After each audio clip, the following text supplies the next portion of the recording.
Okay, all right. Welcome to Min to Max 20. Tonight we will be, for the final time, continuing our Through the Frost Trail arc. We should be wrapping this arc up tonight unless some crazy ass shit happens.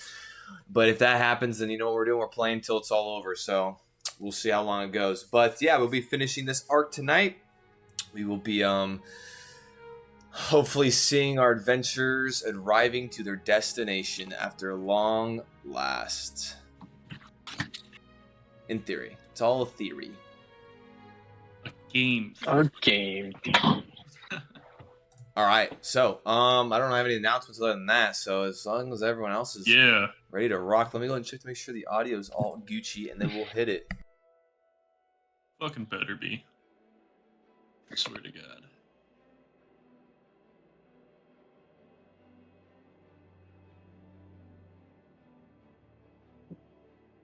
Bum, bum, bum, bum, bum. And we do have Corey in the chat. What is up, Corey? Good to see you, Corey big in boy. the house. Bam! Right there, Corey, just for you. Special delivered. Special delivery for the guy. Really need an elixir of wakefulness right now. Meme On the stream, dude. Put the meme on the stream. Bro, meme on the stream? Can you even read it on the stream? No. Probably not. John, shake your hands a little bit more. I couldn't quite get the effect. Can you guys Hell see yeah, it? dude. Hell yeah. Dude, all those It elixirs. says, I will read it. Oh, thank you. At the apothecary, contemplating which elixir of wakefulness to purchase. It's just Doubles as an elixir of shakefulness. Come to the streams early, everyone, and watch Todd read off memes. That's why we do it. Alright, the next Over meme here. will be... Yeah, please, the next one. Yep. Big score. Found a ton of Okay, anyway, so let's go ahead and jump in. Let's go ahead and jump in. So to recap what happened last week. We got some rocks tossed at us. So with our adventurers having finally arrived to Summer Sun's Crossing, which was on the western shore of this frozen lake, and one of the last kind of isolated areas that they were able to find some respite from the elements, as they had broken in and commandeered the inn for their own liking, as they all kind of chit-chatted and eventually found themselves to rest the next day, proving to be clear, sunny, still cold as ever, but at least a little bit less shitty in terms of what they had to endure earlier. Our group kind of, with Axov at the docks and kind of looking off in the distance, veered and ended up meeting him down there, realizing that there was something blocking the path forward. It looked to be like an avalanche of some sort, and so then there was talk of whether keeping the oxen was a good idea or not, and eventually the group kind of as a collective decided to be probably best just to ditch the oxen, so that they at least had some sort of opportunity to free roam and live better lives. And then the party managed to acquire some mountaineering gear that would assist in kind of the traversal of this pass and hopefully over this blockade.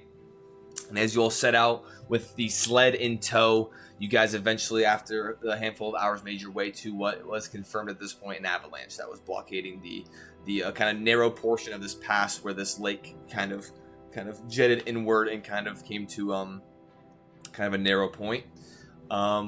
Zahir, with his ability to change into a giant eagle, relatively, for the most part, surmounted this obstacle until giants on the one of the upper ridge lines started hurling massive stones at the party, making it a little bit more precarious. Than initially thought. However, the party, with some quick thinking and some good rolls and fortuitous rolls, they quickly navigated over the avalanche and just beelined it straight, into the eastern direction, closer and closer towards their destination. Off in the distance, they noticed that there was the scattering of objects of sorts that kind of were across the ice and looked to be like buildings off in the distance. And as they approached, it seems that there there was ice fishermen and women kind of out along this frozen lake, kind of cutting. They had to cut out these large kind of circular or square kind of holes in the ice, and were fishing and gathering food during the wintertime. And upon approach, well, Zahir, being in eagle form, just went straight to the tired as hell to the inn, as he had taken 1 point of exhaustion from the elements, as he just beelined it straight into the inn, while the other members of the party ended up meeting an individual named it was Bori Dazvich, who kind of came up and approached the group and was kind of stricken with surprise, as he had seen these individuals coming from the pass in the dead of winter, which was only can only be interpreted as they had traversed even more terrain and landscape to get here. So that is where we last left off, as this individual Bori was leading you guys kind of through the various tents on the ice and making your way over to the singular dock, kind of up to the hill that led deeper into this small kind of little outpost. However, we will return firstly to Zahir. Zahir has these two individuals that you had landed and re-transformed into your normal visage, as they both perplexed kind of guided you into to this larger kind of inn-looking structure. And as you walked in, immediately hit by the warmth of the interior space. As you look around, you can see that probably about 20 to 30 feet in front of you is a front desk, kind of in like the typical kind of U shape, as it's butted up against the back wall. You can see to the left and the right, kind of going and continuing ever further and kind of deeper into this building. You see hallways that lead kind of farther back. Off to the right hand side, you can see a space. There's a hearth currently going. You can see a couple of chairs kind of scattered amongst the space, some nice furniture. Left hand side, you can see there's some kind of large bookshelves, and just kind of a little bit more a similar lounging area, but without a hearth. Go ahead and make a perception check for me. Okay. 16.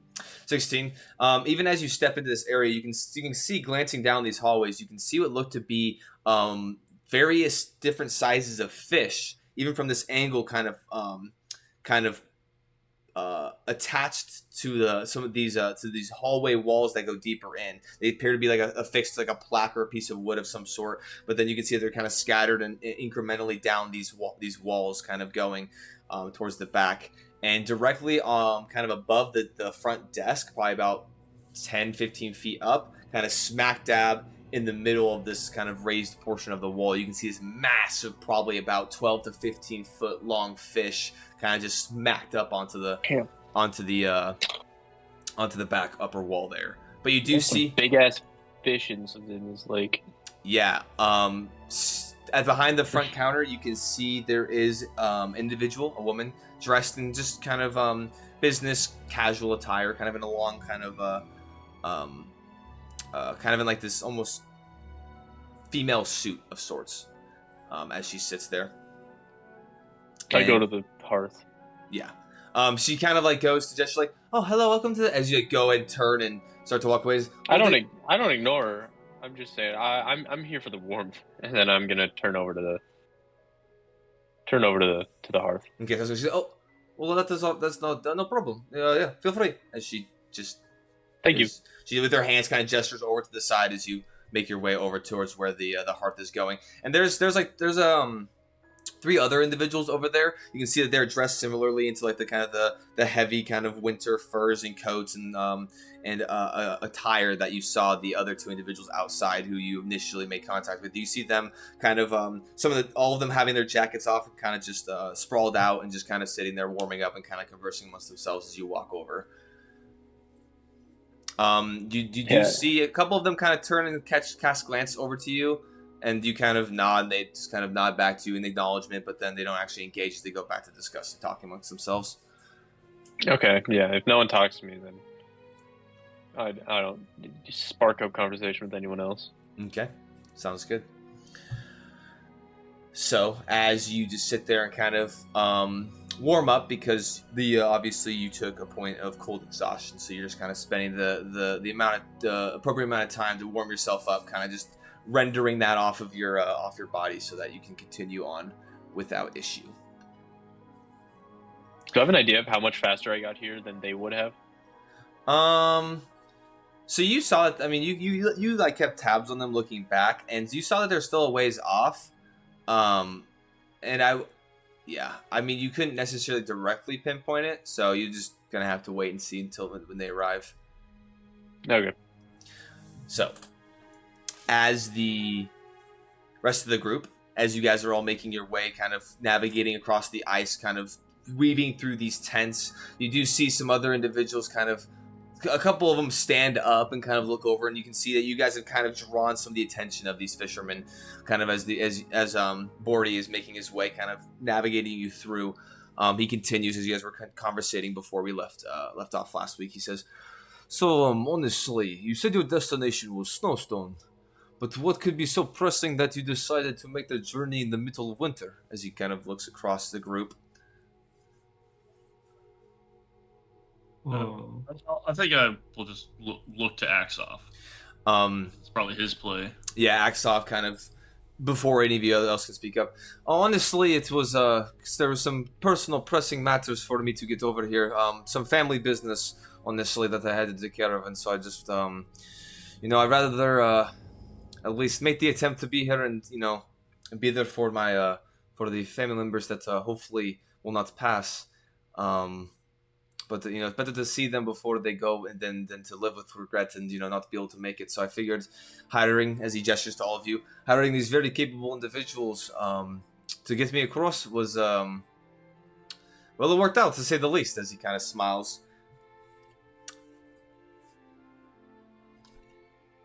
He's going to go ahead and roll deception.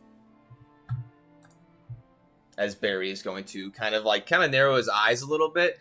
He's gonna go ahead and. I was gonna say make him roll. Yeah. Okay, hold on.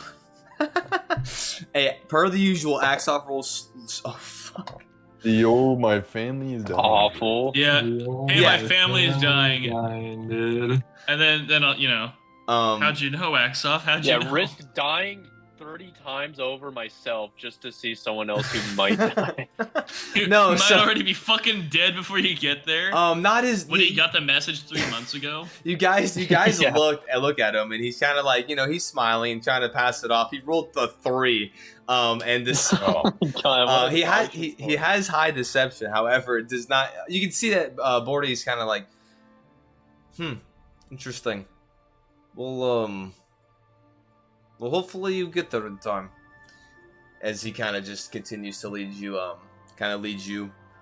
ever onward. And as he kind of turns his attention away and kind of steps forward, in front of the group, kind of leading you, Axoff kind of looks over to you guys and kind of shrugs Yeah, I was gonna shrug it. Whatever, man. I was just gonna say we were thrill seekers or something. I don't know. Works for me. Well, honestly, sometimes. Yeah, not my best lie, to say the least. Not my best, but that's alright, honestly. I mean, it doesn't seem to be pressing, so it doesn't necessarily matter. Plus, I mean, what are these individuals going to do?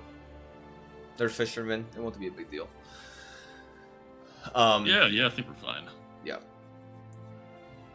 So unless you guys have any further conversations, you guys are continuing to make your way, navigating, and eventually you do hit the kind of the raised kind of incline as you hit the kind of the shoreline where the snow is a little bit deeper, and as you start to walk up the incline, eventually making your way towards this cleared path where the snow is actually for the first time in the better half of half of a week. You see some nice cleared kind of pathway with the snow kind of pushed off to either side, a maintained kind of area. You see a handful of buildings as you guys are cresting up this hill, and off to the right-hand side, kind of still about 100 or so feet away from you, you can see this larger kind of inn-like structure as you're making your way over there. Yeah. Anything you guys would like to discuss or say or do anything? No, I think I'm just following Bordy. Yeah, I'm just kind of heading towards the interior, make sure Zahir is doing all right. Okay. I Rigor would. But mortis, do you know glad where to I be out am? of, No meta. glad to be Oh, off that's the right. frost trail. Actually, I You think know. as we're walking over, I think I would take the state the board, but instead I'll go to Axe Ops. Like you mentioned, they might have some transport from here to Snowstone. What did you think that'd be? Horses or? Honestly, I feel like he's gonna actually make a perception check. You can make a perception check as well while you ask this, as you're kind of looking around. If I'll you let the would- one-eyed doing man that, do it. Can I find the nearest townsperson or like fisherman Ah! and ask him something whenever I get a sec? He actually rolled a high on this one, so it just so happens that he just sucks at Hmm. lying. The one-eyed man who can see but not lie. As you look farther down, he actually like points out to you, Virden, as well as like it looks like there is a carriage of some sort down the path, and that does seem to track kind of along what I was expecting, because I know that they have to haul the fish out of here some way. So I feel like that is probably going to be the means of travel. Maybe we can, catch a ride or something towards Glacial, because I know that this is just an outpost, kind of like Summer Suns was. There's not a whole lot of buildings. As you're looking around, you can only see there's like this inn. There appear and like in front, and where you can see this cart kind of a couple hundred feet down the pathway, you can see is next to this kind of larger kind of structure as well, similar looking to the stables that you saw across the lake, but a little bit different in construction. And you can see like maybe 2 or 3 buildings on the right hand side further down, but that's about it in this space. And as you're looking around, you do also notice that there aren't any walls around this area, which is interesting to say the least. But you were, Morello, saying you're looking around for any individuals? Yeah, I would like to look around for just some fishermen or something walking around that's been in town. I will say, as you're looking around here, there isn't anyone in this area immediately. At least from here to the inn, there are obviously people kind of down the way. As Bearden and Axoff are talking, you can now see that there are people, kind of a handful of people, kind of messing with or interacting with this carriage and kind of like tending to business down the path. It's still like 400 or 500, well, like 200 or 300 feet off. But no one immediately that you can grab and talk to, at least before the inn. You could always talk to Bori if you'd like. Bori, did you happen to see where the giant eagle that came in a little bit before us landed? Honestly, I saw in the sky that there was a bird of sorts, but did not see that they had landed necessarily. I was kind of a little bit more distracted with the fact that I saw people walking in the distance, which, as he gestures to you guys. And my form would not have looked like a normal bird. Yeah, but you're also stretched out. You're pretty high up too, so I mean, it's not like they could visually kind of. I mean, they saw the outline of what you looked like, unless you're like some creepy 15-winged animal. These are as a representation. 15 winged animal. 15 wings. But I will say, Zahir, it's been probably about 30 or so minutes, probably pushing 45 minutes or so since you've been warming up. You have warmed up to the point of getting ready for your exhaustion. I probably would get up and go. Take exhaustion again. Go Look for the others at that point. Okay, so as you kind of gotten warm enough to the point where you've shaken off the cold that kind of was clinging to you. You step back up and you kind of make your way outside. And as you open the door from the inn, you can look down. You can see now at this point your troop being led by an individual, kind of a little bit older looking individual with his hair kind of tied back. You can see like a long kind of thick kind of beard that hangs down pretty low. As they are now probably like 100 or so feet off from the inn itself, as you can see them walking up. I'll start walking towards them. Okay, you all see as Zahir approaching, as you all eventually now convene. Oh, hello, friend. I'm glad to see that you are okay. You flew off in such a hurry. Yes, I saw there wasn't really anything between us and the town, and I was getting quite frigid, so I just decided to get here quick to warm up. And it is quite warm in there. I unfortunately don't have any coin of my own to order to have prepared a round for you guys, but Good. it's probably good in there. Coin. I don't Going- have any money. going I have no coin. money. As you guys are I atop, spent the last of it on the bag of tricks. Oh. Our Uh, financial situations are very different. so as you here, hold on, I'm actually gonna switch a couple of my windows over here a little bit. Let me go and put this one over here. One sec.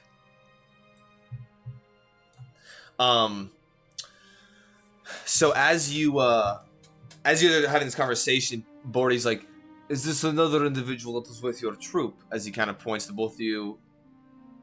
Are you with them then? Oh, Yes. yes. He's with Yeah, us. I arrived probably 45 minutes ago. And how did you arrive without any of us seeing? Where do you? I flew. That's the bird. He kind of Point like, to the dude. That's the bird. all right. Honestly, I mean, I've heard of the sorcerers that that are like the first sorcerers to the lords of the holds around here, but I've not actually seen so many individuals who are capable of such magics, and it is very it's hard to kind of wrap my head around. But honestly, you talk about coin. I will go ahead. I'll talk to Ilya, who is the clerk here, and I'll get see what I can do to get you all free food, because obviously. No. It's all right. We can pay. No issue at all. I mean, Does you'll. he assume? Yeah. We're not here to impose. We walked across a lake to get here. We haven't contributed anything. Yeah. Yeah, problem. Does No problem at all. he assume I'm magical too? He looked across like everybody. They didn't like exclude anybody by any means. So, Nice. I mean, No, hey, I've seen it all. Just when this guy thinks he's seen it all. hey, just trying to offer. Oh, some I haven't hospitality. seen anything yet. Just trying to offer some hospitality, but honestly, no. We appreciate it. Well, no we worries. appreciate it, but yeah, we want to. It is tough out here on the frost, so any way we can contribute to your outpost, we. Well, honestly, if you're wanting to contribute, well, I mean, so in a couple of hours, you said you were all making your way to Snowstone, so I figured that you'd probably be taking the carriage right to the to Glace Hill, at least for the evening, correct? If that's Sure. Yeah. Axoff's like, Getting yeah. all the way there on foot would The idea. probably suck. Axoff says, yeah. Well, our plan is to probably stay in Glace Hill, and then we'll probably make our way to Snowstone in the morning. As Bore continues. Well, all right. Yes. So I want to say that in the next couple of hours or so, that the carriage should be taking one of the shipments over to Glace Hill from here. My wife and I, we were planning on staying out here for another day or two, but if you'd like, we could help coordinate the rest of your journey. We could be kind of your spokespeople for coordinating and making sure that it is a nice, easy venture to the actual hold itself, if you'd like. However, for a small fee, of course. But that is he kind of stops talking and just kind of gestures. Well, I have no coin, but is there an infirmary around here? I could see if I could lend my skills in there. He kind of looks around. What's the fee 30 gold pieces. for? Total or for? Well, Is there anyone else in the carriage, or are we driving the carriage? No, so 30 gold pieces. You'd be basically, you give that money to me. I would coordinate all your travelings, and then I would just keep the rest. And so honestly, I would not be making that much. It would probably be closer to probably 15 or 20 gold. But that's regardless, of the fact. But I obviously know the ins and outs of kind of how things operate, and so I could, be an assistant of sorts. But if not, I totally understand.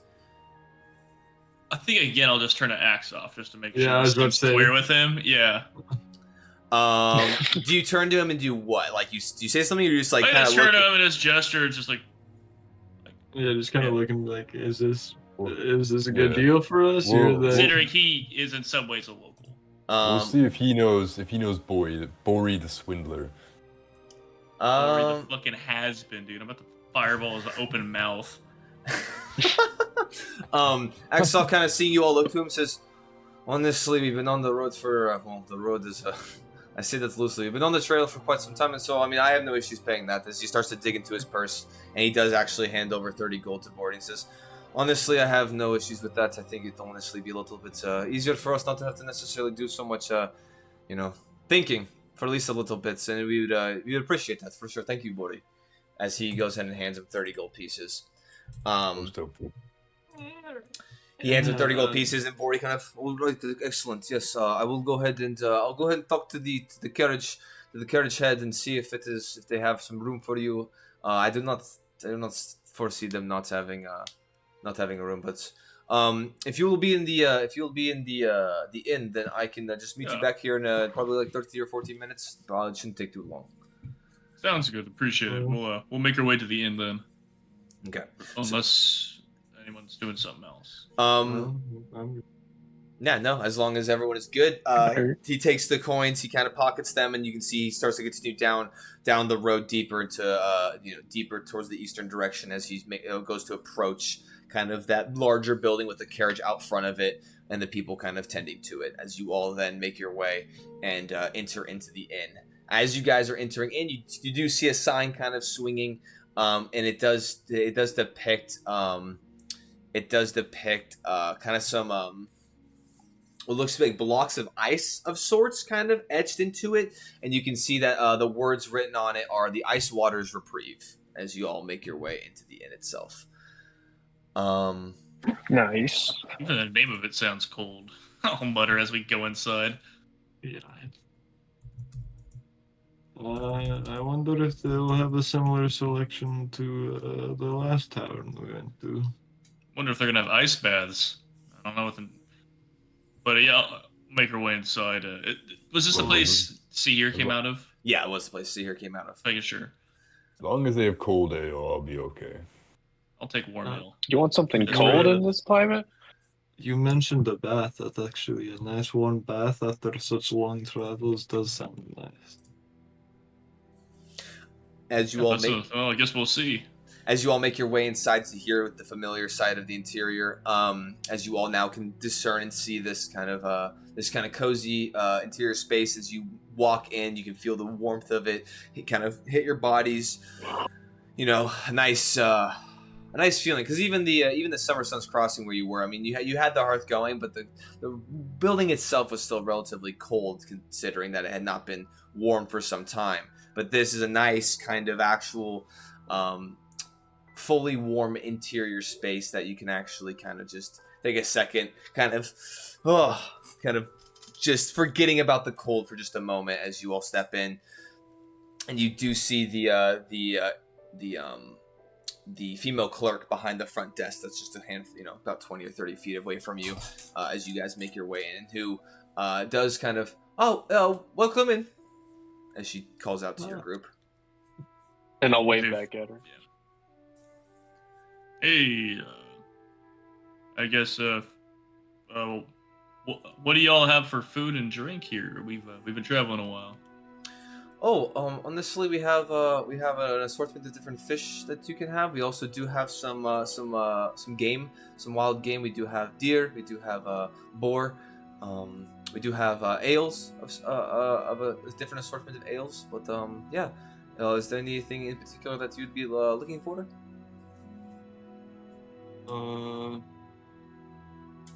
Is there anything that you'd recommend as a specialty food around here, or? Do you have any smoked fish by chance? Oh fuck! Hold on. Sorry, hold on. I literally looked this shit up, and then I'm trying to pull it back up so that I can. One sec. Hold. Please hold. Holding. I don't know what you want me to hold. So we do have getting awkward over here. We do have Arctic char, which is a native fish to the lake, and we also have cod as well. Both of those we can get them smoked, and they are prepared fresh. So if that's something you would like, we can definitely get that ready for you. Sure, yeah, I'd appreciate that. Then I guess whatever ale is popular, and for the ale and my food, I'll pay for my food, and then an ale for me and my 5 friends here. I guess 4 friends here. I'm the 5th one. Could someone lend me a coin? Yeah, I'll broke. cover you. Um, See here.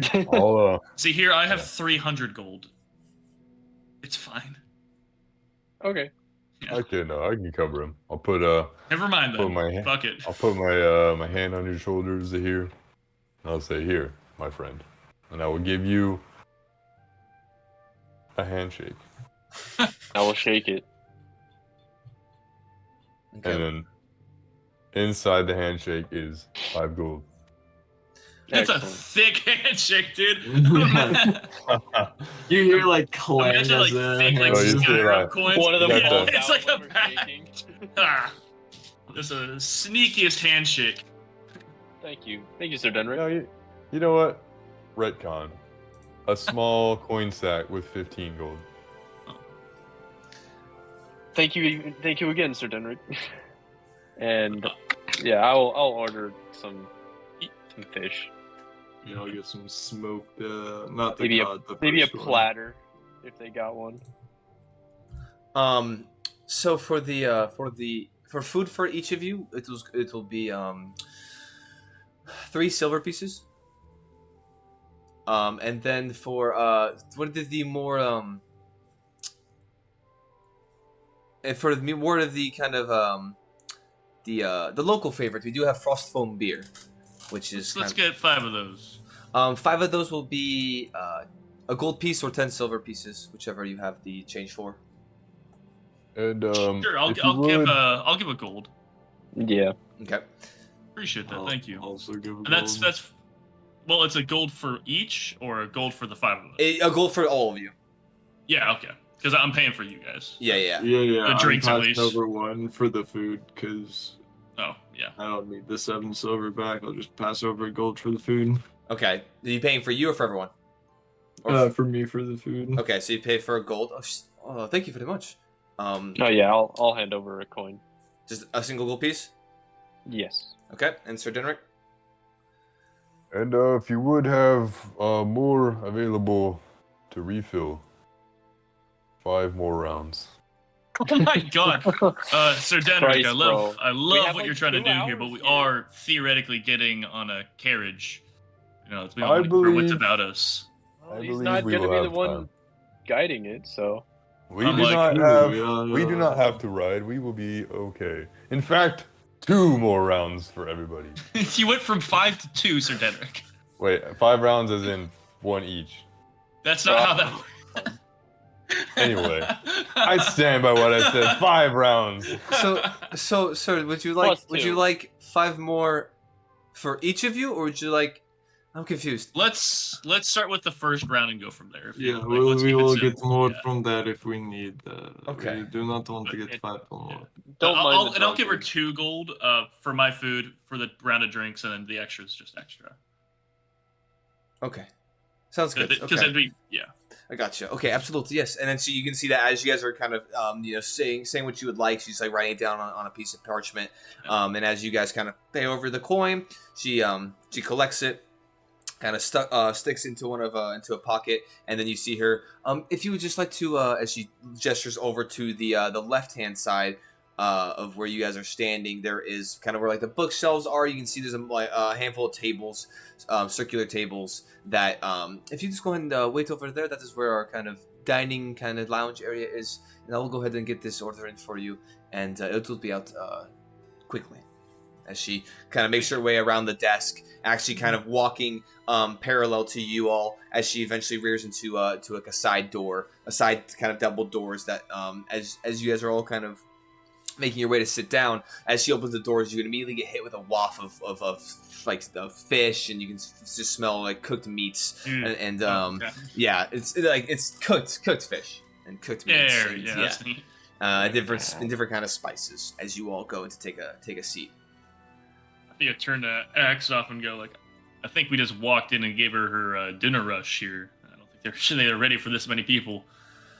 Well, honestly, I mean it's middle of the afternoon. I feel like all the I'm sure this place starts to get pretty packed once all the fishermen come in and for the evening. But Well, let's get the best seats then before everyone else walks in. Although I think we have a handful of hours, but I agree. As you all kind of make your way and you can sit down, they're all just kind of standalone tables, but you can go ahead and grab a couple different seats and kind of connect. Right. Yeah, kind of connect Yeah. a couple ones together as you can all sit down. Yeah, as you all go and take a seat. Yeah, I think I'll sit down and yeah, just kind of look over. It's like, well, I know we're not quite there yet, but hell, it feels like we're there. Yeah. This is the I'm- first real civilization we've seen in the past, what, week, 2 weeks? Yeah, I guess if we don't count the Goliath clan, the Grey Wolf Marauders, the first group of people we've seen since leaving. There's Yeah, but they weren't really civilization. They had large tents, but not very accommodating when it comes to food Well, and hey, fresh food. No. they had a free sled to spare, so there's something to be said for that. That is true. I wouldn't argue it was civilization, but there are Which- people, Which, Sir Denrick, I would like to say sorry for your loss, considering that we had to kind of Oh, skedaddle out of there. Also, and I think at that point, like, also I'll start undoing like the shoulder pauldrons and such, of, like all his armor Yeah, I yeah. currently have on. It's still kind of hung around. Yeah. Also, I brought it, so Here you thank you. yeah, there you are. Yeah, It's as surprisingly comfortable, but my range of motion was not very. I've never Oh, worn any more armor than my leather, so it's pretty. You get used to it. But honestly, it's going to be as he's now like his Axoff's just like strung it around with a rope, so he just kind of clatters into the floor. Honestly, Oh, that's right, he was carrying it too. yeah, and I think he was, and also so Denrick, it was Denrick, Axoff, and then Virden, you all three were carrying it. Yeah, so as he sets it down, yeah, I was starting to kind of get on my nerves, but well, sadly we don't have a sled necessarily to carry it, but we do have a carriage, and as long as Bori is true to what he says, then we should be honestly pretty much home free at this point. So Yes, a I'm sure substantial, someone here could spare you a sled, Sir Denrick. Yeah, if you would like, for old time's sake, we could tie it to the back of the carriage. No, it'll be okay. I believe there'll be a little bit of room in the carriage. I anticipate we might have to get creative with seating on the carriage, but we'll deal with it when we get there. Though I'm starting to sit here thinking about it, and I'm like looking around for like where the drinks are or anything. It's like perhaps you're now that I think about it, you probably have a good mindset here, Sir Denrick. Maybe a couple drinks. So if we have to sit maybe outside the carriage or something like that for ease of travel, a couple drinks to keep the snow and cold away wouldn't be so bad. Couple drinks. I to say while kind of celebrate our laughing and journey. then like spinning my ring, like having kind of my own inside joke.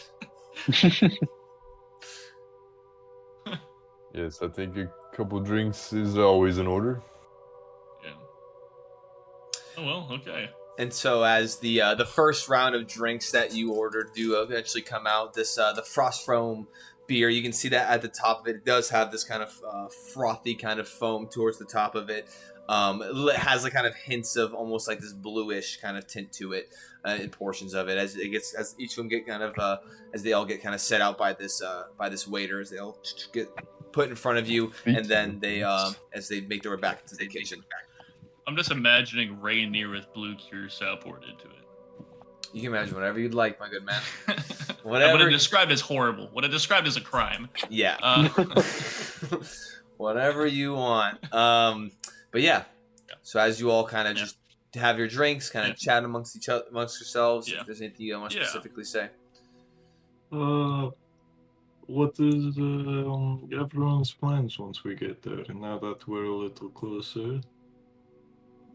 I have some errands to attend to once we get there, but my main concern, honestly, is making sure you there, and I point to Axoff, make sure you get done what you need to get done, because it's one of, we're in a dodgy area, maybe, or you want to make sure you're safe. Yeah, honestly, my intention is to go immediately to where we are going to get the meetup point, and so once we get into town, I'll guide you all to where we need to go, and then it should be a pretty quick exchange. Grab the money, and then should be good to say our farewells from there. So, Okay, well, that works. Well, after that, I'm not really sure what else I will have some errands in Snowstone, but we'll see. What about yourself, Murillo? Another Uh, contract? Probably another contract. I might go see if they have a research group on giants and ancient magics they used, but other than that, yeah, I think I'll try and find out whatever I can about the giants around this area and take another job to take me somewhere else to continue my research. Well, hell, if you wanted to do that, you could have just asked the guys when they're throwing rocks at us. I did try to talk to them. It did not work out very Oh well. well, yeah, that. I must have missed that part. I was on the other side of an avalanche. Yeah, I could bring you back up if you want a second try. No, I think I'm okay. We have made it quite far at this point, and as much as it would be nice to talk to them, I might wait until I'm a little bit more versed in the history of giants before I go and try and talk to random clans that I don't know. Makes Sir sense. Denrick sits back down after taking a piss outside. Sir Denrick, how was the yellow snow? I wouldn't know. You said you pissed outside, Sir Denrick. I didn't eat it. Well, okay, that's fair. That's fair. Well, I guess on that smooth transition, Sir Denrick, what are you planning on doing after we get to Snowstone? What do I plan on doing? I do have some business up at the castle. Hmm. And yeah, once I conclude that, I'm not quite sure where my next path will take me. I'll probably head back when the snow melts. I don't think a second trek through the frost trail is in my future. I would like to avoid that. Yeah, I can think of nothing worse than traveling through the frost trail and recognizing landmarks and knowing. Yeah, that just sounds like hell. So I guess I would be in Snowstone for a The foreseeable future. how many more months of winter are there? So you are currently in the middle month of winter, which is Warwind. There is Tundran, which is the third and kind of later half of the winter time, and then hold on, let me pull up the lore, my guy. The calendar. He made a whole Yeah, spreadsheet. I had to make He did, yes. He nailed it. I did in fact do that. Hold on a second. So yeah, it goes. Damn it! I was trying to search like Nathan. Yeah, so so you're in the month of Warwind right now, and then it goes Tundran, and then obviously there's the New Year's, and then the first month of which is kind of when everything starts to kind of warm back up, is Dacus, which is the first month of spring. Daco. That's like Dacus. Yeah, I'd probably reside in Snowstone for a couple more months until the frost trail thaws. And who knows? Maybe I'll pick up the odd quest or two. I think this adventuring thing seems to be quite exciting, and maybe I'll Exciting. continue. And you haven't seen it all yet, so gotta go see some more. That I have not. I will say honestly, there is kind of an addictive trait when it comes to adventuring and living life on the edge a little bit. I can say from experience as well. So, except for I wouldn't I think say at this point, Sir Denrick might be able to say the same, and I gestured to him holding all his old armor and wearing just completely new armor found in the crypt somewhere. I kinda looked down. I think he kind of is used to getting fully into the adventuring. Seen more in a little over a week than I have in many years. And I thought you had seen it all, so more magic than I'd ever thought I'd see in a lifetime. yeah, we Keep actually traveling around, and you'll see more. still running into so many different varieties of magic in such a small group of people. That was pretty lucky. Yeah, very fortunate. Well, Wax Off, it seems like you found a bunch of people trying to head the right direction for you, so that worked out. Honestly, I don't think that I think even if one of you weren't here, I think that this group might have suffered a worse fate than we already had experienced. Thankfully, nobody had been felled by the journey. I know that honestly, as he kind of looks over to you, Beard, and as you still have massive scarring from when the Remoraz decided to make you a little snacky snack. Yeah. Honestly, I mean, a couple of us also looking to you, because he witnessed. Well, no, actually, he witnessed you almost freaking go bye forever. Yeah, when he grabbed me by the face. No. Axop was with Bearden, so he actually saw. Yeah. He saw all of that. He saw me getting eat. Yeah. As he kept missing his shots, or having to bounce off armor, I should say. But honestly, I think it's very fortunate that apparently he had other ideas, considering that he had completely devoured the other two Goliaths, or the handful of Goliaths, but not you, so I think we'll take that for sure as a win. I taste bad, probably. Probably. I wouldn't be surprised. I mean, you look like you taste bad. Thank you. Considering we'd been traveling that long together, there was at one year trial like that, you have to consider the possibility of like, all right, if something gets bad, who do we have to eat first? And I'm glad that I'm probably was at least low on that list. That's good. I mean, Not honestly, enough meat on you either. Morelli, you were the first for me. You at least look like a different type of thing. Well, hold on. I feel like if you transform into an animal and then you die, do you stay in the animal? Because I mean, that would honestly be pretty good to eat, unless you do not. I believe it's. What's the calorie count of a wild-shaped druid? I believe it's more of like an energy that surrounds me rather than me becoming the creature. So you were saying you wouldn't turn into something that we could eat? I think the energy would dissipate and I'd become myself again. Then you wouldn't know what energy tastes like. Yeah, it's kind of selfish of you, really. If we're at that situation, cast Fireball. I do cast it. fireball into his open mouth. Yeah.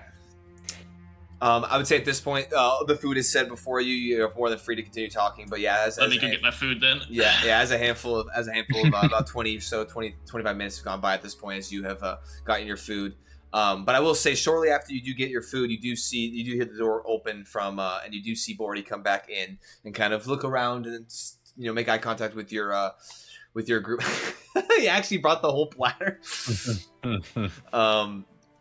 But he does make his way over to the group and he does say, "All right, so good news.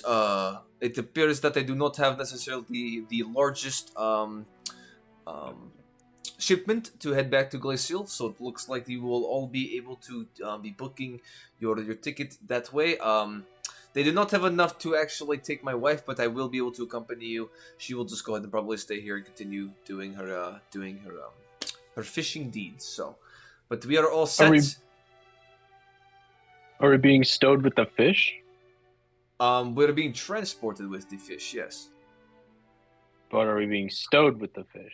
I mean, it's a fairly large carriage, but there's not necessarily distinct portions. Usually, all they do is they have a section kind of towards the front for people, and they have kind of the storage portion in the back for where all the fish are. So, okay, I was just curious.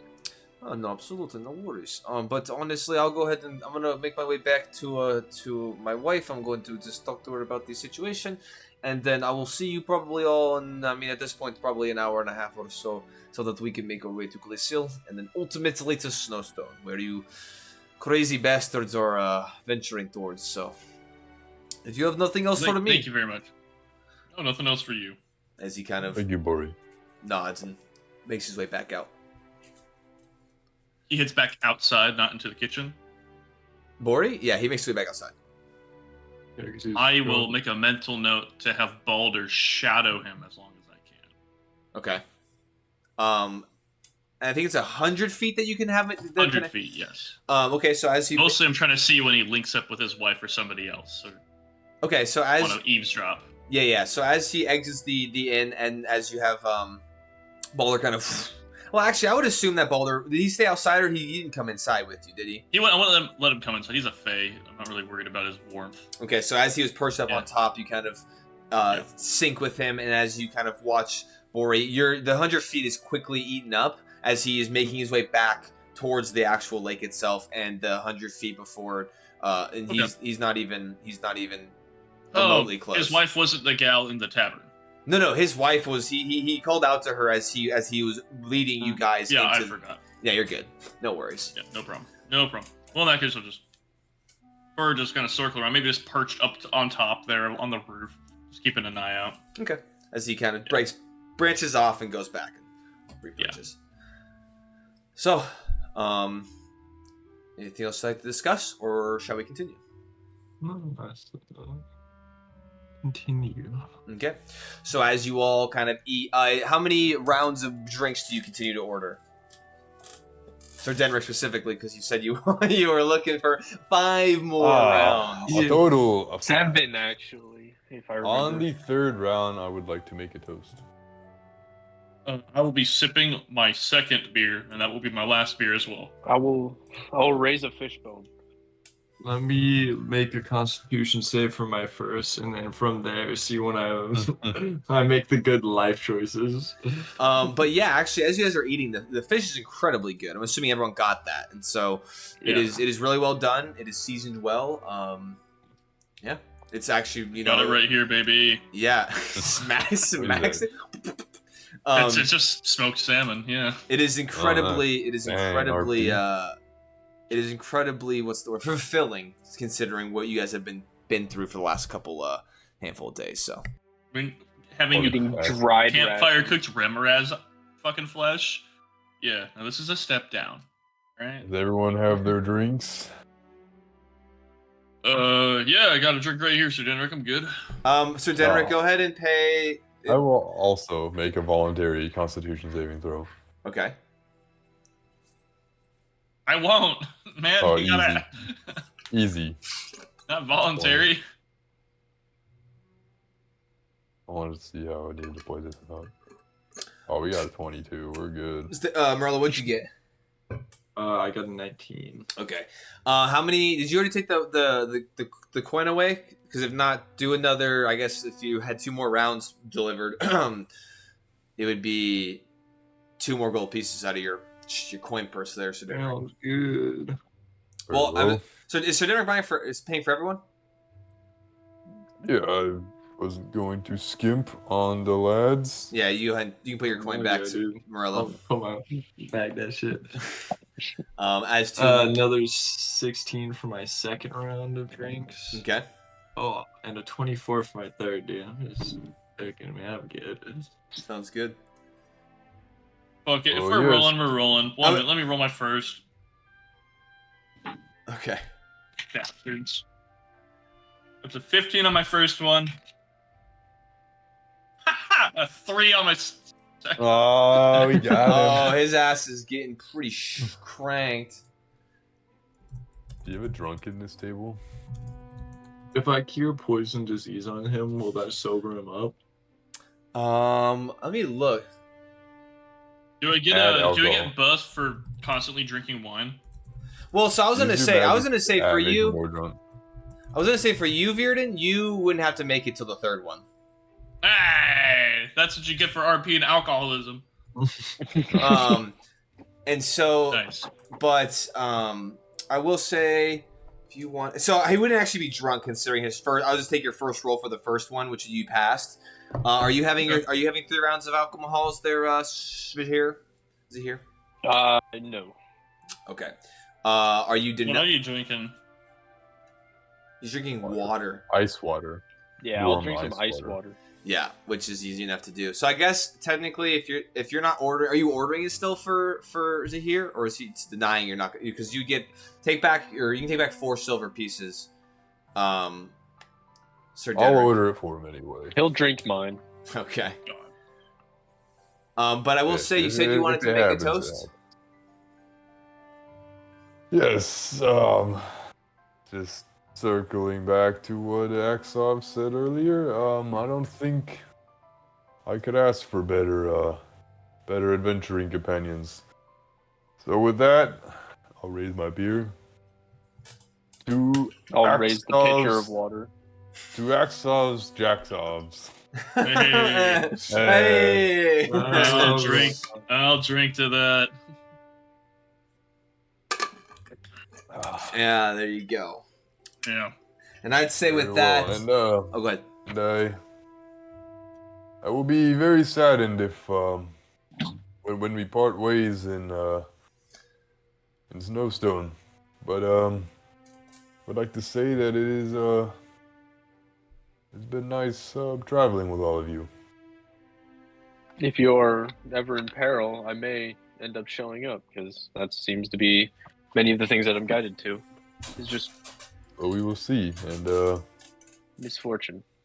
Well, if Western ever needs clerics too, I'm always looking around for the work, so when you make your way back over there, I'll still be in Snowstone as well.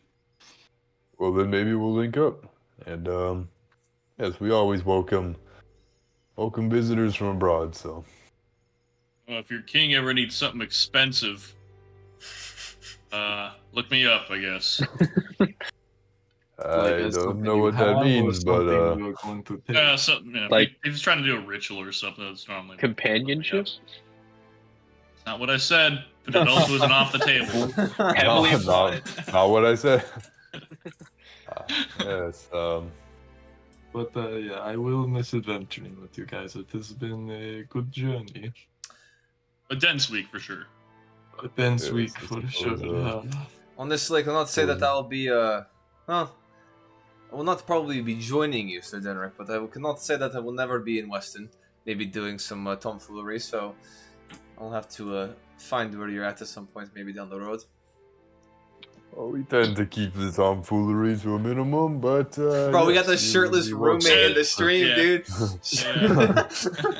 yes, we would. Finally. Yes, we would.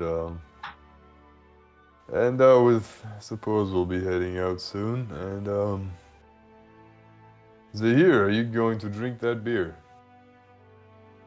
I thought you were Ale. drinking the ones placed in front of me this whole time. And I'll slide it on over. Thank you. There's 3 beers. We don't want There's any 3 of them. to go to waste. Says the man who says there's no tomfoolery in Weston. As I see you go for beer 4, 5, and 6. Yeah, Oh, if you I got you. I'll help you. I'll take one of those off. If you consider a few rounds of ales tomfoolery, then yes, there is much tomfoolery in Weston. See. Nothing wrong with that. I would take another voluntary Constitution saving throw. Well, I mean, there's a certain point where your constitution's not gonna help you anymore because you're just gonna be drunk. Natural 20. Yeah, you hold out long. You hold out longer than you thought, but you're still gonna take that. You're still gonna take that. I'll take a round. I'll be like, I'll help you with this. You know, I know. wow. What was the spell you wanted to cast there, Morello? He wants to cast add alcohol to. Oh, no, I bearded. remove poison. Remove. poison. I was Poison. remove poison. All I have is remove curse. What spell is this? I have no idea. I know there's a cure. There's a spell you can cure poison with, and I was just curious if it would also cure. Oh, do you if not you're have drunk. No, I don't have it. I was just. Oh, I mean, It is if- basically a poison. I was gonna say if you have something like that, like also like lesser restoration too, like things that like along those natures, along that nature, it will. I would say alcoholism or not alcoholism. I would say alcohol is one I'm of good. I've been sober for years. yeah. No. I would say alcohol Imagine is a like cleric at a frat party just casting fucking lesser restoration. yeah. I was just like, Rally! Ruining the whole point. but yeah, I would say alcohol peak is and rally. is one of the few effects of poison that are not necessarily detrimental to your system. However, Sir Denry, you with your natural 20. Well, actually, hold on. I guess if you pass one to Morello, then you still had 5. So I would say by this point you are feeling pretty schnockered there, as it all starts to 5 catch up beers to you. is a good start. You're almost ready to go out to the bars. Well, the 5 pints the of frost foam beer is a little bit hardier than the generic beer, as it's one of the locals kind of more hardier of liquor content, I should say, or It's not just liquor, regular. yeah, A regular Alcohol. Rainier. alcohol, yeah. Yeah, you're not having White Claws, my boy. Why not? Um, Order the White Claw. but yeah, Bearded as you Claw wants some as you fruity White all Claws. as another hour and a half or so passes, as you all just kind of chit chat and your cat's so funny. Your cat like acts like she knows what's happening. She does. She knows what's happening. But as you all are kind of concluding this last kind of little bit of drinking, about another hour and a half or so has gone by before Bori does eventually make his way back in. And you can see, as time has gone on, you can see a couple other people have kind of sat, kind of close to your table. Just a handful of people start trickling in and just starting to kind of warm up and are kind of coming in from the day of fishing out on the ice. You can see all them coming in. There's multiple kind of coat racks and whatnot kind of at the front door. You can see to the left and right almost immediately of the front door, you can see like large kind of hanging kind of posts and whatnot. People are undoing their jackets, hanging them up, and just getting themselves settled in. Are we at like a table in the middle? I would say you guys kind of took a table in the corner. You're not like in the middle of the space. You're in like the left hand side kind of this interior space, but in this kind of area that you are in, it's probably about like maybe like 50, 60 by 60 kind of area. There are a handful of different tables. Okay. So, and you guys kind of took like one of that's kind of closer towards the corner, so you weren't like amidst all these people. But as Bori does come back in and makes his way over to the group. All right, I've got everything figured out with the wife. Always good to do, as I'm sure some of you probably know. But I would say that I was just I swung by the carriage house, and I'm pretty sure we're about ready to mount up. If as long as you all are. Well, then I'm gonna grab Sir Denrick. Are you on your fourth or fifth beer right now? Is there still a beer on the table? Not his final one. That's all I know. I think he'd be his fourth because you had one, yeah, and there's still a beer on the table, like the one that was going to here. It'd be five. It'd be five because I just had my fourth.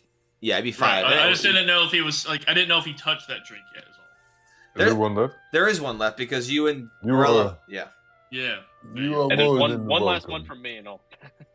Yeah, I'll grab that. I'll grab that one from the table and offer it. It's like, well then, Bori, if there's just still one beer untouched, I'm gonna grab it before any of my other party members can, is my intention, and offer it to Bori. It's like, well then, please let's have a drink before we head out, if that's all right with you, or have a drink with us before we leave. Make a persuasion check with advantage. Okay. Sure. Hey, y'all some shady motherfuckers, bro. Y'all pulled up out of nowhere. y'all randos, I'm bro. in a holy garb, bro. Come on, man. Hey. That is a 12. 12, that's enough. It's alcohol. He's like, honestly, why not? As he takes it and starts just chugging it. Pretty quickly. I snicker as I put my empty poison vial back. Us, bro. Like, damn, we must look sketchy. I mean, I have tattoos all over my face. And he was the one that offered it. I think we look out of the ordinary. I don't think we look. That's why I was with advantage, bro. Also, it was Viren offering, so there's only one weirdo, and he was the one offering. So I guess. Yeah. But no, we have two weirdos. Axel's a little weird, yeah. Yeah, Axel has hella scarring on the side of his face with his eye patch, bro. Like he's kind of beat up. So came here looking for his family. Yeah, that dude definitely could be dying soon. Yeah. Bro, okay. Not his finest moment. I forgot to give Axel shit about that before Bori got here. Okay, hold on. My beer's not done. No, go back and give him some one last toast to the health of your family. Axel, may their years be many. Yeah. Once we reach Snowstone. Yeah. For their years be many and painless. Yeah, you can see he kind of just like to my family. What the fuck? All right, we go forward. Big wink from Todd. Big wink from Todd. As we go back forward, as Barry kind of takes a seat, just takes a minute or two, finishes this, swigs it off pretty quick, and then y'all make your way, standing up. Sir Denrick grabbing his armor as you all kind of help. As you kind of help. The drunkest soldier carrying 2 sets of plate armor. Yeah, you kind of have to you stand up and you're like, oh shit, okay, kind of hits you for a second. You're a little dazed, but nothing crazy. But as you guys make your way back worse. outside, you Hold on. What? All right. As everyone gets up from the booth, I'm gonna get up last. I would like to take out 3 fuzzy objects from the bag of tricks and Oh, no. drop them below the table. Oh my god. Okay. I don't know what the creatures are because I don't have that. I sent it to you. I sent you the Well, I can't do anything else on my phone if I wanted to be sitting here. It'd be like a full-size moon bear. Let me go ahead and check real quick. It's Ultron. Yeah, they combined into Ultron. All right, go ahead and It's roll. just Go ahead and roll your. Thanos. Go ahead and roll your d8s there, big boy. All right, a 6, a 7, and a 2. So a giant rat, a giant badger, and a dire wolf Oh my fucking god. burst out of this underneath this dude. The dire, like the first two of the giant rat, okay, yeah. The giant badger, like okay, that's yeah, all right. This dire wolf just evaporates underneath the table, launching it. Are you doing this? Yeah, as you're leaving, so Bori, all the other your members of your party look back as these animals just apparate into this space, and people are like, what the fuck? As people like just like sort of disperse from the tables and back up and go like towards like the hallway, kind of deeper into the actual inn. As the clerk from behind the table, like, oh, what is happening? As everyone now is frantic. Here, what the fuck? I'd like to. Come on, I'd like out of them the. to They've be. been so nice to us. Out of the tavern, dude. I know that you can land them. Come on. I'd like them to be friendly, but I want them to just meander around and walk up to people. Zahir, it's not a circus. Get them out of here. These people are off a day of work. Mischievous. They could always use some excitement around here. So as you do this, the giant rat starts scurrying over to a group of the people, and they're like, "What the?" And you can see a couple of them like have like daggers and like things like what's the word? Gut the fish and whatnot. So they have daggers and stuff. And as the giant rat starts coming close, you see a couple of these individuals. Two of them kind of pull out daggers and start to like step forward and kind of like start giving it like curious glances to make sure it doesn't like do anything crazy, but they are actively kind of engaging as the dire wolf kind of as it lingers through. Here, does it look like anybody's having fun right now? Come on, They man. will. They will a week. the from clerk- now. the I'll have clerks- dire wolf The leave. clerk's like, honestly, get them out of here. Get them out of here. If you are talking like they're yours, leave. Just leave. Just get them out. they're No, fine. get out. No. I'll have the dire wolf leave.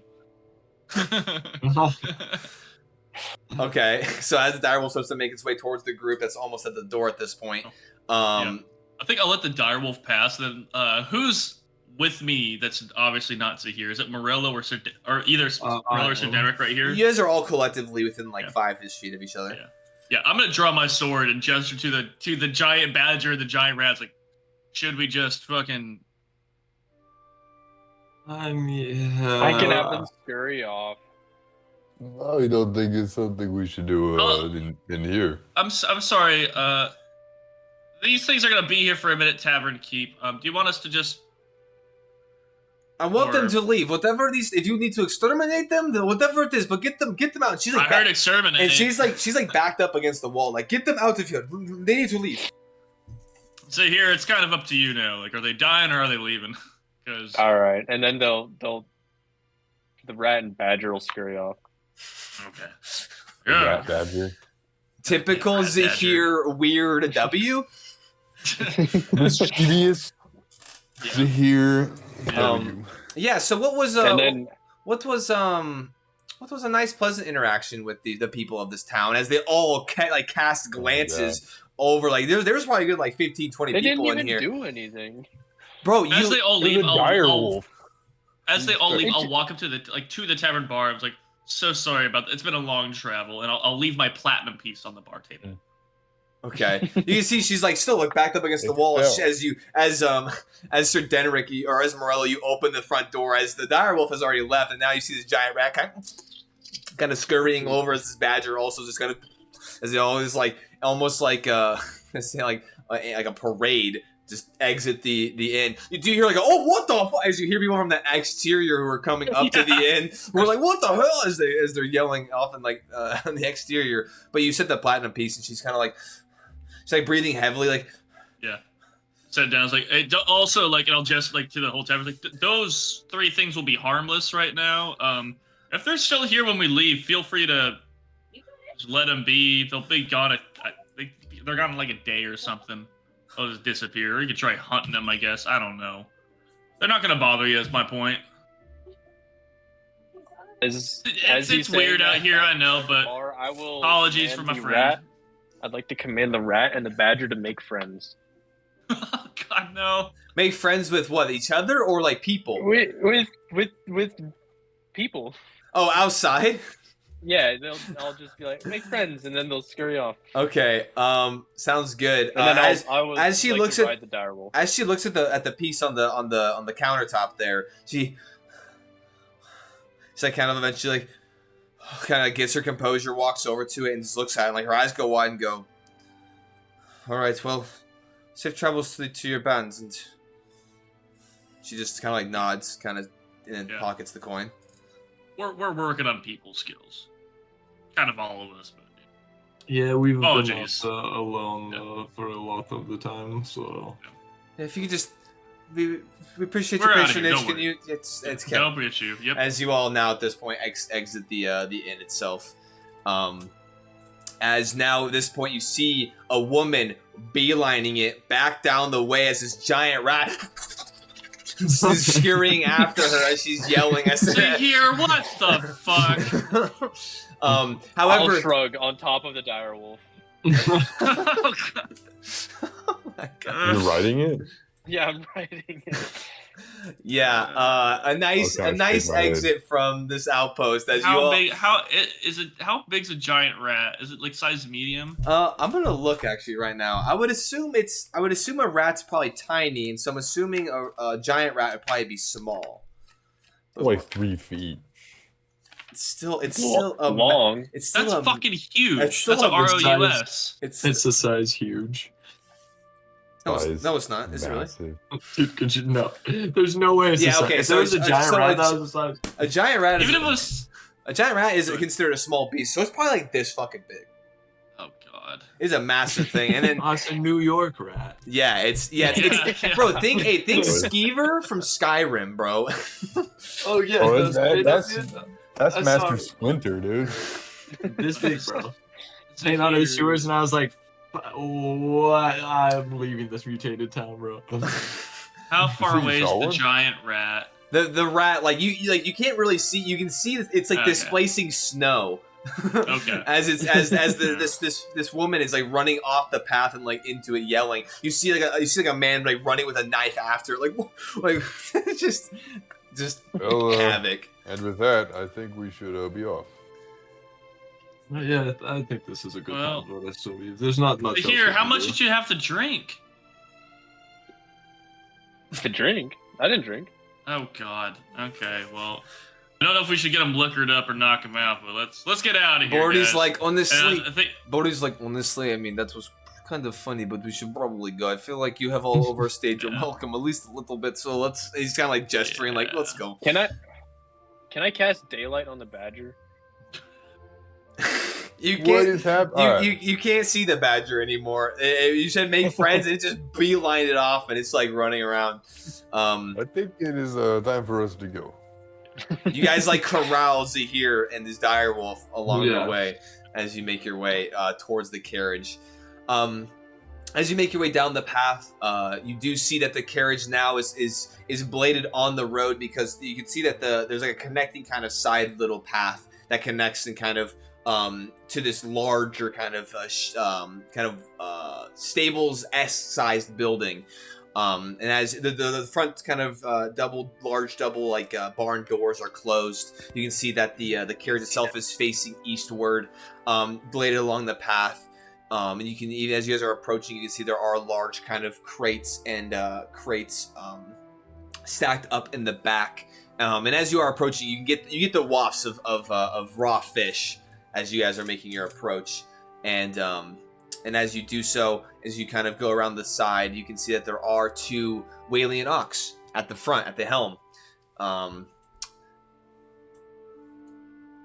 Hell Nah, there's no way that it'd be any of yours, sadly. But yeah. you can only hope. You can only hope that one day maybe they would be. Yeah. They were released this morning. Yeah. But as you on the other side of the path. there is like these there are on the right side, which is what you're walking along the side, you can see that there is kind of like this small kind of latched door, and there are steps that lead up into this kind of front portion of this carriage. I'm trying to think. You're doing a good job. Thank you. Yeah, I would say that it's covered.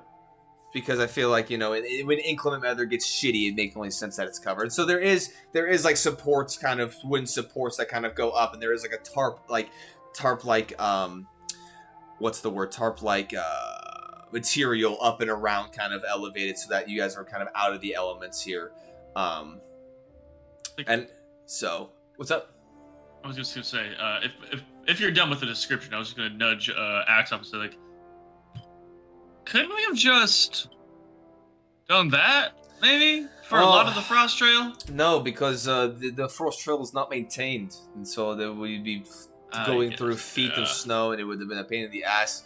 On top of the fact that, one of any of the encounters that we had would probably put it out of commission almost immediately, so it would not have been beneficial. But yeah, I have a spell for that. Maybe in the You future, still gotta point the train.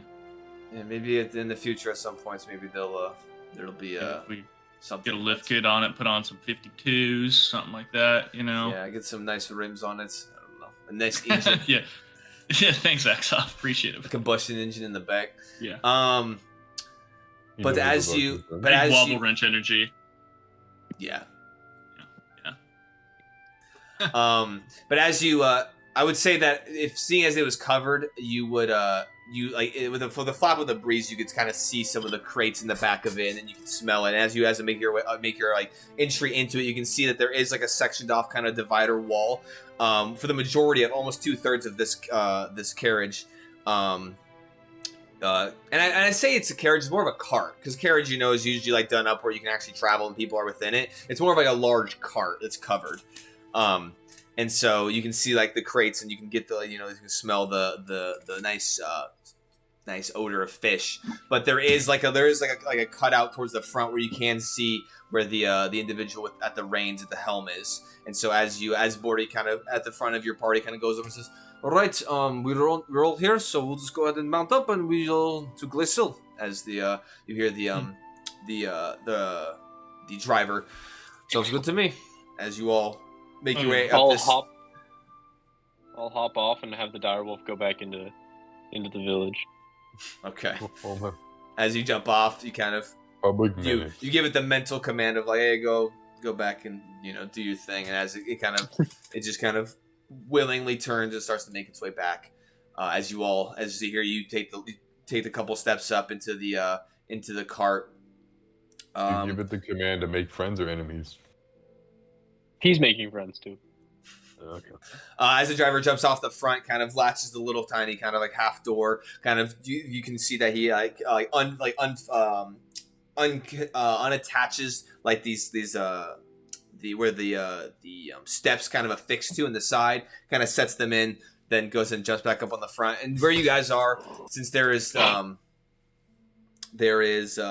6 of you, you are all kind of sitting relatively shoulder to shoulder across these 2 benches in this cart. As you hear, as the driver gets back up in the front, kind of whips the reins, and now as the cart lurches forward, and you are all off, making your way to the town of Glacial. Hey, I think as they start traveling, I'll turn to them and ask, like, how long of a travel should it be to Glacial? Honestly, it's only about roughly 5 miles down the path, so it should only be like an hour or so before we're there. Still better than walking for sure. Are we gonna have to commandeer another cart to Snowstone proper? Yes, we will have to. Yes, exactly. We will have to go ahead and commandeer another means of transportation when we get to Glacial, but we'll handle that in the morning. As at this point, as you guys exited as you guys exited the inn and made your way over here, you did notice that the sun was starting to set on the western kind of horizon. As it's still up in the sky like a bit, but you can definitely see it's starting to go down. It's probably about let's see where. Let me get a quick.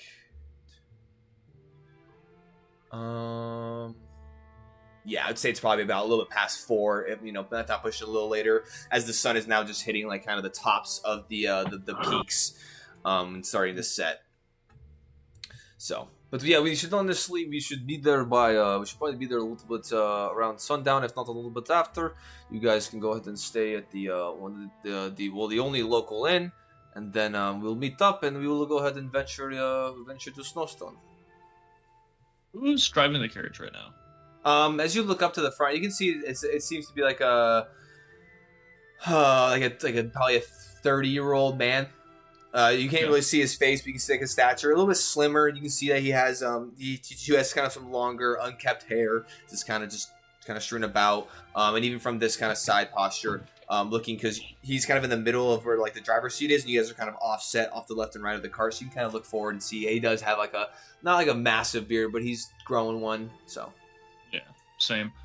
I'll look to him and I'll be like, excuse me, friend, do you mind if I sit up there with you? I just prefer seeing the road as I travel.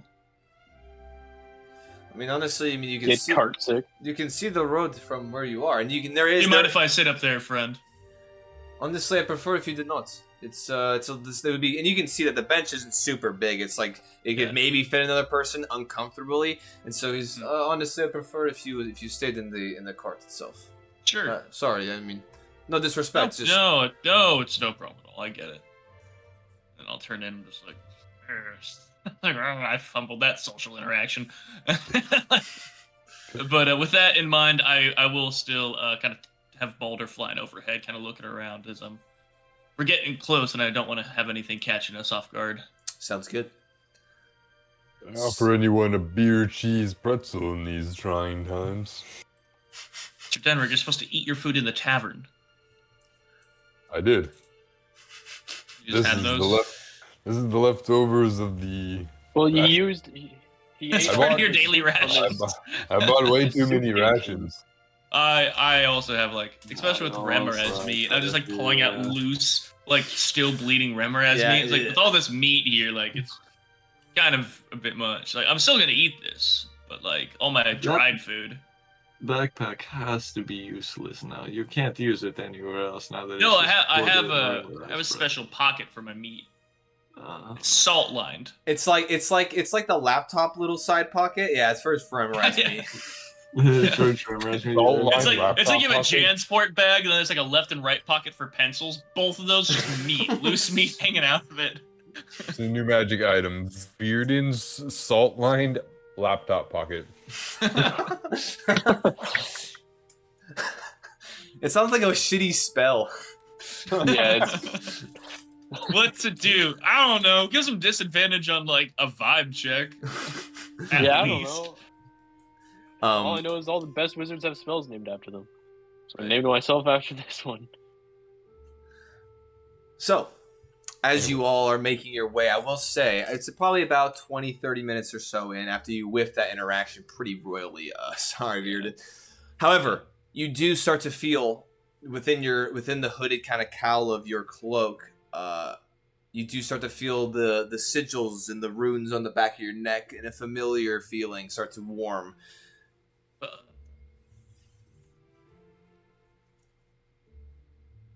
Is there like a back part of this carriage I can sit on, friends, or is there like a? No, as you look around, kind of like shit. You look back and like I was saying earlier, 2/3 of the back portion, and the only thing separating you from the cargo is this kind of like half wall, and so you can just kind of jump over that and just like. I gesture to the pile of fish. And you can see in the back. I mean, it's stacked with a handful of boxes and kind of baskets and whatnot. But you can see that there is, if you wanted to jump back there and create some space, you could. I tell Virden he can sleep with the fishes. Would I, Jared? I know this isn't how the spell works, but I'm asking you if it'd be possible to cast Tiny Hut on this moving object. What the hell? I don't believe that's how. I think it has to be on a solid object. It's not meant to be moved. But could I to create a veil. Car is a solid object. Well, yeah, but I don't think it's meant to be But moving. it's mobile. Immobile tiny hut. Well, I'm pretty confident it's not meant to be moving. But... A 10-foot No. radius immobile dome of force springs into Yeah. existence around you and above you and remains stationary for the duration. So yeah, you'd be like, cool, and then just slowly. Well, yeah, I'm saying I know how that works. Would you be okay with me using it otherwise? If not, that's fine. I would say no, only because Okay. yeah, it'd be pretty goated if you could Maintain just build. coherency. Yeah, I think you should share with the class. but you do know it takes a couple of minutes or so before like the full incantation does kind of emit. A couple minutes is the problem. So, but you do not. Yeah, you are in this kind of confined space. And you Well, do know that you do have to.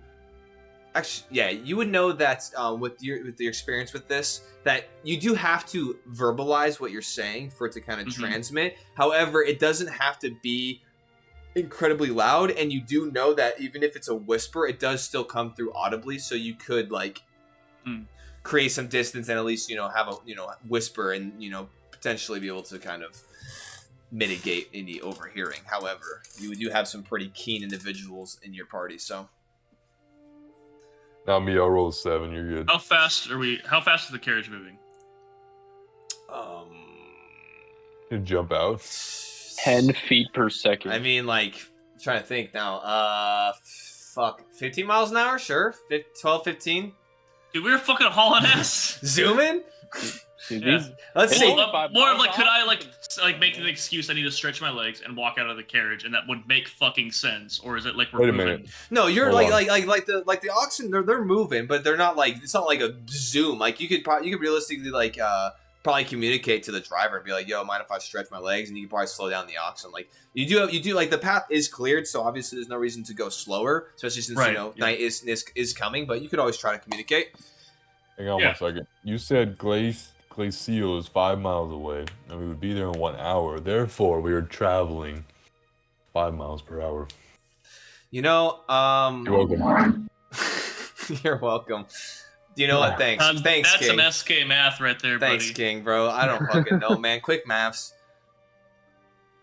You know what? Just because you said that, it's 10 miles away now. What?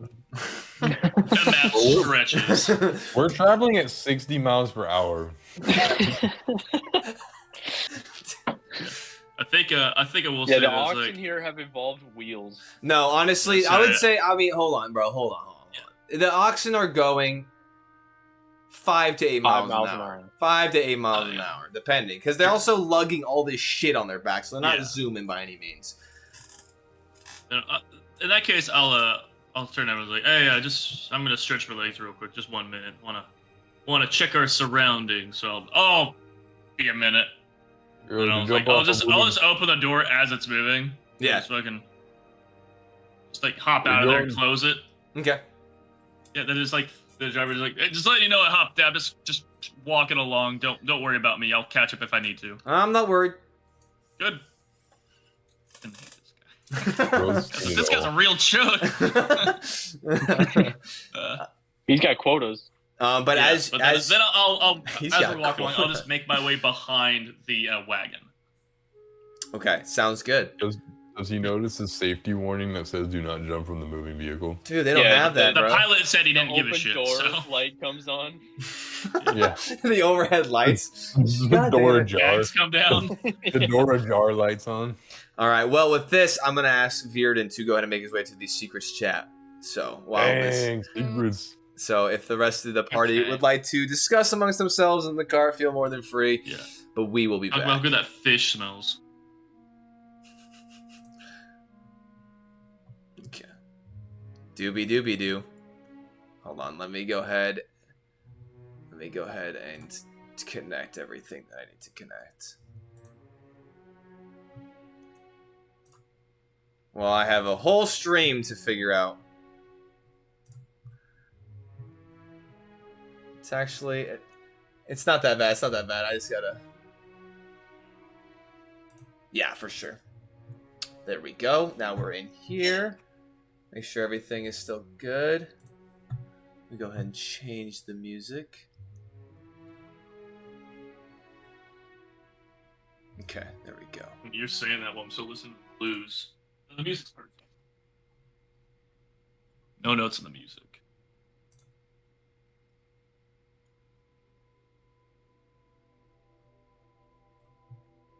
Trying to find something that's not super quiet.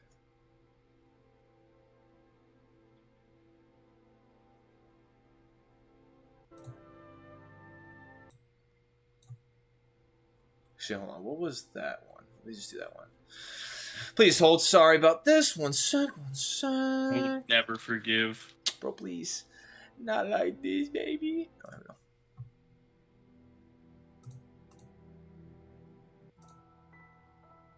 Yeah, this is just like, this is that good. We're gonna make sure audio is good for here.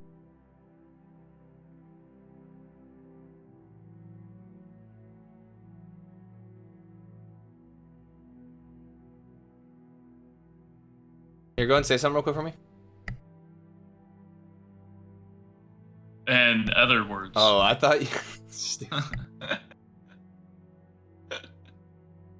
You're like, yo, my man audio's fucked up. Okay, I hate that you did that because hey, there's a delay on the stream, so I had to sit there and wait for that shit to catch up. Damn you. Okay.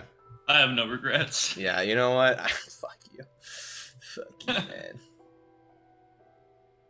Okay, so as you kind of step out the back of this cart, and kind of as you can feel the slight warmth kind of start to get a little bit hotter and warmer, as you can feel as the connection between you and the far off plane, as this communication kind of connection is finally linked, you do hear in your mind Dazaval Nishek, the sorcerer that you know, who's working in the same employ of your mutual employer. As he comes over and he goes, Virden, can you hear me? Are you there? Yeah, kind of a bad time, but I'm free for a moment. How you doing? I'm fine. I'm just calling to make sure that everything is working on your end, and so I'm hoping to get an update of sorts. I actually have news on that. I spoke with you about the ring prior. Yes. I now have quite a large scimitar as well in my possession that seems to be made almost entirely, at least to some capacity, of ice stexonite. And with those two, I believe we might have the amount of raw materials necessary. We might, or is it exactly the allotted weight that you can discern? It's more than the weight. I'm only saying might because I can't check for purity, dude. I'm walking behind a wagon right now. Like, I don't necessarily have the scales or know how to make sure that's true. Have you not made it to Snowstone then? No, we should be there tomorrow. We had to travel the Frost Trail from Grimtoll to Snowstone, so I'm honestly, I'd say we made good time. I don't know if you have any measure of how much ass it's been, but it's been rough out here. Well, Bloodgram wanted me to reach out because everybody who was sent on their ventures, they have returned.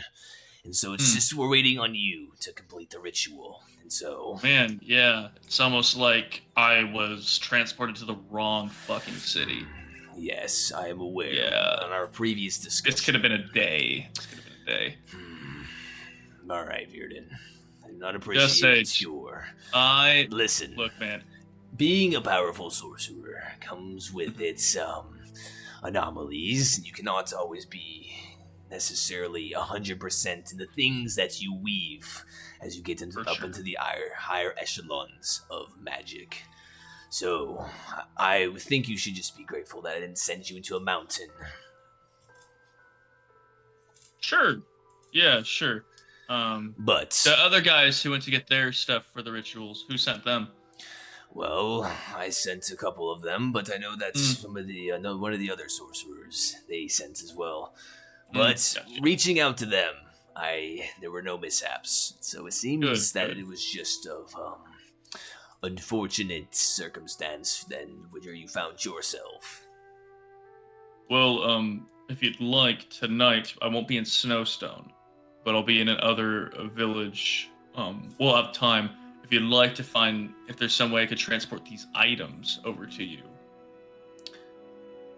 Actually, I don't know if you have noticed, but your bag does contain certain elements that will allow you to plane shift back to us.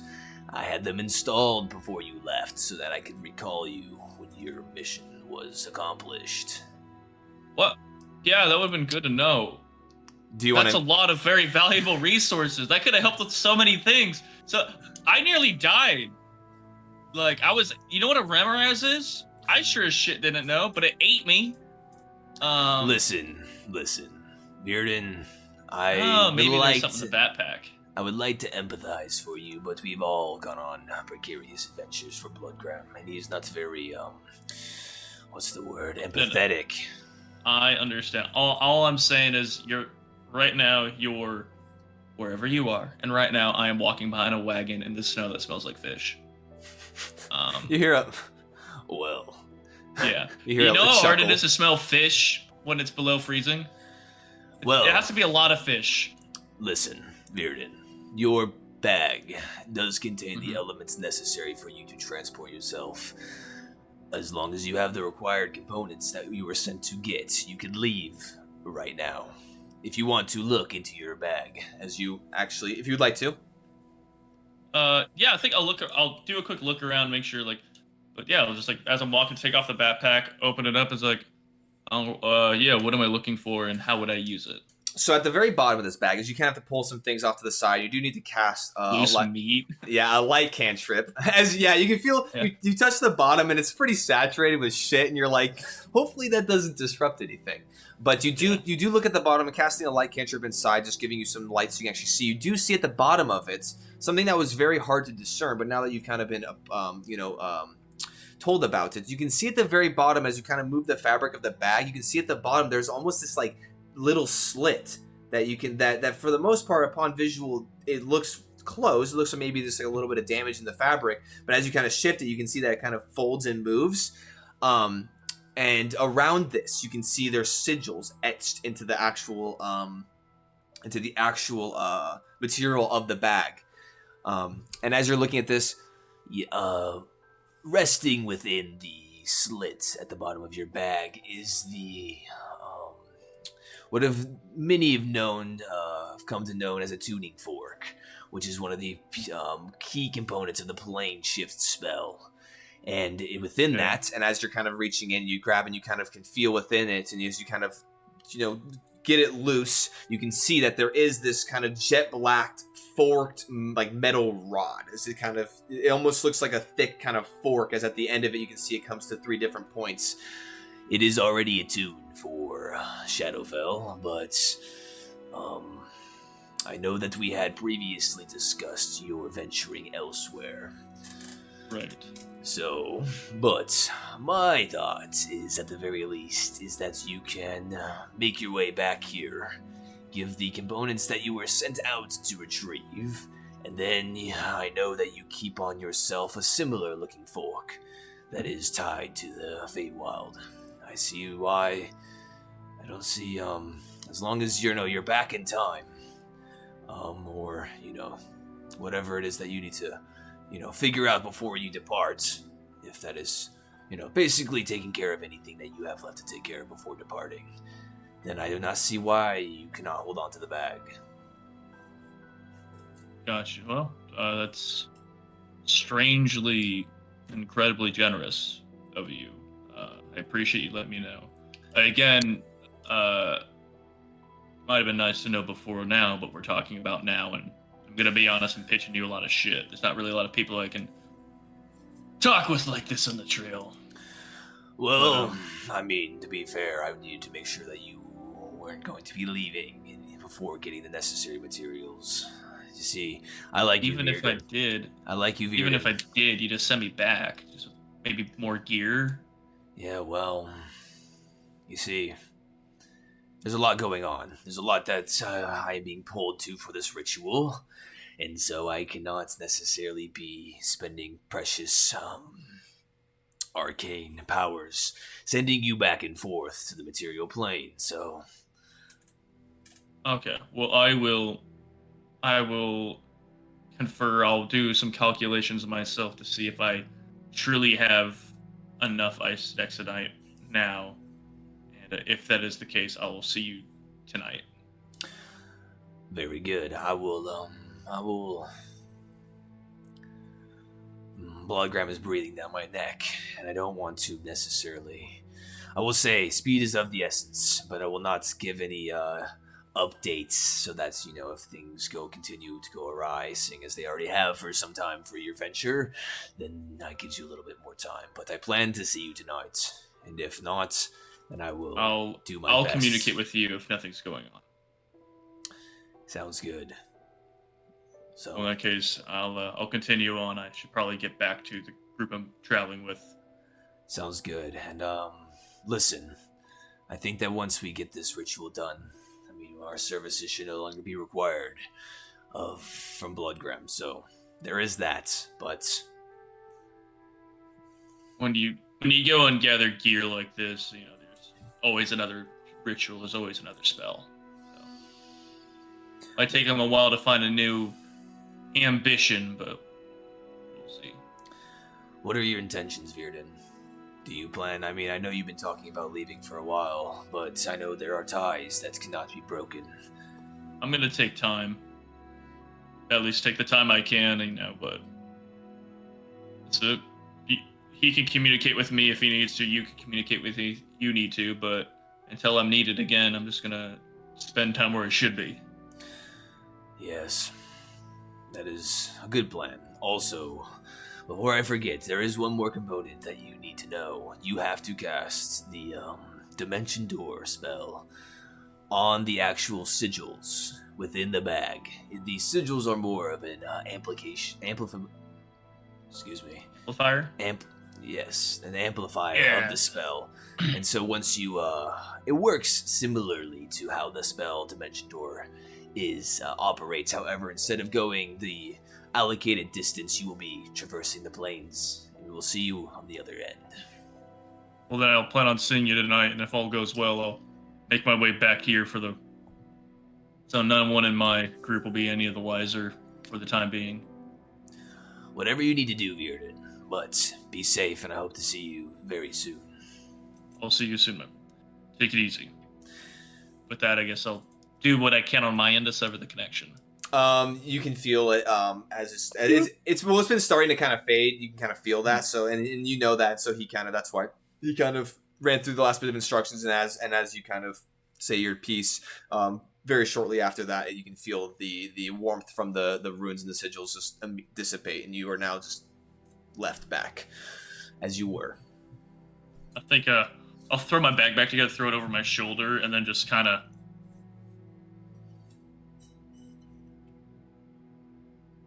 Okay, I'm just gonna look at the back of the wagon and see if there's anything notable to mention about it, so I can say something when I come back. Make a perception check. Sure. Where did I put my dice? Oh, back of the wagon. What secrets do you hold? Oh shit. 22. 22. Nothing crazy. No. But you do see that some of the kind of the cord that keeps the back flap of the wagon kind of tied together. It's starting to come undone a little bit, and so you start to see that starting to kind of unfold and unfurl. So I'll jog up along and just fasten that properly. Okay, sounds good, and you do so. Yeah, and then with that, I'll have Balder make sure, check it with Balder as he's just flying around, and if I don't see anything with that, I'll just go ahead and go inside the wagon. Or assuming I see nothing. Okay, yeah. As you look through it, Baldur's, you just scan the area, and at this point, it's starting to. The sun is almost completely set. You can see overhead the night sky once again, the millions and millions of stars overhead. As you see the moon also illuminating the ground underneath, as it is now starting to crest up and take its place rightfully in the night sky. You just kind of reflect a little bit, realizing, that this venture is coming to a little bit more of an abrupt end than you had originally thought, but... It's like if I can hold on to at least get that payday and say goodbye in Snowstone. Because in my mind, it's like I still made a promise to Axop I plan to follow through with. Yeah, and I mean, even with that, you do know that hearing what Thazafal said, I mean, even if you don't make it back tonight, he seems to be able at least willing to cover for you, at least for a little bit longer. So. Yeah, and then with that, I'll make my way back to the cart. Okay, sounds good. Let's go and jump back in. Sweet. All right, back to it. Wait, hold on.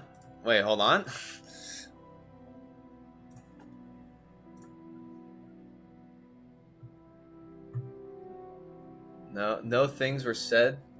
Well, that's good. The most secrets, my friend. The most. So. The important thing is everyone here in the cart is currently alive. So that's Here to good. share them. So what were you all doing for the kind? I mean, at this point, as the duration of time from when Virden left and came back was probably no more than like 5 to 10 minutes. We were discussing hilarious pranks to play on Virden when he gets back. All right, great. So as he does come back, you can see that he kind of walks up alongside and gets back to where the kind of the little like latch door to get back into the cart is. And there's actually a tripwire. And then when he triggers the tripwire, a hand slaps him in the face with a pie.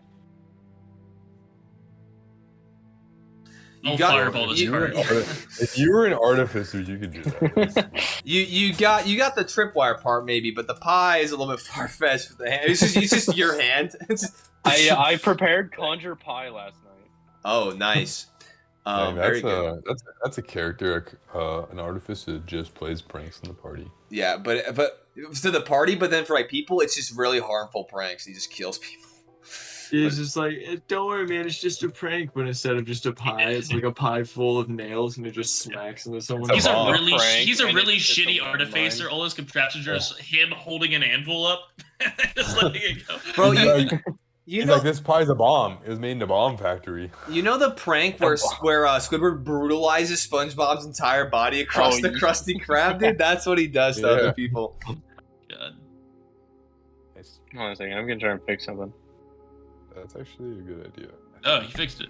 Oh, nice. Oh, I just fucked up. Okay, but anyways, Virden does make his way back into the cart. Yep.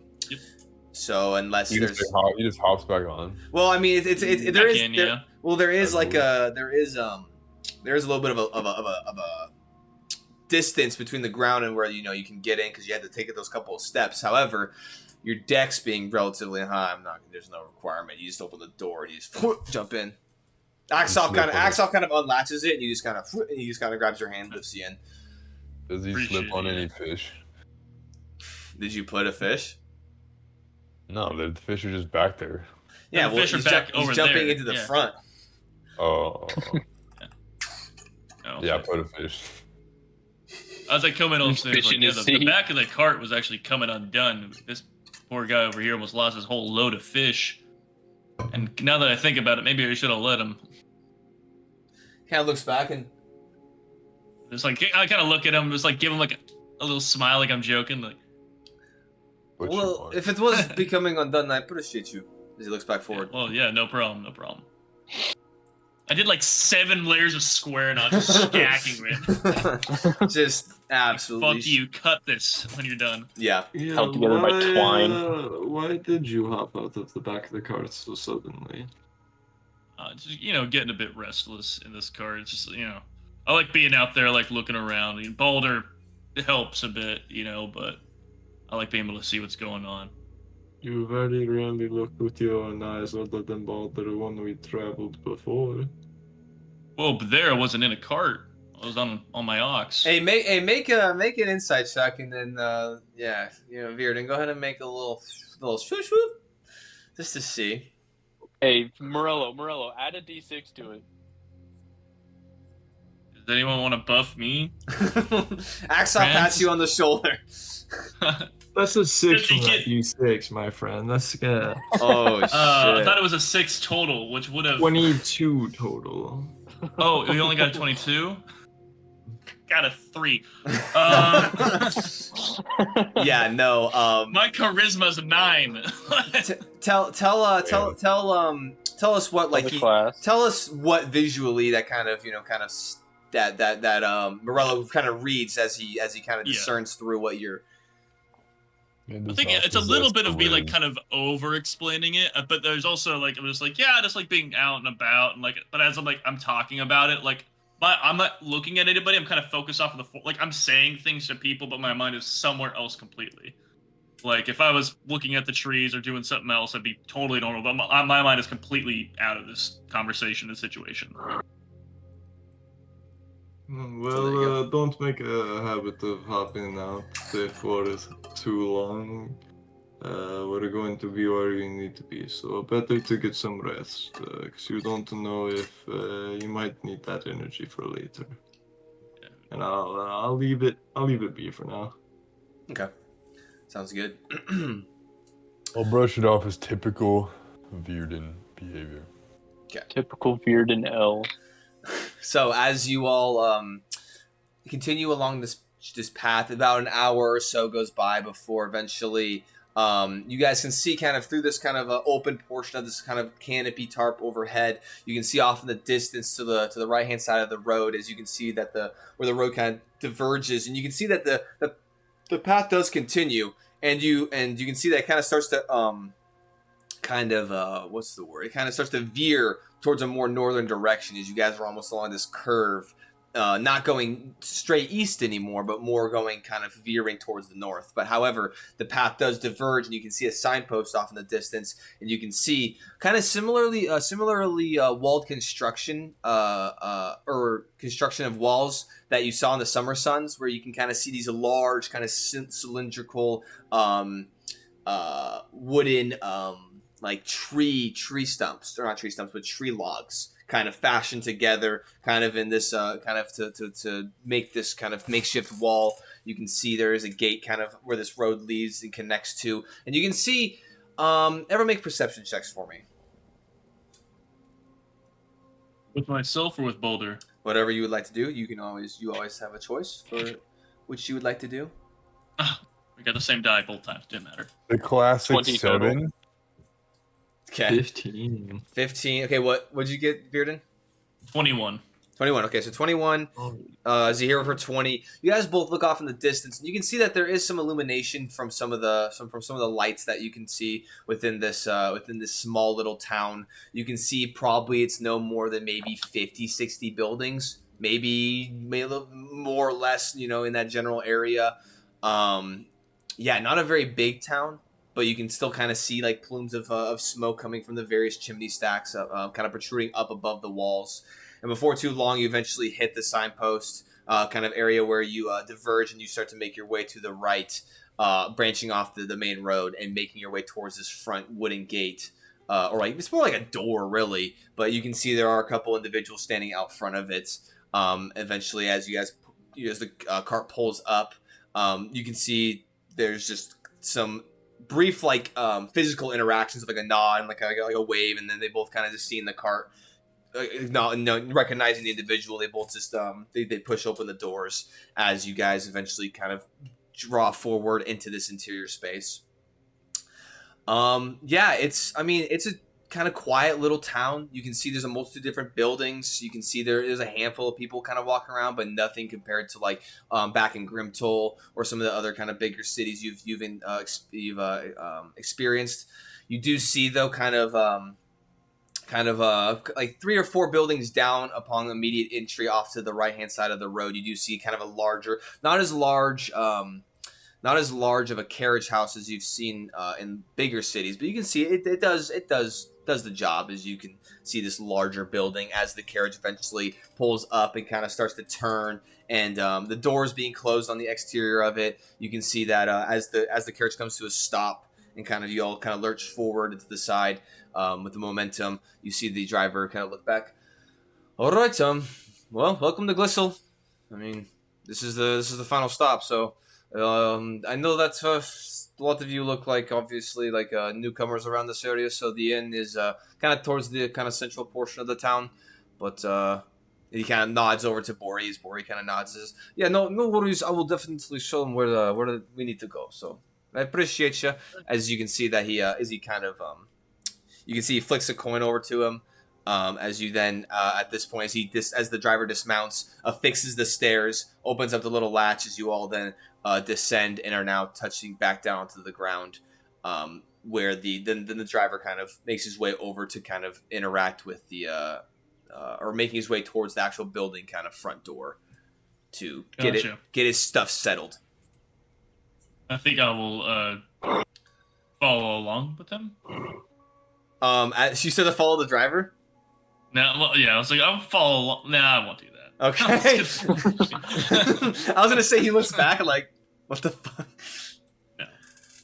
But no, I'll just, I guess, start making my way out of the carriage itself and just follow everyone else to the tavern. Like, as you guys all make your way down the steps, Bordy just kind of the first one dismounted, kind of standing there as you all collectively come together again. Bordy kind of, all right.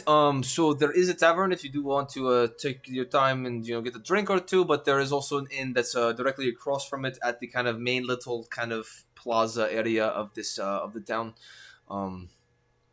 Yeah, so I mean, on this, I can show you exactly where that is, and then you're free to do whatever you'd like to do. I will meet you all of you at the inn, in the morning. I will once I'm done showing you where actually to save myself time, as he kind of leads you guys kind of to where the main road is, kind of back into this into the street. He points kind of farther down. Honestly, just follow this main road. There will be it will veer off to the right. Just go and take the first intersection to the left, and then you'll follow it. And there's kind of like this kind of small little town plaza. It's kind of hard to miss. But I'm gonna go ahead. I'm going to go ahead and talk to the carriage master or the cart master or whatever they call themselves, and I will figure out exactly what's going to be our mode of transportation to Snowstone tomorrow. It's probably going to be a similar cart. Because I don't know if you all are familiar, but Glacial is actually home to the Fishers Guild, which I am actually a part of, known as the Ice Reelers. A handful of us, they live here in Glacial, but a majority of us, we do live back in Snowstone, but we come down here for the winter times and we work.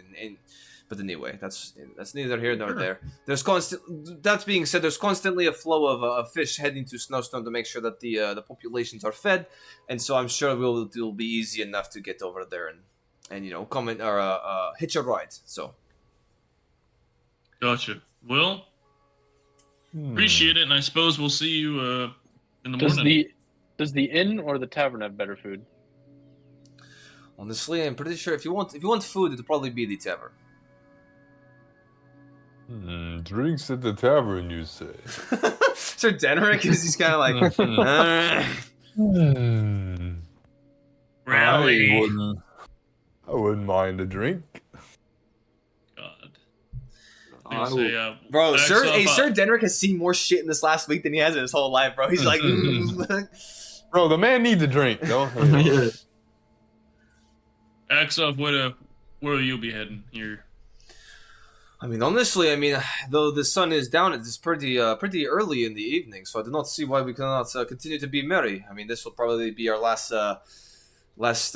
night together, so I feel like why not spend some time and just make it worthwhile, and then we can in the morning. How many miles are we from Snowstone? Snowstone. Bordy, as he hasn't quite left yet, he does mention because you guys will be at. Oh. You're at mile 140 with being 5 miles down the path. So you will be, oh my gosh, where are you? The total trek is 170. So wait, that can't be right. I guess, while Axel was saying that, like, how far are we, Axel, from 25 miles, roughly. From Snowstone. Snowstone. Okay. Yeah, honestly, it should probably take us no more than we'll probably be there by as long as it's the same pacing. We should probably be there by no later than probably noon, a little bit after. So sounds great to me. Do hope the ale here is as strong as the one they had in what's that place? This morning, or an hour ago. Well, look at you. Jared, did we Yeah. by chance long rest Yes. while we were drinking? Did you long rest? Sorry, short rest. 8 hours there? I would. We said we're in the tavern like an hour or so. That'd be like Yeah, I would 40 say. Yeah, years. I would say you short rested for sure. Because I had hit points down. Oh yeah, no worries. If any of you that need to gather anything from that, feel free. But I would love to gather so many things from that. yeah, gather some shit from your short rest. Name a more iconic duo. So Sir Denrick's helmet and a rock. So as you all make your way, collectively through the streets, there are a handful of individuals still kind of out, making their way, kind of out for the evening. However, you do catch some curious glances, but nothing out of the ordinary at this point. As you are some, Nothing your curious. your assortment is rather strange, but as you eventually make your way to the first diverging path to the left, you do take it. You listening to Bori's instructions. And a lot of this, I mean, there are a couple different areas that you see that are probably like smoke shops or like smoke stores or places that deal with the fish and get it, prepped and cured and all this different stuff for travel and, and then also serve it. But there is no like segmented portions where like a lot of cities or towns they'll have like kind of like a commerce district and whatnot. Everything's kind of blended together. You see like residents interchangeably with a bunch of different like kind of stores and whatnot, and so it's all just kind of mishmashed and kind of built into itself as you eventually make your way to the kind of the town plaza. And it's nothing of significance necessarily. It's just kind of a large kind of square space. You can see that there are a couple trees in here. You can see there's a couple like benches, like park benches, but you do on this kind of it's kind of towards the northern end of the town. So as the path diverged and you are in this area, as you guys are making your way and kind of cut off this left-hand path, you're now kind of in the northern portion of where the town or sorry, that'd be east actually, because north would be that way. Mm-hmm. So yeah. Anyway, you do see the large larger than most of the other buildings here, 2-story building that you assume to be the inn, and then like Bori said, directly across from this, you can see and you can hear kind of some lively music and kind of noises emitting, kind of voices emitting from this kind of squat-looking building. Kind of has this kind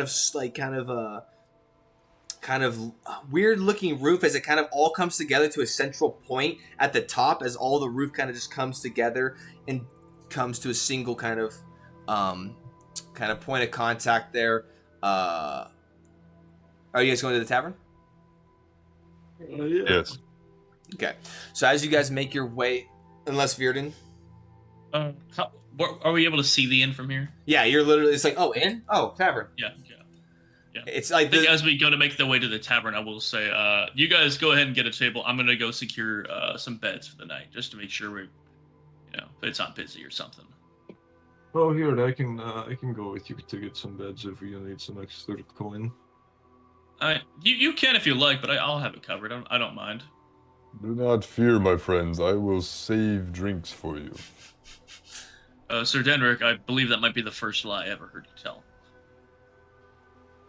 I tell no lies. I think if there's a drink in front of you, it's gone. I will save you 3 rounds. Oh, God. 3 rounds? Okay. Again? Okay. Well, yeah, Tell you what, Sir Denrick, this scene... Anyway, be off with you. Okay, I'll buy my own drinks. I hope they have wine. Give me wine. Give me wine. Okay, I'm gonna... Wine. I can remember that. I hope so. It's 4 letters. I'll make my way to the end. Sounds good. Some of it may be I'll gone, go but with Denrick there will and be make sure wine. that everything is okay over at the tavern. You going with Sir Denrick, Axoff will actually kind of, like, not saying anything necessarily, but as you kind of start to make your way, Virden, Axoff is following you. Okay. And I'll stick with Sir Denrick. Okay, so as you have the 3 and the 2, as you guys all make your way in this like just kind of rectangular plaza is probably only 150, maybe 200 feet across, on each side.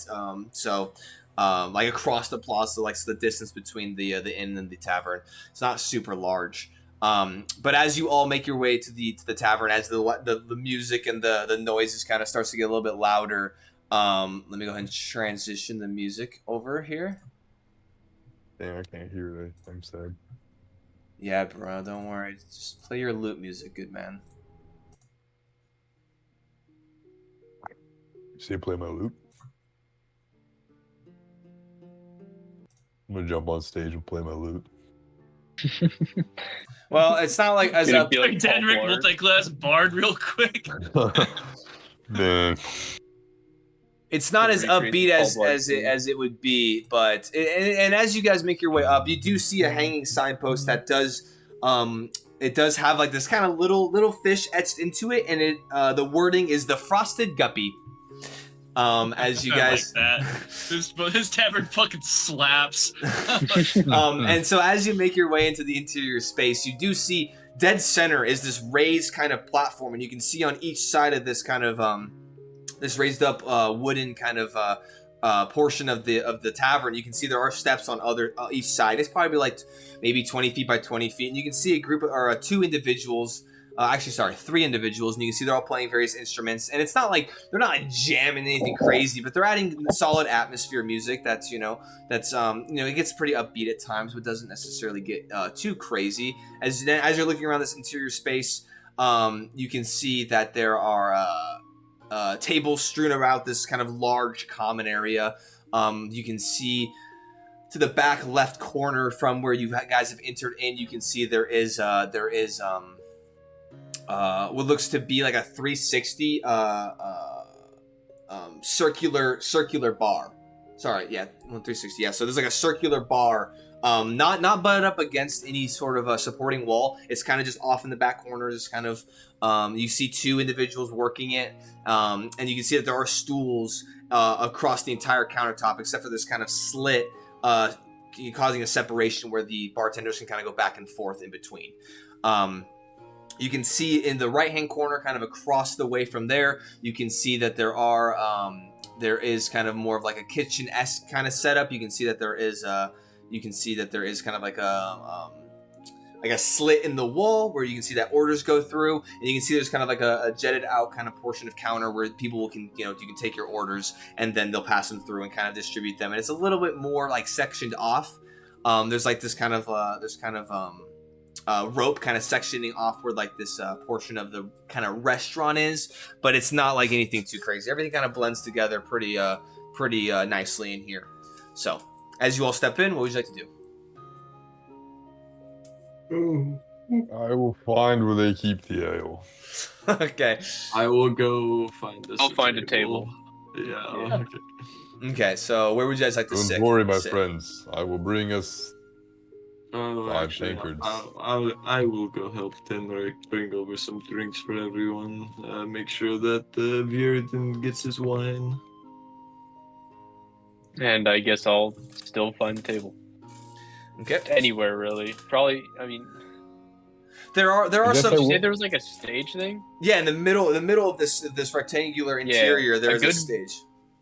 Close or the next best Okay, and to the stage? yeah, there's probably like probably 20-25 people in here, kind of strewn about. And there's a couple people that are sitting in the front of the stage. There actually is an area section to where there's only chairs, kind of more of like an actual audience portion. But then there's also kind of a couple tables set up where you can kind of eat or drink next to the stage as well.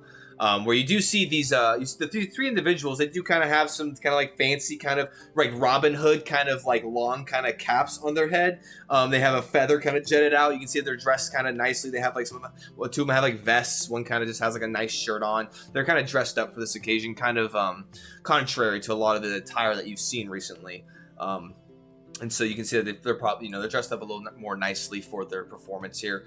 But you do snag a table kind of opposite of where you guys entered in. There's a table not really too close to too many people, and you can it's a rectangular table with 6 seats, so it's just a little bit longer. As you go and you gather that for your party. As Sir Denrick, Morello, you kind of have to catch him by like the pauldron every once in a while as he kind of stumbles slightly, as he's still kind of inebriated, as you kind of have to shift this heavily armored Thank you, my individual over to the bar. At which point you do see. Hold on 1 second. I need to pull up my wait, no, that's the wrong one. Okay, cool. You do see actually a gnome. Oddly enough, which is one of the first that you've actually seen when it comes. Hey, bro, calm down. You do see a gnome. You do see a gnome working behind the counter. But I as see the gnome. Oh, working behind the counter. I thought he was just okay. Never mind. no, but working If behind the he's counter. just walking around, he's probably not in my sight line. No, yo, there's. Well, if we are at a second tavern, then that means I need a second beer. Okay. You mean a 6th beer? So you do. Oh, he's okay. So you do actually you do find like a portion because the bar is pretty relatively full here, and you do see that you do see a male gnome. Kind of, you can see that their hair kind of curly, kind of shorter but kind of curly at the top. Clean shaven face. You can see that they kind of just you can see some sweat at the brows. They're kind of making their way. Kind of similarly dressed. They have like a black vest on. Kind of business casual. Like they're working. And then you can see as they're rotating around, as you're looking a little bit farther, you can see that there's a second gnome, another male gnome, kind of similarly, as they are kind of making their way across the various patrons at the bar.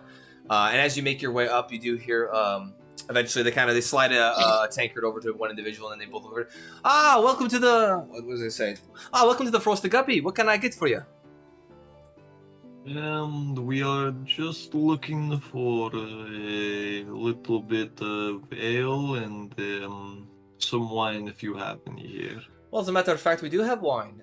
We do have it's a little bit more expensive, but we do have the frost wine that we have made locally, not here necessarily, but we do have it imported from Snowstone.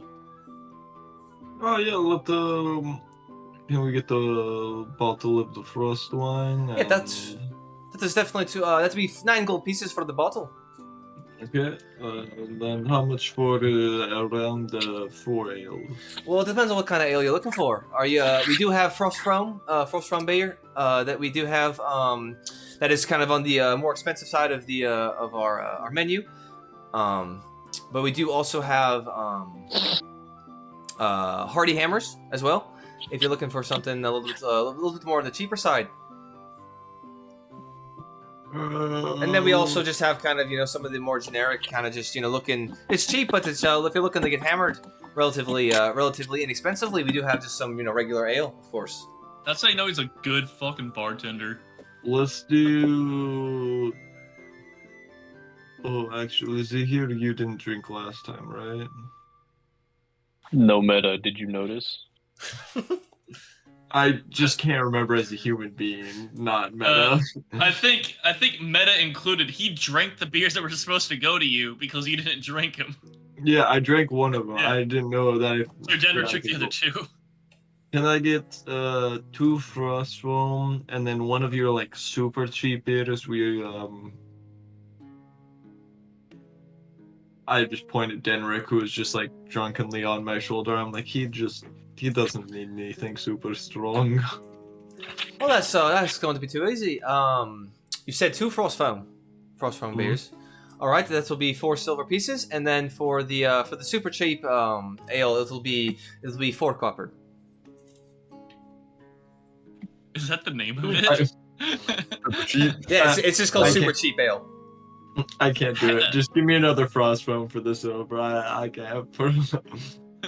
Okay, so that'll be 6 silver pieces total for 3. It's their version of a Rainier, so it's just an... No, it's their version of a Natty Light, you son of a bitch. Oh, right. sorry. No, okay, I apologize. I do actually have a super cheap ale here. It's called Grumble Grog Ale. It's 6 copper pieces. There we go. Grumble Grog. It's just called an Ice Spike. It's called an ice. It makes you... Nah, it's Drinks named on the house.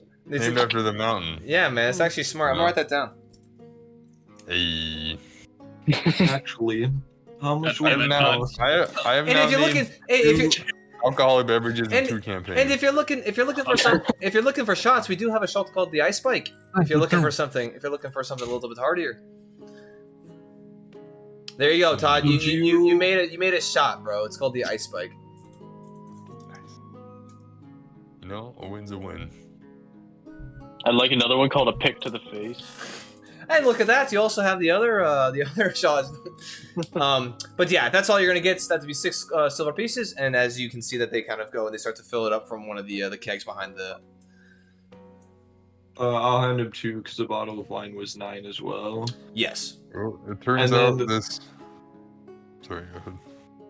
For the rest of that, could you actually give me a container of ale with like just mix as many disgusting alcohols as you can in there? The jungle juice. Yeah, I Just- can. Okay, as he kind of looks perplexed, but he does. Are you looking for just the absolute bottom of the barrel, or are you looking for like a mixture of expensive and not expensive? Oh, you don't know what the absolute bottom of the barrel. All right. No, we. Well, that's gonna definitely be arranged. May we have a picture of your finest wine? Oh, I already bought some wine. A second time. picture of your finest wine, please. We don't necessarily serve a wine in pitchers because that's a little bit more of an ale and beer and mead kind of thing. But if you want a bottle, we can certainly get you that fixed up for you if you like. Yes, a bottle for my friend, please. Would you like a second one of the frost wine, or would you like a different one, a different wine? What more do you have? We do have Elven Midsummer wine. We do have let's see, what else do we have? We also have rose red wine as well. Nathan. Yeah, I had to check my spell list. I will take both, please. It's rough out here. It's rough out here. These streets on both Nathan. of the which wines would you like? Both bottles, the rose Oh my red and the Elven Midsummer, if Well, you would. the Elven Midsummer wine is going to be 10 gold pieces, and then the rose red wine is going to be two gold pieces for the wine. Yes, that is fine. You can see that. My goodness, you are quite the heavy drinkers. Sheesh, but 3 this- bottles of wine. honestly, hey, I This is cannot. not for I me. asked for wine. I cannot. Do not fear. This is not all Period. for me. I can, but I definitely do appreciate the patronage. So let me go ahead and get you all of your drinks up and ready to go, and just give me 1 second as we fetch the wine from the cellar. You guys almost dropped more on drinks just now than it cost for the fare to get here Yeah. for So the carriage. Why do you think we let Axel pay? so you got 10. So you got 12 gold pieces for you, Sir Denrick, and then that's going to be 9 plus. You dropped 2 more gold, so 11 gold pieces for you, Morello, right? For the frost foam, or no? And I bought Frost Frost from as well. 11. It was silver for the. Oh wait, 9 gold pieces and then 11. Yeah. 11 total. Yeah. Yeah. think I Because bought some as well. you passed over 2. Well, I guess the frost foam for 3 would have only been 6 silver. We bought Frost from for 5. Different bar. No, it was 2 over there as well. I'll do the 11. I've done the 11. Okay, sounds good. Sounds good. Yeah, make it easy. Yep, sounds good. As you pay all of your Easier on the paper is real. as you No, I meant we got Frost Foam for 5 patrons. Oh yeah, true. Sir Denrick thinking he's sneaky buying one for Zahir, knowing it'll be for him. And the guy you also bought 3 bottles of wine for. Regardless, as you Extra sneaky. as a minute or so goes by before you see that the bartender that was helping you kind of starts to passes over all the beers, and then he says, "So where exactly are you going to be sitting, so that I can have one of our runners go ahead and bring out the wine that you acquired." I look for Z here. You can see him over by the stage. I see him. I Look point around, I'll over. wave. Yeah, we'll point at him. Okay. Point at him. Well, that sounds good. That'll be out momentarily. Once again, I appreciate your patronage. Yes, Thank you yes, for thank you kindly. making us. And it's something for your troubles. And I will leave 1 gold piece on the counter. Oh well, thank you very much. As he takes And as you all now at this point grab the 3 Frostfront beers and make your way over to Zahir with 3 bottles of wine. You have a Frost wine bottle, you have a Elven Midsummer wine, and a Rose Red wine, all coming to the table. Turns out you can't see anything in your peripheral in this helmet, and so I punched my real beer and like went everywhere. That's, Gotta go order another. that's kind of crazy. Secure it tighter. Get used to it. Yeah, but if you guys all make your way over to Zahir. If you guys Hello, like my friends. Do you, We're bringing drinks. can you stomach all of that, Sir Denrick? It is not only for me. It is for you as well. I'll take that as a no. Yeah, it's best to just leave him be. We Do you have the want- rooms coming. Do you want to stomach all of that, Sir Denrick? The merriment is just beginning. We have until morning. I got beer all over my dice. I'm Fitting. going to be resting, before the morning, hopefully. Yes, we will do that. But first, we will drink an ale and dance a jig. Okay. I live for unhinged Sir Denrick. I'm like, Todd, I want an IRL. I want it here. I'm like, I set the beer down and I spill it, and I'm like cleaning it up because that's what I'm actually doing. I got beer all in my. Okay, Oh, sounds my, good. As Sir Nice. Denrick slowly becomes unhinged, what's up, Zahir? Bless can affect up to 3 creatures, right? Let's look it up. Bro, you don't even know Unhinged, bro. I'm about to climb on that stage. Straight up Disco Elysium. You can bless I up do to 3 karaoke. creatures. Yep. Your choice. Yeah. Fuck it. I'll bless. Bless me, dog. Myself, and I. Hold on, bless me. I'm not Yeah, gonna. no, I won't be using I'll it. bless the 3 of us. I won't be using it for Constitution. I'll be using it for my later performance check. You have to add it to your Constitution. What do you mean? It's your I next have rule. to? Oh. Well, no, No, bless No, is it's all of blessed. It's for a minute. Oh, man. Hold on. Hey, I just want you to know the target says the target can roll. Doesn't have to roll. Oh, it's only 60 can seconds, so I roll. can't. If he I can't runs let up it to the out. stage Wait, is right it only now, 1 minute? punches whoever's up there. Yeah, it's one Only minute. 1 minute? It's a concentration up believe. to 1 minute. Yes, correct. Oh, never mind. Speaking of which, while we just start hammering drinks back, I'm gonna activate my frost rune so I get a bonus to strength and constitution saves. And he's way too big. No, not my giant rune. He's just my, he's beyond oh. massive. Just let's go. Yeah, I get a +2 to strength and constitution checks. That's the most Real inefficient good. drinking possible if you think about it. I'm gonna get myself massive resistance to Constitution. Let's go. Yeah, I want to. Yeah. I love it. I drink it for the taste. Fuck it. It'd be good Sobriety for winning rules. a competition. Dang, yeah, you should get in a bar. You should get in a drinking competition while we're here. Yeah, as we're saying that. So, I mean, we have all this alcohol and not a bunch of people here. Who wants to start just drinking? Well, Veerden said he wanted wine, so I got him some. Yeah, we have 3 bottles of wine. Zahirden. Veerden. And if you don't want the ale, Zahir, you can try the wine if you so choose. I think I think I'm quite alright for tonight. And if you don't want to drink, that is also fine. More for me. I think it's always good to have someone in their right mind. Oh yes, I've drank a night or two where I've had to use a few spells so that I was good in the morning. Well, now you I don't. can- So And I can say I am in the exact mind that I would like to be. This man's As suffering. I'm eyeing the minstrels, dude. I'm eyeing. You looking to fuck? Like, what are you doing? No. They're Dude, it's like, dude, show me those We're- leggings, dude. Leg with the bells. No, What's up, dude? I'm just I'm seeing what's going on the stage. See if they need a fourth member. oh. Oh yeah. Let's train into a quartet. Let's go. Oh yeah, you're keeping your eye on stage, all right, my friend.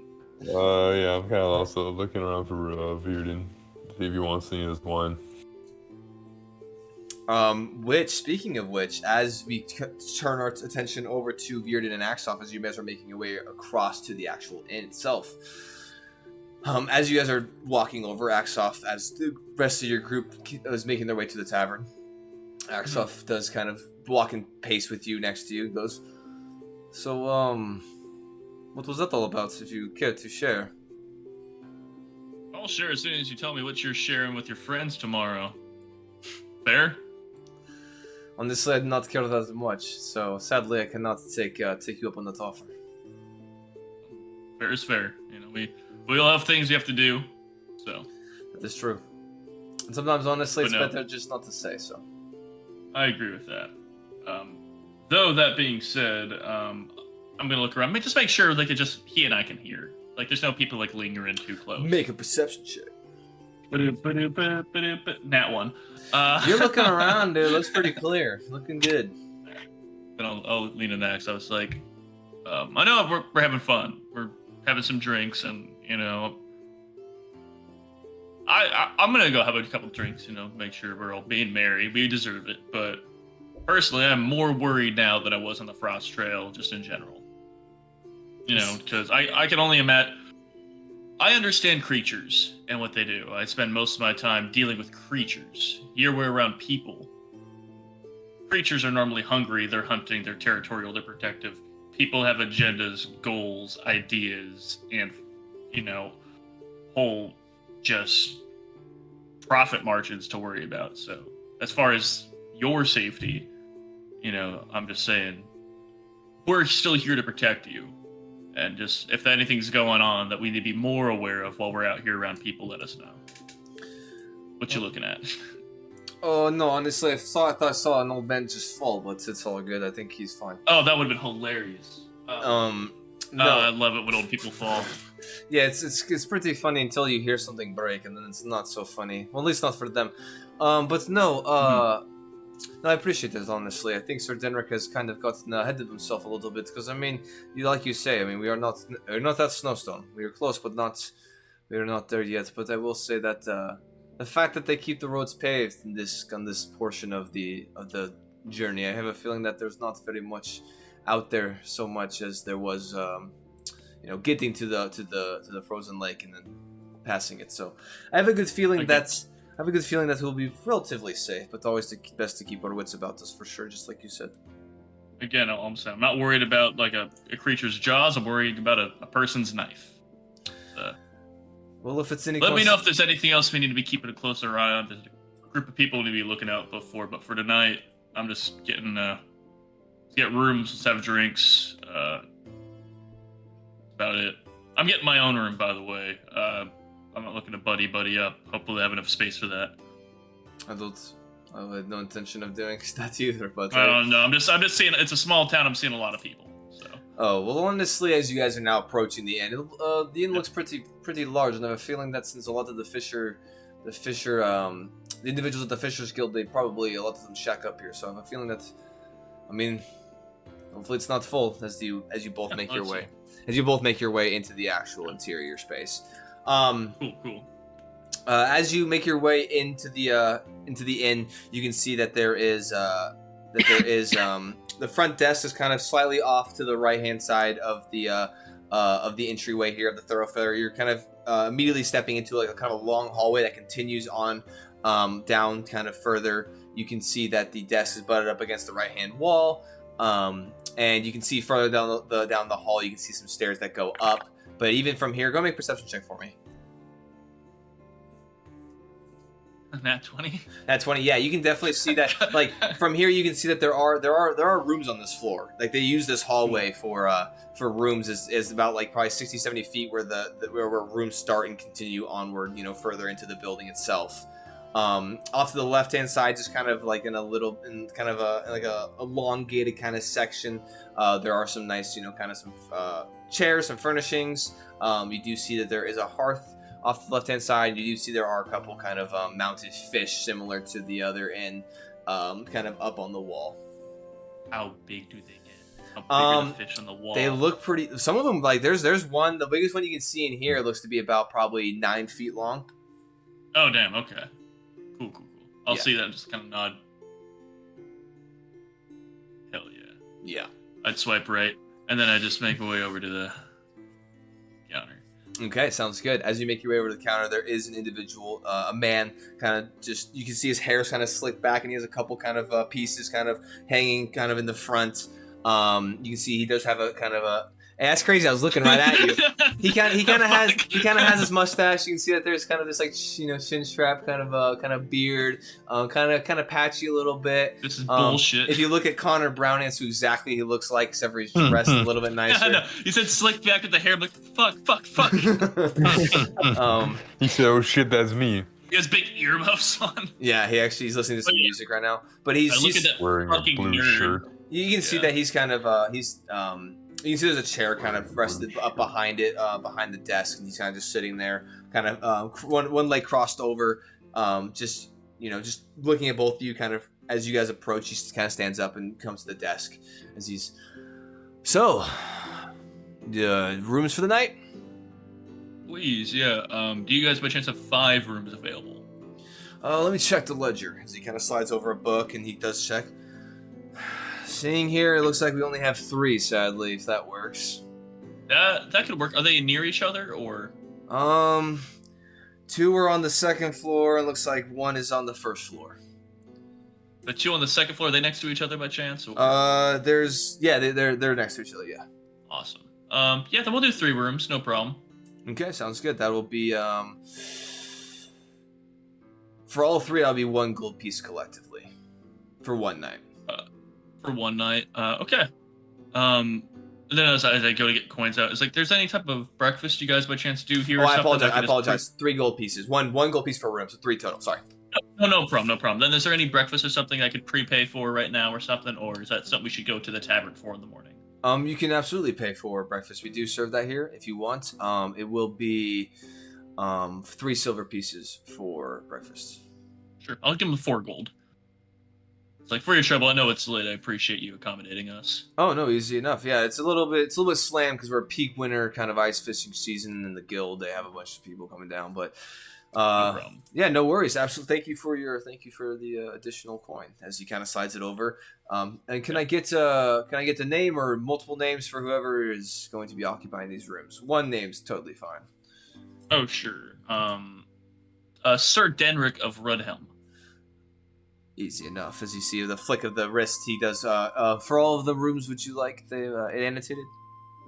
Please, yes. All of them will be under the party of Sir Denrick of Rudhelm. Okay, you see him mark one on one page. He flips it over, and you see him then write 2 lines with the same name.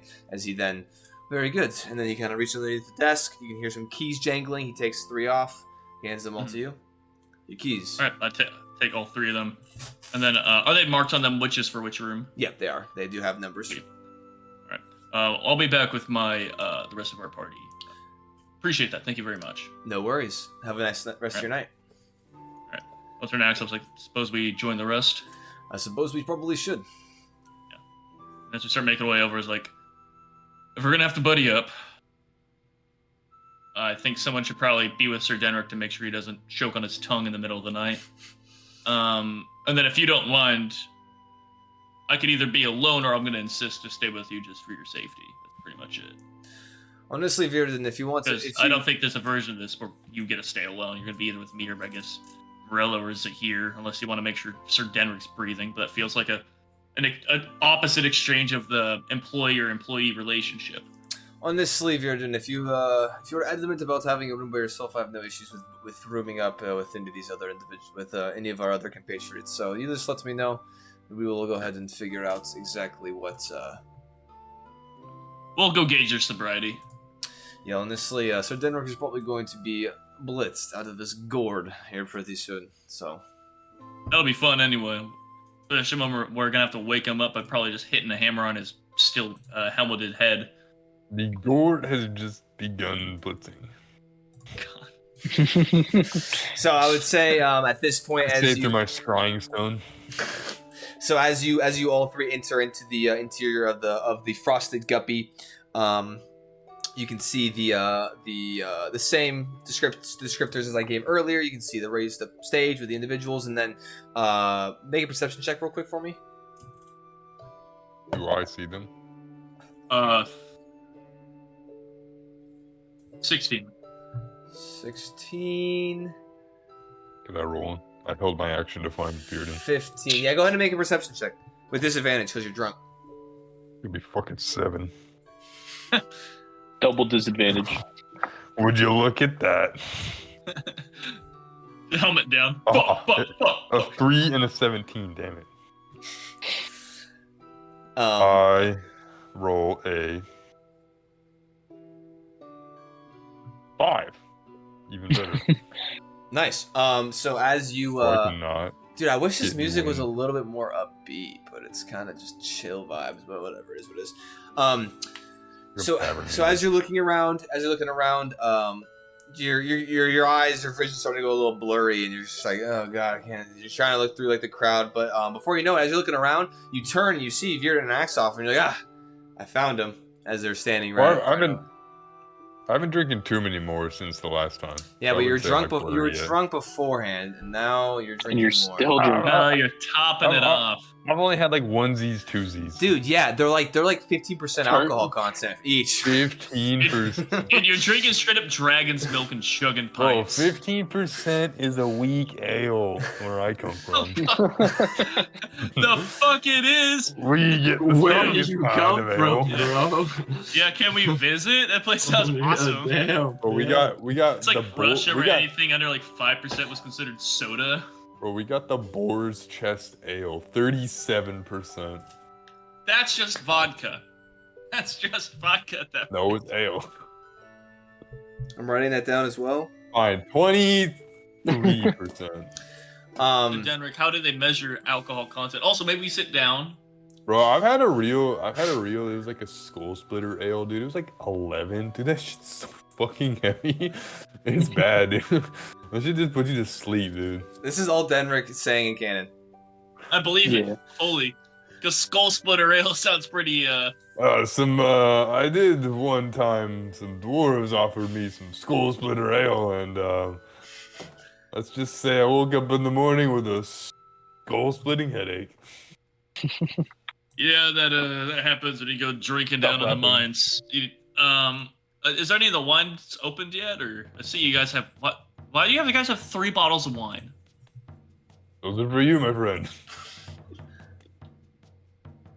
I appreciate it. Thank you. Are any of them opened yet? You tell me. They look like they're opened. We were waiting for you. Oh, well, that's returned very those. kind of you. Let me check these out, and I'll look over the bottles and. Yeah, you see the Elven Midsummer Wine, which I think you got when you were in Grimtoll.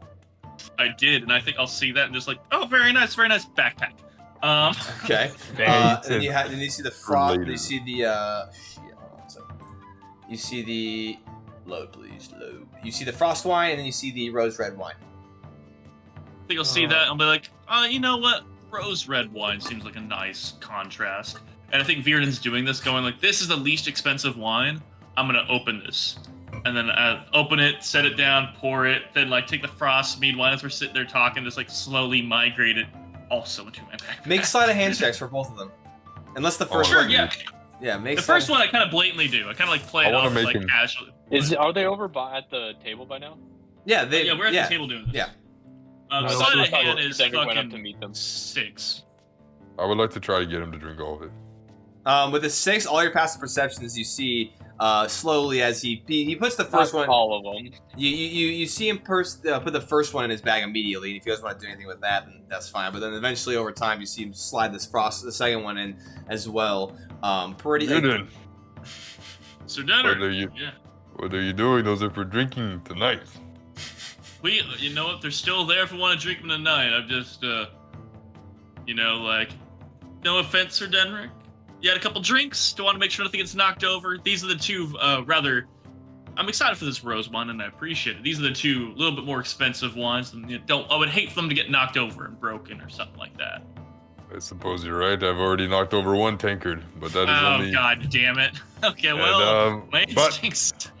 That is I'll tell you what. There is another round coming. Well, let me drink this bottle, this bottle of wine before you get me anything first, That's the and spirit? I'll begin to sip the first sip of this bottle of wine, I guess. As I'm still fat, like slow the fuck down. They did bring out 2 wine glasses, but you can either pour it out or into the or pour it into the glass, or you can just. I'll pour it into a glass, and then I'll like offer the other glass to anybody. Axoff does take it. Gorilla. Oh shit! Here you go, Axoff. Can I, As far as drinking, are you a wine guy, Axoff, or what's your? We've been drinking ales this whole time, but Honestly, I don't drink too much too consistently, but I will say that wine, at least right now, seems to be kind of calling my name more than ale right now. So I think I'll take that. there you go. Gorilla, you were saying something? Yeah, I want to slide over that really nasty concoction I got to Sir Denrick Oh, now I that he's forget. pretty drunk. Oh my god, I forgot you got that. Look at it. Make it What? make an insight check. Make an insight check with disadvantage. With All right. Can I thaumaturgy it to make it look like good ale? Ooh, hold on. Let me look. Can Oh. you? Oh, what is Oh, this guy I'm writing that down. Anytime now, I'm gonna give one of you guys IRL a really shitty drink. I'm calling it Morello's thaumaturgy. Nice. Is it? Okay. Well, are we roll? Yeah, with disadvantage.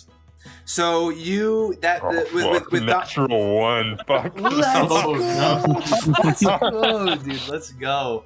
I just A 2. I'm A 1 gonna- and a 2. Oh no. As soon as I slide it over, I prepare to cast Lesser Restoration as well, just in case he needs to rally.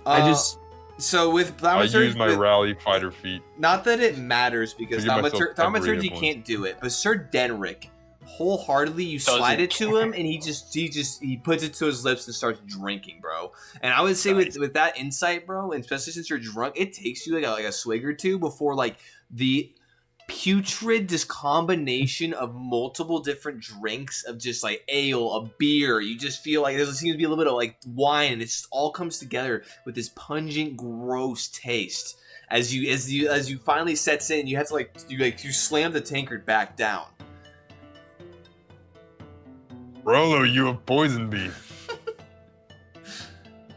I'll slam my fist on the table and I'll start laughing. I was curious whether or not you would drink it. I was wondering how many drinks you would take to take this concoction. Do you mind if I reach over and grab it? Hold on, I I would would slide it around for everyone to kind of see Before- what's inside. Yeah, it's like, ew. hold on. Before There's he a does that, dish I would rag like in to- there. I would like to slip my ice render claw in it without Sir Denrick noticing. Why? Oh. Before he Shenanigans, drank it. dude. Before he drank it. No, after he drank it. Oh, go ahead and make a sleight of hand check. This guy does a little trolling, dude. Sleight of hand, that's a 16. 16. With Sir Denrick's passive perception being lower than that. Yo, as you set it down, Sir Denrick, like you're kind of like, ugh, and then when you go to look and be like, what was in this, dude? You see a freaking claw, dude, little finger in there, bro, a little ice render finger. Do I see? You drank that, Sir saw him slip it in, but like Sir Denrick didn't even realize it was in there until he put it down and is now looking at this gross concoction. He's I like, look in the "What?" tanker and I say, "By the king." What? Man, you drank that, Sir Denrick. What the heck? How could I drink it if it's still in the tankard? Is there any food here? Did you guys look at food?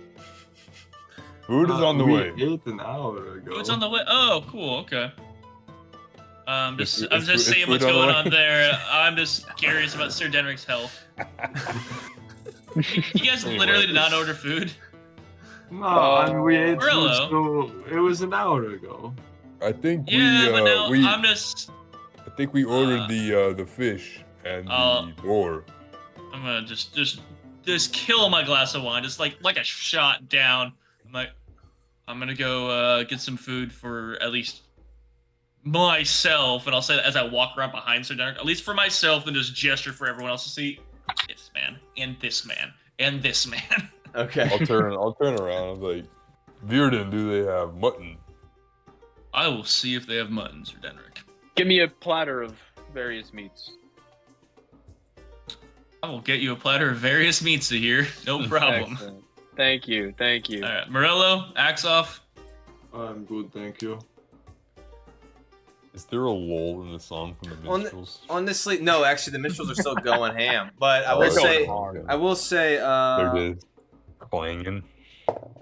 yeah, no, they're all vibing. They're all just like seem pretty focused on what they're doing. But Axel says, "Oh, honestly, I could take a little something. I mean, if you don't mind, Zahir, I'll just grab a couple things off your plate. I'm not very hungry, but I can snack for sure, if you don't mind." Whatever, Yes, that should be fun. whatever you want, Daxov, you are welcome to.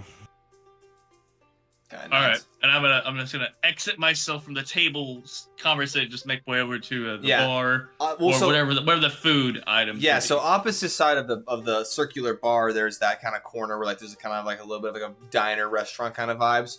But you can go over to the front clerk and just expedite a little bit. You can get fish for sure, but you can also get a couple of other various meats too if you whatever you want to order. It just depends on what you want. Do they have the mutton and the meat platter? Yeah, you can just be like shove it all on a platter and be like, all right, cool. Yeah. I'll get that, then I'll get, I guess, fucking.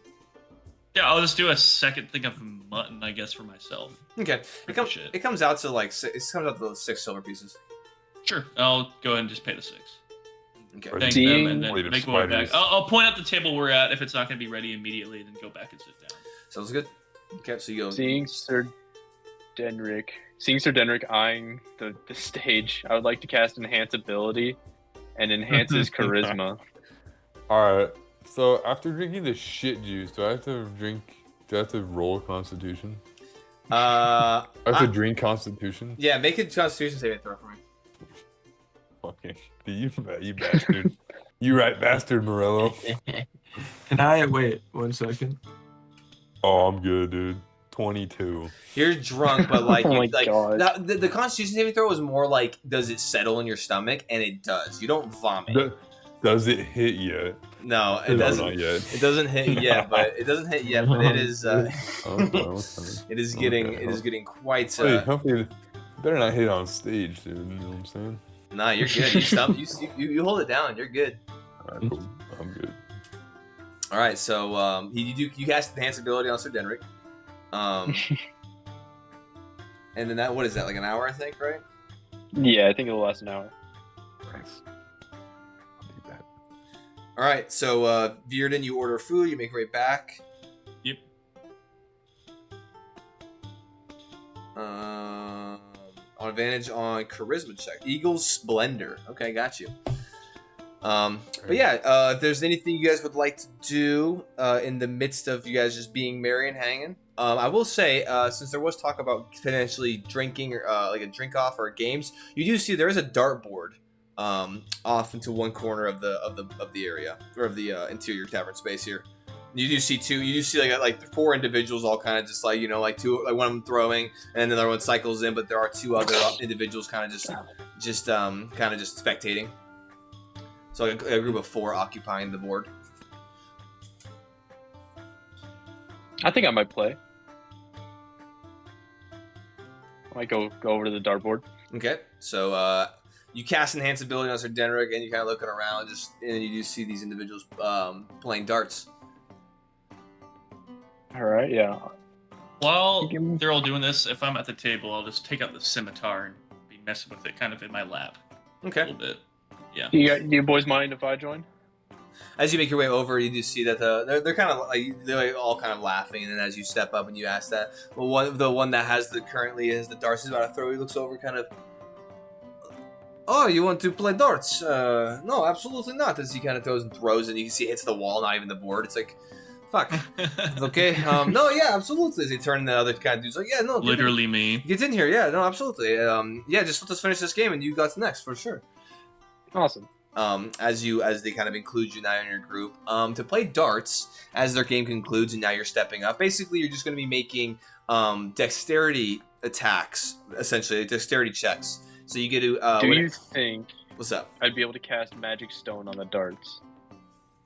Excuse me. What the fuck? What? So that I can utilize my. Because I was gonna play darts too, but I have no magic I can subtly use. And I'm glad you had the same thought and thought, if I can make it glowing, it will be subtle enough. No, so Well, so man said I do a little trolling. dude, it's so it says a pebble, so you can't touch these Come on, and make man. them magic I stone. brought my Come on, own man. darts, reaches into a bag of rocks, and just fucking... Unfortunately, Beans on. unfortunately, they do not Just signify the destroys requirement, it. or they do not fulfill the requirements of the spell. Unfortunately, Damn, fuck. All right, I'll play anyway. but as you step up, the dude that Let me go check my spell list, but I will play. okay, sounds good. Let's see is that what the bartender looks like? Yeah, actually, that's what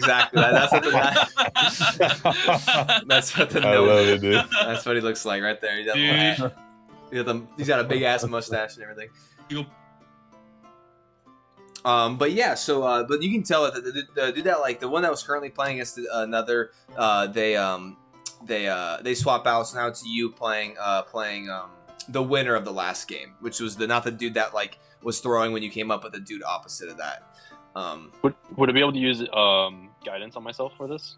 Yeah. Excellent. All right, so yeah, I'll use those for each of my throws. May cast heat on himself. Okay. So, but as you step up and they give you the darts, and he's like, looks over to you. He's like, so on this, so are you a man of? Do you like to play this for sport or for entertainment, or do you like to bet a wager on it so that we can make it a little bit more interesting? As he's kind of like stumbling a little bit, kind of trying to like get his footing. Oh man, I don't have any coin. Actually, There wait, you go. no, yes I do. I have a couple coin. Yeah, You have I much can't more. say I'm super versed in this, but All right. What do you say? I could toss a few coin down. What do you say? 1 silver piece for the wager. Silver piece. If you can break a gold, Yeah, you would only have gold. No, you can convert it freely. I'm not gonna. I can just transmute it into 10. Yeah, you literally just pull out a gold and it just becomes 100 or 10 silver pieces. It is. Okay. Sure, 1 silver. All right. Well, then, as he puts his silver on like the table that's kind of closest to where they have some drinks and they're kind of occupying. Well, all right. I said, let me go ahead and go first. As he goes, he's gonna throw his dart with disadvantage because he is drunk. Dude, he rolled a 14 and a 19. Fine. Damn. Strong. All right. So. Winovich. So he rolled a 14. So go ahead and make your roll. That is an 18. 18, nice. So as he threw his Your W. as he threw his dart, you can see that it landed kind of closer towards the middle, towards the center of the board itself. So he's like yes, all right, let's go. As he kind of stumbles off, you kind of touch the side of your leg as you cast guidance on yourself, and did you cast guidance on yourself? Yes, I Okay. I will be. For And each of these throws. you do add your dex too. I don't know if you have high dex or anything. I don't have any decks. Okay, so but you throw it and it etches itself closer, almost to the middle of the board, towards the center, close but not quite. But you do manage to make it closer and get more points on the first go. As he goes, as the kind of the one playing against you is all right, so okay. As he now is going to step back up, dude, this guy's rolling so good. Wait, wouldn't you roll 2? If you rolled 2, wouldn't say he roll 2? Well, I'm going to be Advantage and rolling. disadvantage. He's rolling with disadvantage. Thing. Oh yeah, okay. Go ahead and roll. You can see his dart kind of went a little bit farther out than his first one, but still, kind of towards the middle. 13. Oh, so yours lands in a different portion of the board, but equally spaced and the same amount of points as he had rolled the 13 as well. How Oh many? man, it's getting close. I'm just gonna say there's 3 darts. There's just 3 darts each. Yeah. I like this dart game. Yeah, go ahead. And this one, it doesn't even stick in the board. It off to the side of the wall. He's like, fuck. As he kind of makes his way over. Do your damage. Damn, I don't have anything. Alright, yeah, I'll toss another. Oh no. That's a 5. That's a 5.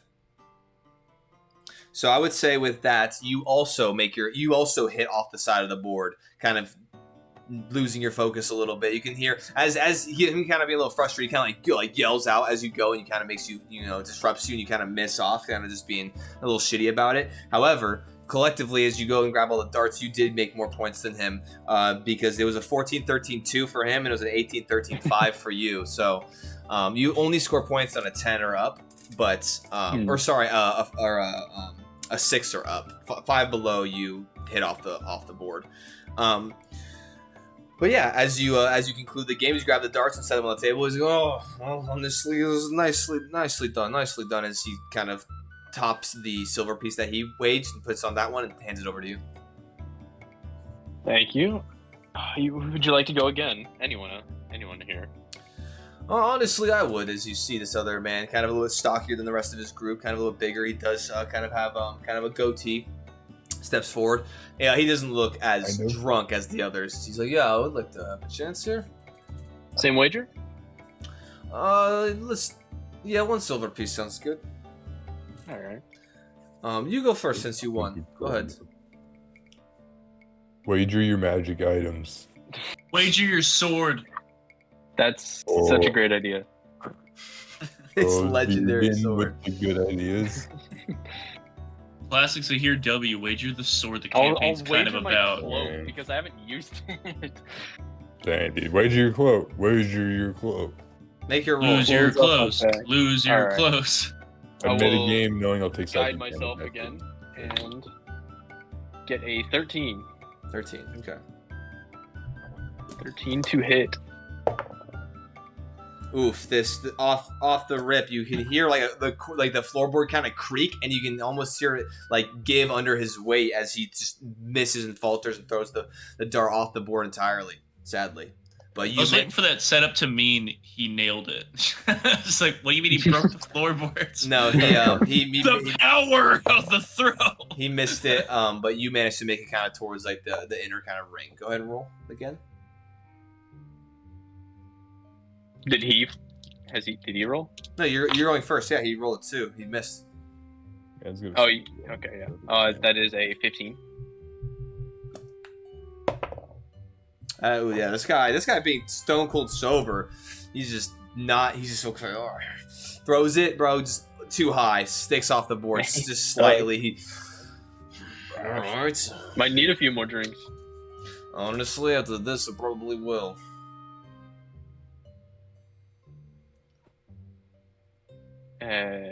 Migo or his? Yeah, you go first. So you're going. You, amigo. Amigo. All right. Amigo. That's a 10 total. 10 total. Okay. Tells me you win. Oh, he got a 10 as well. So as you guys kind of both sink your darts relatively in the same spot, however, you do take the board because he missed 2 of his darts off rip, and he does pay over the coin and goes, "All right, lads. I think that's he made the good suggestion. We should probably go get a couple more drinks." And he kind of nods over to you, says, "Hey, appreciate you playing." As they, being good sports about it, at least make their way over back to kind of towards where the bar is, leaving the board to you really, unless you want to leave. I'll look over back at our table and I'll see if any of them want to play. But I don't need to roleplay any more of this if. No. Whatever you like. Bro, I'm gonna be terrible at darts. Whatever you like to do. Whatever. If I can do what I want to do with the scimitar in the meantime, when you did these 2 games, then which I would just want to kind of gauge its weight and talk with Axoff about how much it weighs. Just that type of conversation. What? Kill the nearest patron at the bar? You see, you kill the nearest patron. Make an insight check on the blade. Sure. I like those. I like that. That is 18. 18. You put the weight of the scimitar probably at Like that. probably maybe like 15 to 20 pounds, maybe a little bit more than that. It is very light. Wait, 15 to 20 pounds? 15, 20 pounds is heavy as fuck. For No, A sword weighs like sword. 3. Hold I on. feel this heavy ass scimitar and I go, thank God. He says this fucking giant. Hold lump on, of you stone. fucks. Let's see. Dude, that is an insanely heavy sword. No, Nope, I'm taking the answer as it is. I love it. Dude, you would like cut people in half with that though, with the weight. Good. I'm gonna. Let me You'd learn. have to Let's see. two-hand it. let's see. A gray sword is 6 pounds. So yeah, it's probably about He said, "Hold on, 15 calculating." pounds. Um, Anime physics sword just swings the radio. Yeah, Ultra dude. great sword. man. Bro's y'all- got the sledgehammer scimitar, dude. I would actually. I should have just looked at the scimitar. Just wait. What the fuck? am I Yeah, I doing? know. You said great sword. I'm like, cool. What's scimitar? Then you close the book. I'm like, So, okay. yeah, I anyway, forget that they have weights in here. I would say. I mean, so scimitar listed here is 3 pounds, but fuck you. I would say it probably weighs from like 4 to 6 pounds. I would say actually Yeah. with an insight, I would say you can hone in. It's probably about 5 to 6 pounds, close to. And with that, like my ring itself, like I'm trying to gauge its weight too. Just sitting there, just like look at these over. Trying. So what, like my ring, like any idea on the weight on that? Go ahead and make a. Minuscule. Yeah, it'd be very minute. But yeah. Like I'll think that over and like, okay. Kind of like mulling it over. I'll kind of put the scimitar away. So, yeah, then I'll here's questions. Anyone want to play darts? I'm like, no magic. I'll play darts. I mean, he's across the tavern, but you can see him kind of looking over, and you can see Yeah, him. if he looks over, I'm like, then I'll make my way over. It's just like, well, see here. I'll tell you what. I don't do magic. You don't do magic. I'm good with it. you gotta throw the scimitar. Have you played darts before? Because this No. is probably this is my first time. I don't think I've played darts. I mean, I've done a lot of random games where you throw things, but nothing's alive on the other side of it. So I think we're good. Sure, all right. Yeah, all right, okay, Yeah. chat. Everyone calm down, okay? I made a blunder, all right? I was just, hey, bro, I'll put on Chat this. roasting the What's shit out of you. What's happening? Just bro? roasting the shit out of you. All right, everyone calm down, bro. Hey, I'm What's gonna happening? edit that part out, bro. I'm chopping that whole segment out. I'm just gonna be like, Edit it out. Edit Yeah, it out. Jared, you I'm nailed clipping it that before weight. you can edit Thank it. Dude, you. I was thinking I mean- about how much scimitars weigh, and I'm just like, exactly 4 to 6 pounds. And you nailed it I first mean, try. Thank you. The Okay. the daylight defender's sword probably weighed 20 pounds. Thank you. That's what I was thinking about. I apologize. Yeah. Nailed it. Anyway, listen, dude, I don't. You're good. Bro, it's okay. Well, so here, I guess, go ahead and you throw yours, and I'll throw mine. So we're supposed to get as close to the circle as we can, the middle point. I think that's the goal, yeah. Sure. All right, go ahead and whoever wants to All go right. first. If y'all want to wager anything, then do so. You go first, Bearden. Sure. Do we want to bet anything on this, or That's up to you. I'll put 5 gold down. All right. He's You not do, betting you do money see anyway. you do see a woman kind of off, like kind of close to your table as you guys are like discussing this, and she like wide eyes goes like, and like turns and like looks away. As you say, yeah, 5 gold. Yeah, we'll wager 5 gold. Like, oh fuck. Okay. Yeah, fuck it, why not? Bro's got that riz. All right. Do you want to go first? No, you go first. I went first on the last Sure. game I played. All right. I won't be a dick.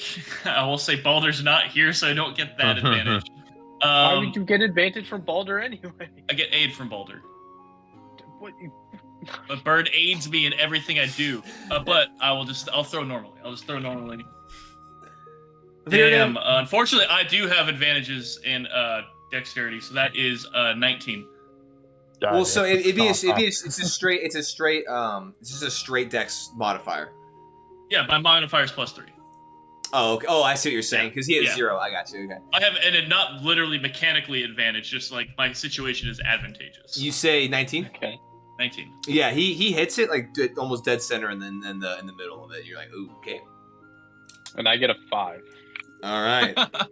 He immediately sinks it on the exterior of the rim, outside of the point accumulating area. Roll again. I'm immediately shitty about this, as I'm just like, oh, I see, like, oh, the way you threw it, I'll try that this time. And I'll go and throw it again.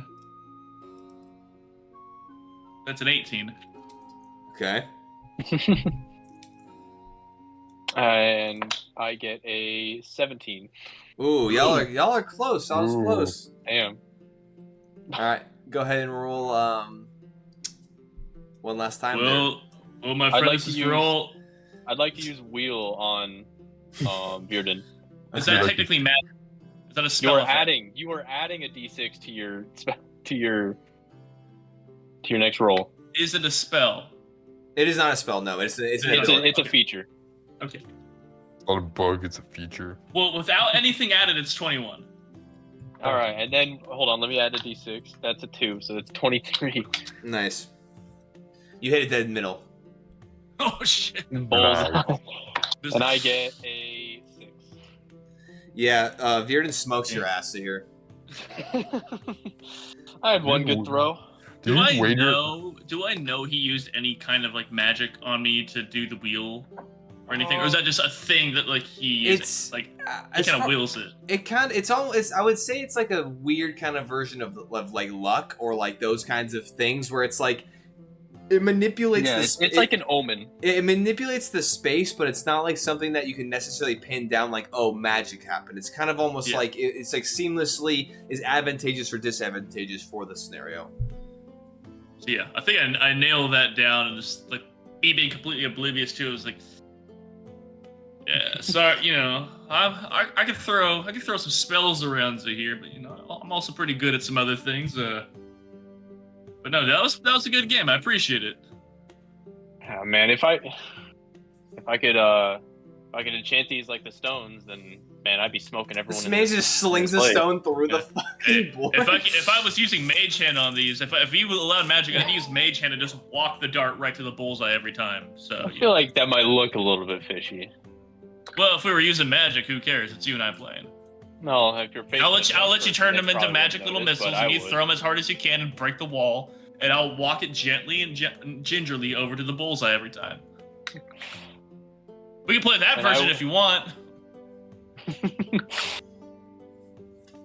But no, that good Yeah, game. no, I myself. Oh, before I forget, then I hand him a key to the place. I'm gonna hand him the.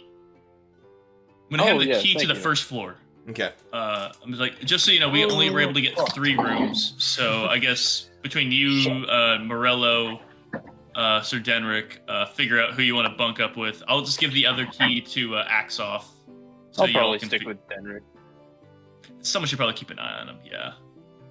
I think at that point I'll turn over to What? Sir Denric. Speaking and of, whatever keep- he's doing. speaking of Yeah. keeping an eye on the I'll turn like someone should keep an eye on him. the, Look the, over. I have been holding my action for this moment. the 3 bards have posted up their instruments and Oh. have come off the stage to go over to the bar. Perfect. I will stand up. And I will Make say- me a dexterity saving throw. Oh no. Standing up. Make a dexterity saving throw. So That isn't the realest shit. Since this effect is only targeting me, can I use my shield's AC? Yes. Yes? Yeah. Nice. You like brace What? it. Brace on a chair or something.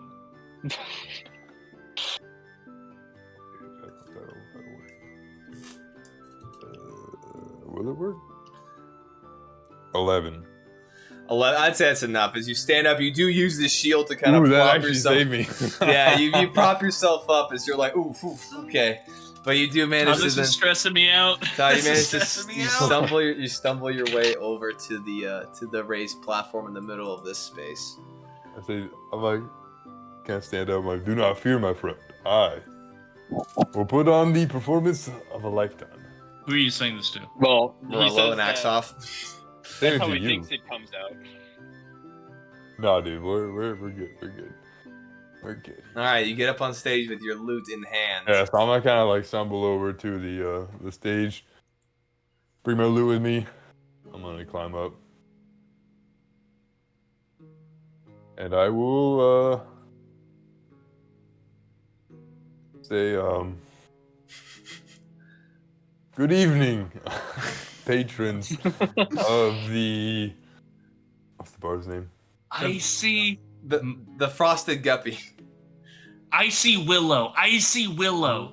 Good evening, patrons of the Icy Guppy. I am Sir Denric of Rudhelm, and I, in the meantime, that these fair minstrels have gone to break, I will play you a ballad from the lands I come from. Okay. And without further ado, I will roll performance. I would like to use You can my last use you of can wheel on roll it, but you can roll it straight because it's not disadvantaged because you do have the enhanced ability. So you roll it straight, and then I think Zahir wants to do something here as well. I'd like to Question. add a d6 to that, and I will be rolling it. Okay. Question, Can my I friend. guidance him? Yeah, you can Bro, go, you can slap bro, his I ass. got- If things bro. look bad, I will dance alongside him. Bro, I got hitters, dude. I got hitters. Bro, you got your hype men. I do have one question. So the inspiration that I've been holding for the whole campaign, how do you do it? Or you don't do like per session, right?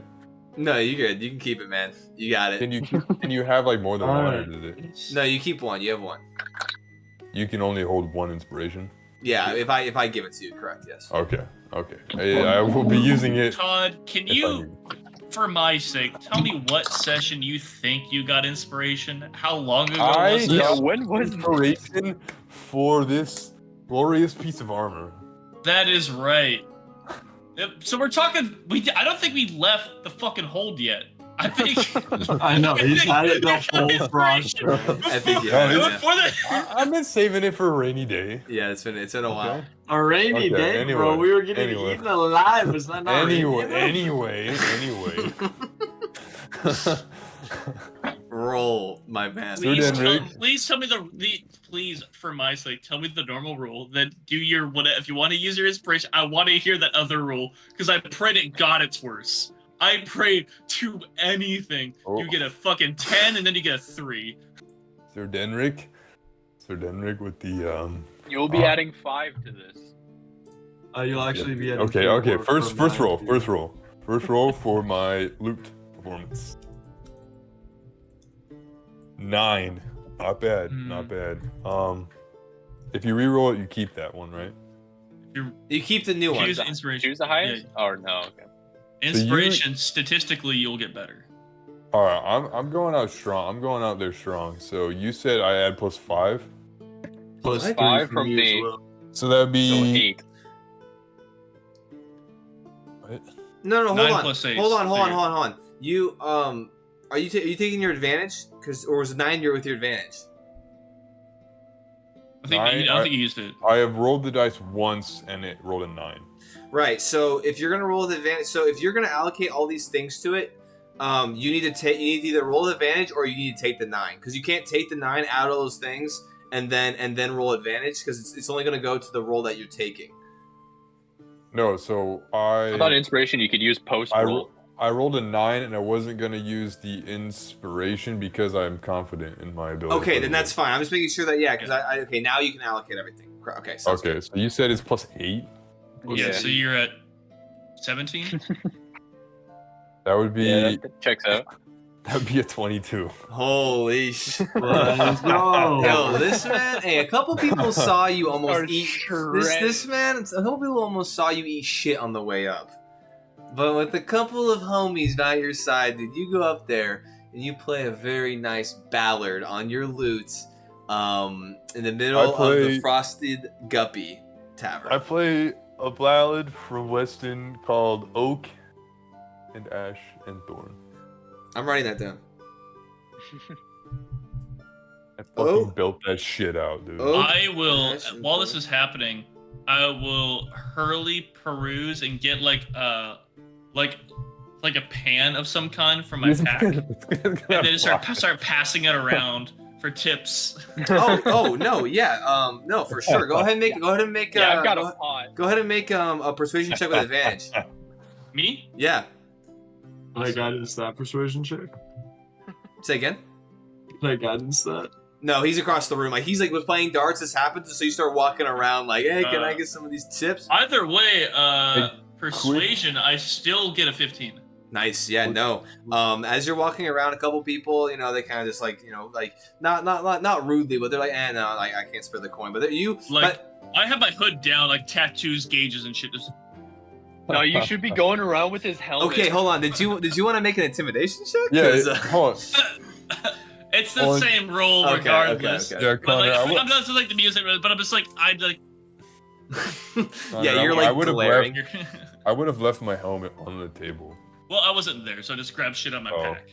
But no. So you make your way around and you collect a good 13 silver pieces and and 40 copper.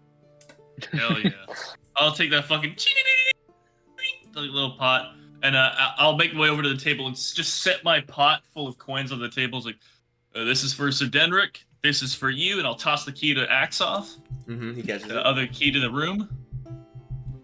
It's like, and I am turning in for the night, gentlemen. Get home safe. If I look at Axoff, get home safe. If you need anything, you know where I'll be. But also, I'll turn to Morello.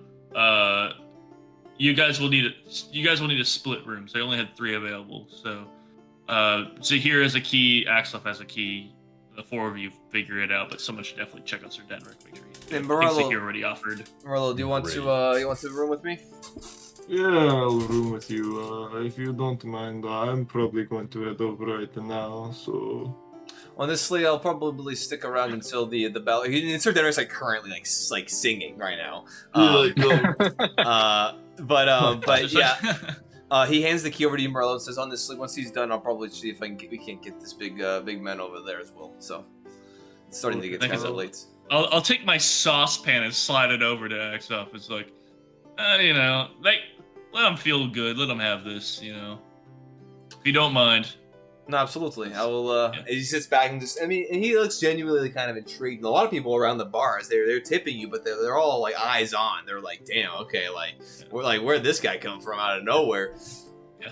And as I start to leave, I'll think of something, then I'll wait. I'll sit there and I'll wait for his, like, song to end, pretty much. Okay. And then when he does, I'll specifically cheer, saying, give it up for Sir Chadrick.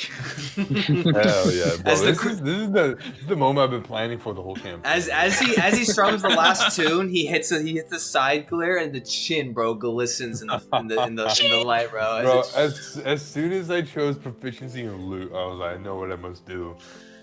Yes, sir. So with that, you do come, and I will say this: as you start playing and you start to get into the ballad, like it's almost like you kind of like ascend and kind of almost have this like spiritual moment. But then as soon as you're floating? you start floating in the space. No, you do kind of like you're playing it and you're kind of like walking around the stage, but then like as soon as you're done, you play the last strings and like the cheers and you hear Virden say his thing, like the alcohol re-hits you and you are drunk, but for that little bit of time it was almost like blissful, just kind of surreal energy as you were.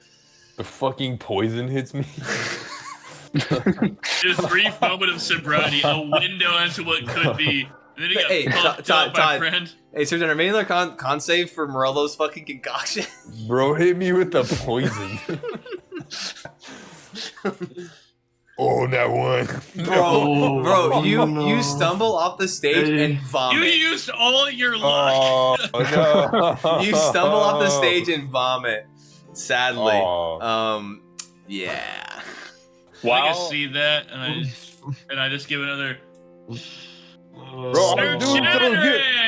Curse you, Morello. You poisoned me.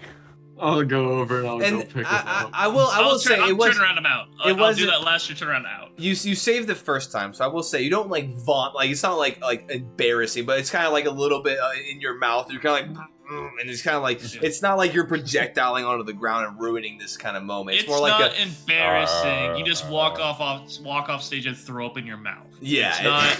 It's weird. not that bad. Yeah, it's not weird. It's not that weird, but no.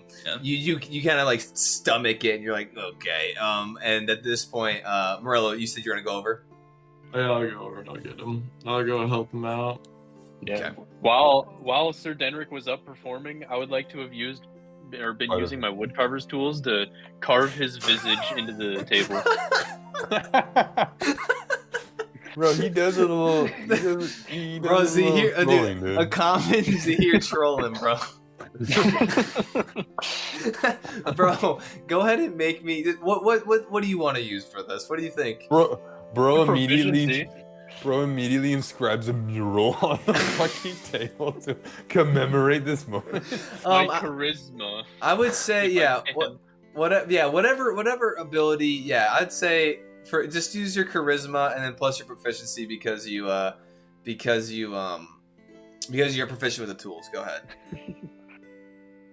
Natural 20. plus Dude. charisma. Yeah! Holy shit, Yes! man. Bro, alright, dude. The perfect vicious. Yo, like, as you search set down these tools, bro, they're steaming, bro. You create this elegant etching of Sir Chadwick of Rishelm while he's playing the lute in this table. This beautiful wood carved inlay of this table as you see the outline of this man clad in full armor, just singing with the lute in his hand as you finish, and you're like, "Damn, that was some fine work." The Yeah, new there's name of a shavings cocktail is now the drunken. Yeah, there's statesman. savings. Like, yeah, you have to like, it's like you have to like blow like with kind of like blow off the shavings, wipe them off. But yeah, there's like some. And then Sir Denrick falls in all the shavings.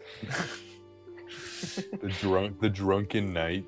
But I would say with that, as long as unless anyone has anything else, that's a pretty solid way to exit the frosted guppy for the night, Yeah. Yeah. it is. and probably forever. The drink Only I can't had be the more drunken bag knight. tricks.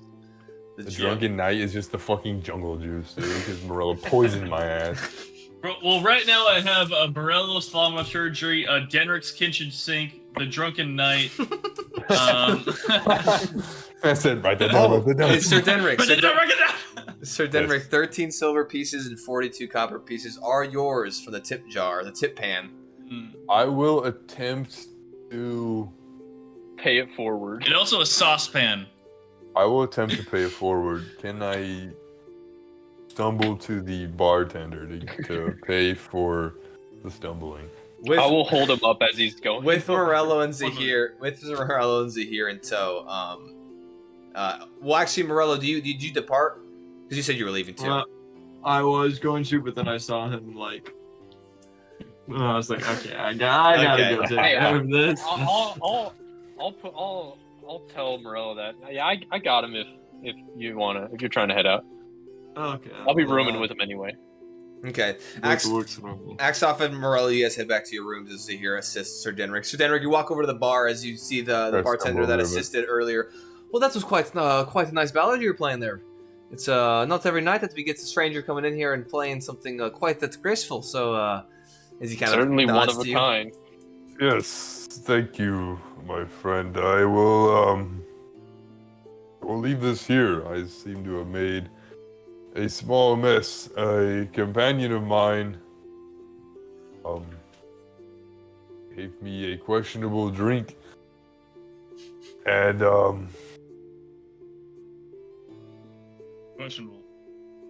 yes, I believe I will turn in for the night. And I Oh, will leave. as he's like, well, that's quite generous of you. I appreciate that. And as you start to turn Zahir, you see that the bartender kind of like calls you back and goes, honestly, I think he's earned it. So just go ahead and pocket for him and give it to him in the morning. As he kind of gets it all together. Actually, he just hands over the saucepan that was left on his bar top. He left the whole saucepan. Yeah. No, So. I think he actually does want to leave this for the others. Just And on the house. I'll put the 2 silver that I earned as well into the saucepan and leave it as well. Well, do you want the saucepan back at least? Do you not want it? Where do we get it? As he kind of It was as he brings it back, he says, "Well, I will just like to say that we appreciate your patronage, and you'll have a wonderful rest of your night." As he just puts the saucepan underneath the counter. And to you as well, and I hope I didn't mess up the table too much, and I'll turn and leave. Wait, you messed up a table as you make your way. Bro, he sees the glorious visage, dude. I want to point out another drink name is 20-pound scimitar. Oh, That feel, just so we don't forget. That one felt pretty Nice. good. That Man, one is like kind of a pain. bro, the pitfall of my DMing career right there. Bro, these Oh, that's right. Another one has to be miles and miles of works. Oh yes, dude, it's Oh, only, yeah. it's you know what? Connor, these are gonna be all on deck when Jared's in town, right? That's why I'm writing them down. We'll open Please up our own continue. bar. Just We'll wanted to open throw up that our in. own bar. No, that's good. I like that. I So. like Eventually, you all make your way to your rooms for the night. Unless there's anything further you'd like to do, sleep comes to you all relatively quickly. Hey, No, there's I'm something good I'd like with, to do. Would you like to do it here or in the secrets chat? What does that mean? I'll leave it to your discretion. I think it makes sense to do it in the secrets chat, but if you'd like to do it here, that's fine. Okay. Or secrets? Here, let me text you real quick, and then we'll decide. Let me just hit you with a quick Discord direct message real fast. Hit me with a should DD, DD, Discord bro. Direct. We should hit a third in-game tavern. Yeah, we're on our tavern crawl. Oh, we're two. We're two in. Why stop here? Is there only one tavern in the city?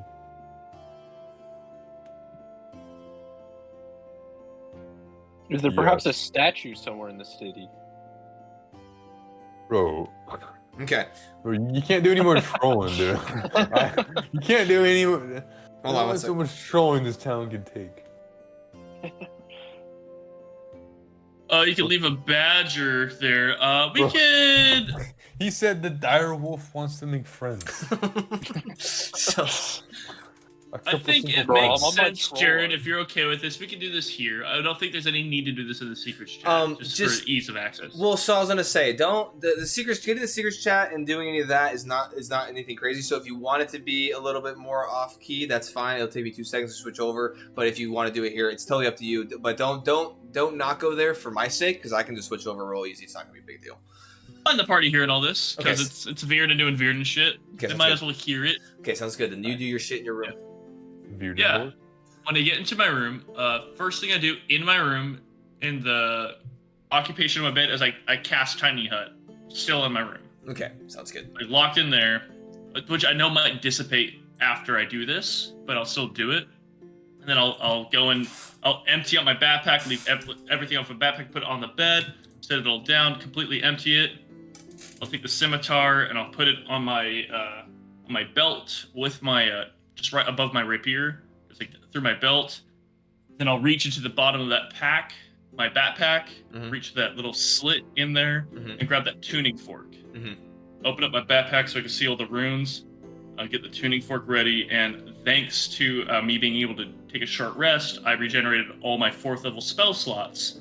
So with my tuning fork, kind of waving it around the runes written on the bottom of this backpack, I'm going to cast Dimension Door and teleport to Shadowfell. Okay. Damn. See ya. So just to clarify, you do need to leave the tuning fork within the backpack itself. Yeah, well, it's like reaching it in there, like just like kind of doing it in there, like Oh, I putting my got you. hand inside a Okay. sack and swirling it around, Okay, like, got around you. the runes. And such, I got yeah. you. I got you. No, Swirling the sack, if you will. Okay, sounds Yeah, good. not like. So as you have everything within It's just within your space, as you interesting. So as you go ahead, you begin to cast Dimension Door, and as you do so, the familiar incantation kind of comes across your lips as you do all the different components of what it takes to cast this. And as you centralize focus at the bottom of the backpack, you all of a sudden, as the energy starts to get channeled and makes its way down and kind of goes to create this doorway that allows you to shoot across 500 feet space. You start to see the runes all start to light up. As they all light up, you can hear this like humming noise emitting from the backpack itself. And as it does so, you start to see the floor kind of. You see the door that you know is familiar to you when it comes to the Dimension Door spell. As you see this, was generally like a purple-ish kind of circular kind of doorway that you step through. This one, however, as it encompasses the floor and kind of almost leaks from this bag, you can see it is almost shades of dark, of black, and of white, and of silver, of these darker shades. And as you're standing there, the bag slowly just falls through it, and you slowly start to descend through the floor as you leave no trace, considering that tiny hut was in your room. And as you left, it dissipated as you were For me. launched across the plains. Dimension door can go between dimensions. Can now. Anyway, But yeah. okay. So I will say this: Is there things you would like to do? I'd like to. Okay, how about this? We're gonna go to the secret shack. For this, we'll do this much. We'll go see. That's okay. That works for me. Well, What so is for me, happening? well, I didn't really understand exactly what you, because I thought you Yeah. weren't leaving, but I didn't realize No. what you meant until now. So I was leaving, but with the intent of coming back. Because that was my understanding of our last secret chat. Is like I can do this, come back, do more stuff, and then leave a separate time if I needed to. No, okay, so I misunderstood that. I thought it was like I could leave and like, hey, what's okay, up, gang? to the secret chat, to the secret chat. Yes. Hello. I'm not gonna set. Well, hold on. Yeah, I'm not gonna set up everything only because it's kind of we're just gonna do. So essentially, what he was saying was that like you can get back by doing this, and then essentially he was saying you can get back by you can go to Shadowfell by using the tuning fork, and then if you wanted to, you could swap out the your Feywild tuning fork and go then home. Exactly. No, you couldn't come back. Okay. No, because you would need a tuning fork then for the material plane, which you don't have.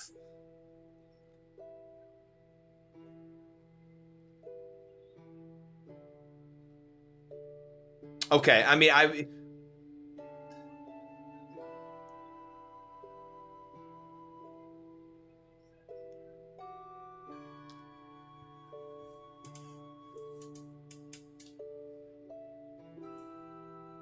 okay. Also, real quick for chat, I don't have them up because it's just some clarifying things. So yeah, you can't. I'm aware you can't hear them, but thank you, Scotty, for letting me know.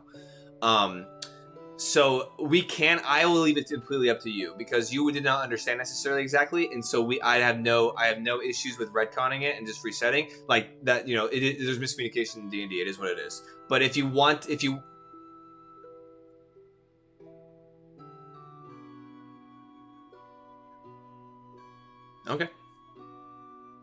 Okay. Sounds good then. Yeah, let's go back to general.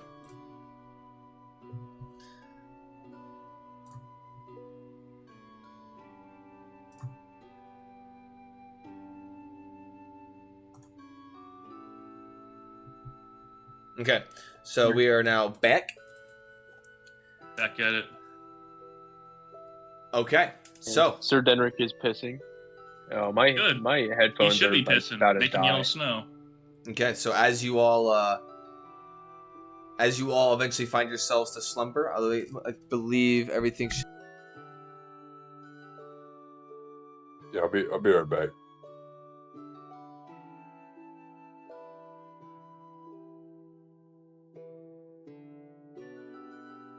He's good. Okay, so as you all find yourselves eventually to rest, eventually the next morning comes quicker than expected. A lot of the alcohol definitely making your systems a little bit slower to wake. Let me go ahead and change the music actually.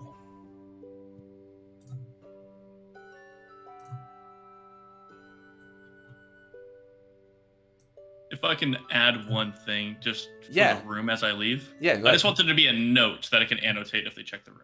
Yeah, that sounds good. Awesome, thank you. Yeah, no worries. So, did you lock the door by chance, or did you leave it unlocked? If no one would happen, I'd leave it unlocked. Okay. Especially with casting Tiny Hut before it did everything. Yeah, sounds good. Yeah.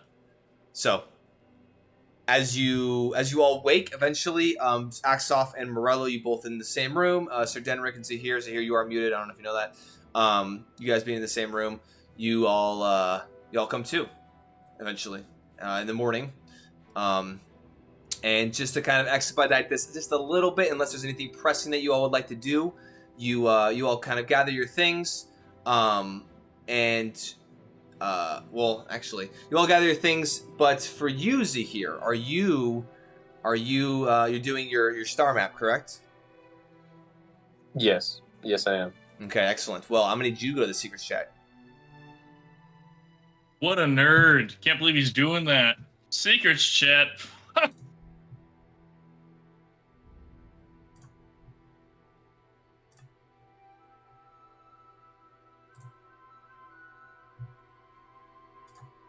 Okay. And then I need to go.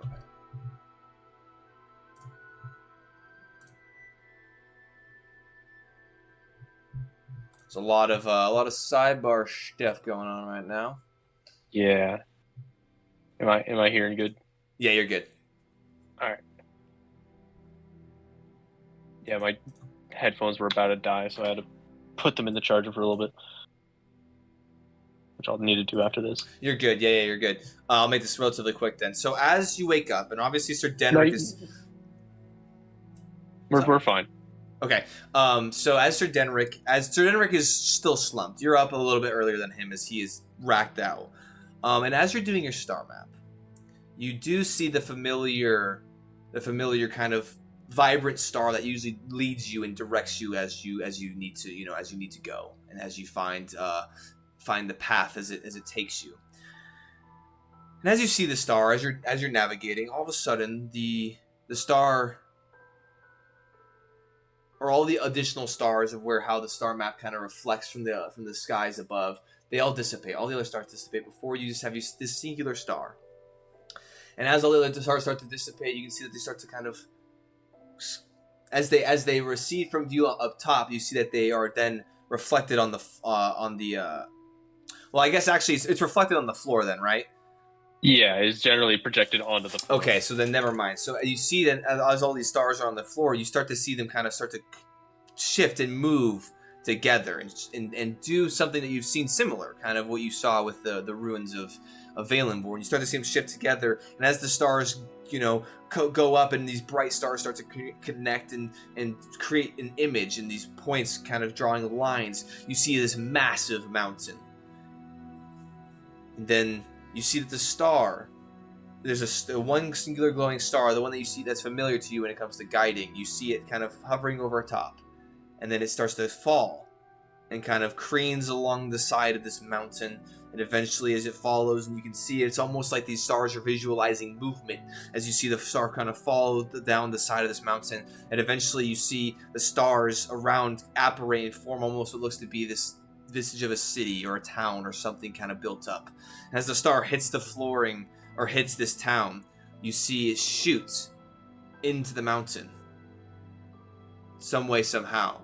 And as it shoots inside this image, you see it then descend deeper as the mountain then dissipates out of view, as the town dissipates out of view, as you see different caverns that are now being apparated by these linking stars, and they're just showing this display. You can see the star kind of navigating and making its way. Before too long, eventually it follows and kind of jetting, not very clear path, but it goes back and forth, and eventually you see it stop, and you see this massive internal cavern that it's creating as this with this imagery and the light as it kind of slowly makes its way into this room, as this larger kind of brighter star makes its way in. Eventually it gets to the middle and then just snuffs, and all the imagery kind of falls, and you can see as they all kind of hit the floor again and then reset into the familiar reflecting star map that you've come to know. You're sitting there, and it's after about a minute or two of this that Sir Denric starts to stir, but you have that time to do anything you'd like. During the last vision, did the star snuff out? It did not know.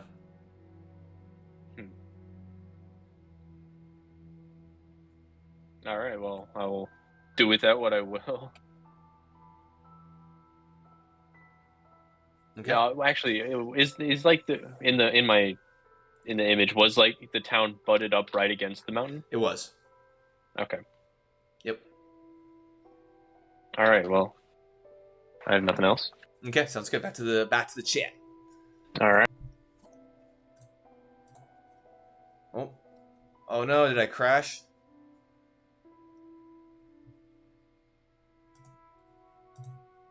I don't think I crashed here. Oh, what's up? Discord's being kind of weird. Okay, all right, great. Appreciate you, Scott. Yeah, I thought something might have crashed here, but thankfully it did not.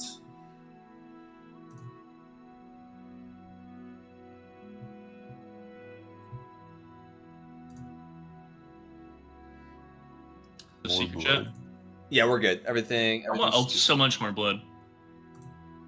Oh yeah, Fireball yeah. the tavern. Yeah, it was pretty I don't see insane. anything in the chat room. If you just showed up, it won't populate anything previously. Oh, Way to go, Scott. We appreciate your intuition because we're not bright. Okay. But So I do mean So, all of us. Sir Denrick, as you come to, you see Zahir is already kind of up and going for the day, as he's gathering his things. As you all make your way collectively back downstairs, as all the rooms that were, well, actually, Zahir, you gave Zahir the room downstairs, so you guys all make your way back to kind of the main kind of foyer area of the tavern. Already there is Bori, who is ready to accompany y'all. As he does show up, as you all are... Oh, where's Morello? I didn't realize Morello's not even here. Oh, there he is.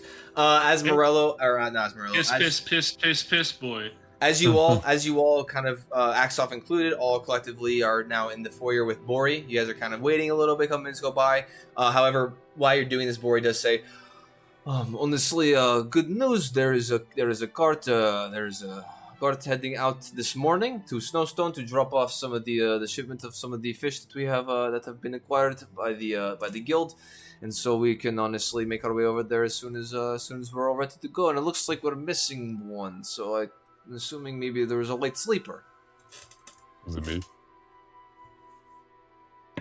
No, you are all there. Yep, Everyone is there. You're there. Okay. Do I know I'm there? What You're- do you mean we're missing one? Virden is not there. Oh yeah, where is? Did anyone go and check his room before we left? Which room did Virden have? He had the one that was next to the upstairs, right? Or no? Because you gave the downstairs one Yeah, to... I was upstairs next to the room. I gave the key to Axoff. Yeah, Axoff and Yeah. Morello. Do you have the room number? Yeah. I will say Axoff knew the room number. Yeah. Axoff too easily enough. Next to Morello, Morello and Axoff looks over to you. Morello goes, "Honestly, do you want to go back upstairs and see if we can grab him real quick?" I think he was next door. I'll go check to the room next to ours really quick, and I'll start making my way upstairs. Okay. As you both make your way, as you and Axoff go ahead and go upstairs, you knock on the door. A couple moments go by, and there's no response. I will try the door, see if it's unlocked. Okay. As you try the door and you go to open it, it does open freely. I guess I'm just gonna look around and see what I can see. Viedlin, are you in here? Make a perception check for me real quick.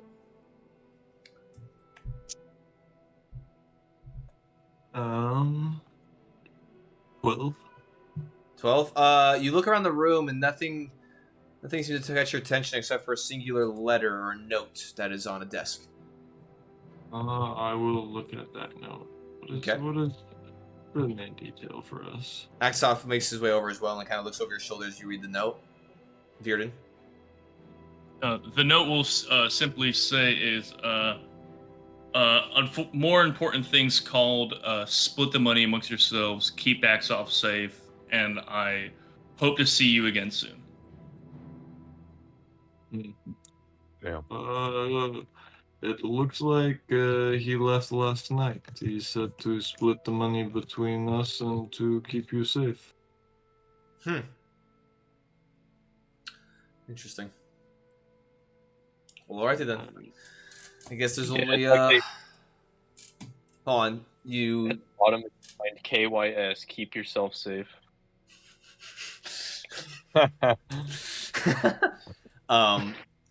Well, well, I guess there's only one less thing to do. I guess is actually go to Snowstone. Well, I guess we should head out. I wonder That's what strange. came up, and I'm a little sad that you left without saying goodbye. But Hopefully I'm nothing sure grave. we'll see you again. Is it here? You're We not here all yet. there? No, is it here? You're not Yeah, here. okay, I was confused. Oh, what? Wait, am I not with Sir Denner? I think you and me were standing in the Yeah, lobby. yeah. Everyone was down the stairs, and then Morello and Axel Yeah. went to check his room. Right. Oh, yeah, okay. Yeah, they're like, we know the room, and so they went up. Okay, yeah. But as So, they both head back downstairs, and Morello, go ahead. yeah, I'll go back downstairs, and it looks like Virden. Did you fight him? No, he left in the night last night. Apparently, something important came up he had to take care of. He said to split the money between us and to make sure Axel gets there safely. What do you mean he left? He was not in the room when I got there, and there was just a note. And I will have brought the note down, and I'll show him. I do want to say I did empty out parts of my backpack, so there probably was like a piece of remoraz meat just soaking the bed sheets. Oh, It's God. Gross. That's a piece of raw meat in Yeah, there. well, That's it's under about my- it. Hold up, it's under my name. You don't know that yet? Virden, you bastard. Yeah. As he Sorry passes for the that note one. around, you all can kind of read the words that are articulated, and It doesn't say he went to Snowstone, so I guess. Hopefully that's not the last we see of Virden, and suppose I wish it was under different circumstances, but he did always keep to himself a bit, but I would hope he felt the same companionship we did to this here party that we formed, and kind of had quite an adventure along the way. But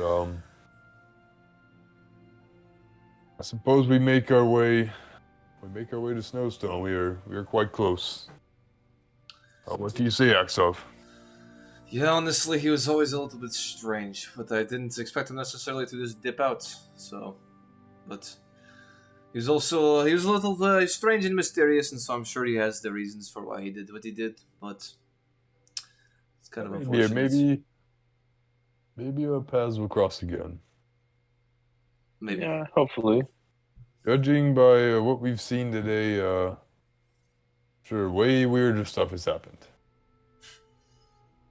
Well, hopefully nothing weird for this last leg. Let's go. As you all then now make your way back to the same kind of building that you had arrived to this town on. He arrived. One second.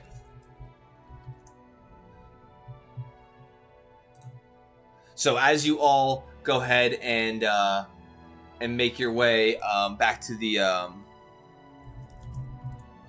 1 second, I apologize. Get my shit figured out.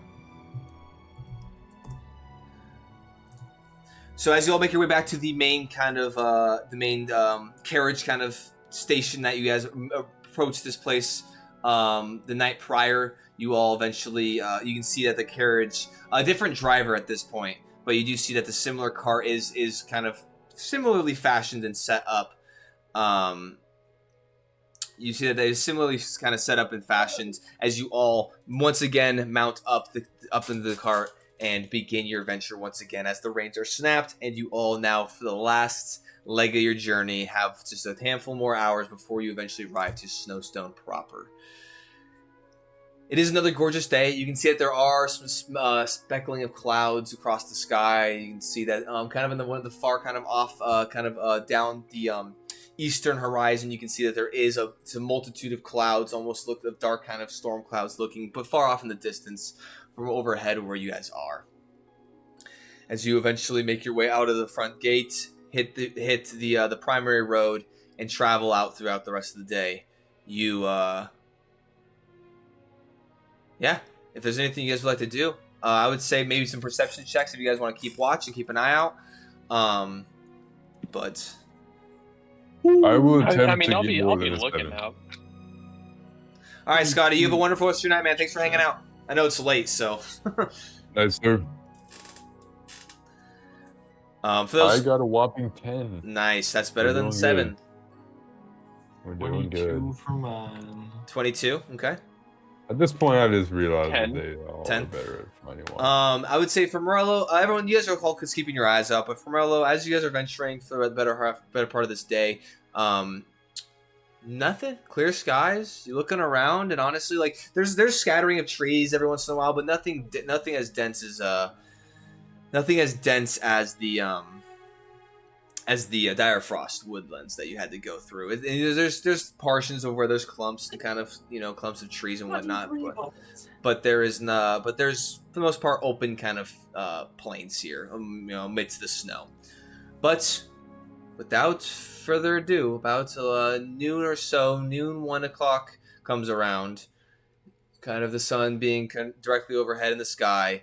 Far off, kind of still in the distance, probably another maybe mile, you can see, in all of its splendor, Ice Spike Mountain now looming over the party, just in this awestruck just expanse. You can see where the Everreach, off to the western kind of side, to the left of you guys, you can see where it connects and butts directly up against this massive spire. You can see as it jets just twofold, threefold on top, just over these other mountains. And you can see offset as the road continues to curve and head north. You can see offset to the right-hand side of this mountain. You can see a city kind of jetted out, offset to the side. A city butted up right up against it.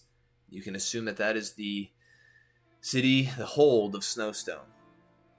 As you all make your approach, slowly creeping ever forward. Well, there it is. Snowstone. At long last. Honestly, it feels good to finally see it in person. It is, at least from this venture. I've been here, but not after such a harrowing experience that we've all had together. Suppose it gives you a different view upon the city, doesn't it? I think it honestly makes it a little bit more, welcoming. I wonder if Virden would have was curious as to what it looked like. But, wonder what he's doing now. Hopefully something for the best. Hopefully not up to crime. Hopefully nothing dangerous or grave. Dangerous is fine. Grave is not. I'm sure Virden can take care of himself. Yeah, but I I feel think like, we should worry it about would have him. been so rewarding to see this after all we've been through, so. But that's Yeah. alright, I guess. But, At least you got to see civilization. That is true. So as the cart continues to press ever forward, eventually, as you get closer, you can see that the walls of the exterior of Snowstone are tall. They're large stone, reinforced, thick. Even from the outside, you can see how they're thick walls. You can see that to the left and the right of the front doors, you can see these rectangular watchtowers as they rise up 20 or so, 25, 30 feet up into the air. And as you're looking around, you can also see scattered amongst the exterior perimeter wall, you can see additional towers as they are kind of almost paralleled on each side to the left and the right as the walls continue to jut and go around. You can see that the front wall is straight on, and then you can see it kind of angles at a 45-degree angle for some time before it cuts again and eventually goes straight back. And you can see it goes straight all the way to the base of the mountain as it connects and rests up against it. You can see, like I was saying, you see these towers, you can see individuals on the battlements walking along from this kind of distance as you continue to make your approach. You can see the front gates heavily Go ahead. The walls meet up against Ice Spike? From what you can tell, yes. Oh. And as you make your approach and get closer, you can see that these massive wooden walls reinforced heavily with metals and irons and large wooden walls with reinforced kind of strips of metal and just ironwork and all sorts of things to give it that additional defense. You can see that they are closed, and as the cart does approach, eventually it does stop. Kind of just about probably 50 or 60 feet. You do see a multitude of guards. One, you can see 6 in total. One makes his way over, and you can see the driver kind of hails him. Oh, hello! Just making a normal routine delivery from Glacial for a shipment of fish. As the guards, yeah, all right. Let me go ahead. And it seems like you have passengers in the back here. As he goes and makes his way up, and he kind of, you can see with like the front flap, he kind of pokes his head and is, hello. You see this individual. You can see he has this kind of brown fur cloak around his shoulders as it stretches down to the back. You can see a kind of leather armor kind of over top of some clothes, some kind of darkly colored clothes. You do see a sword at his side. You can see that he has kind of some like shorter in the front kind of black hair as it kind of gets a little bit longer in the back. And you can see he does have a kind of a kind of patchy beard. As he looks at all of you. So, Hale, what might I ask you? What brings you to Snowstone? Look over at Axel. Axel goes. Cast guidance on him. As you cast guidance, Nice. as he goes ahead and he steps up. He goes, he kind of, because he was kind of tucked off to the side, he does kind of lean forward and kind of steps up to bridge the gap to this individual and goes, hello, no, yes, we are here because of one of the smithing guilds. We were particularly requested to, what was it, to, What were you barking at? I can't even fucking think of anything at this minute. Hold on, Axoff has something, let me think. Oh, you got it.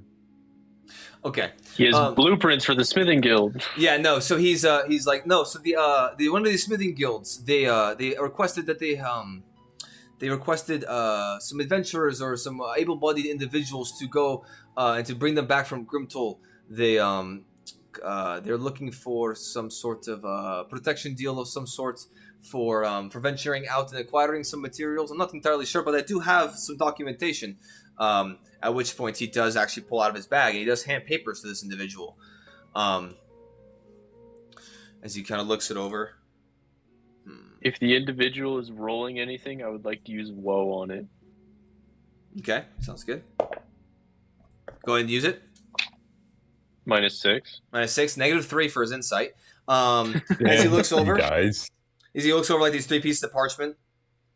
Oh yeah, no, honestly, everything looks good, Mr. Luchok. Thank you, no worries. As he kind of hands the papers back, he's like, oh no, yeah, absolutely. As he, have a good day. As Axoff sits back down, and you guys go ahead and make your way.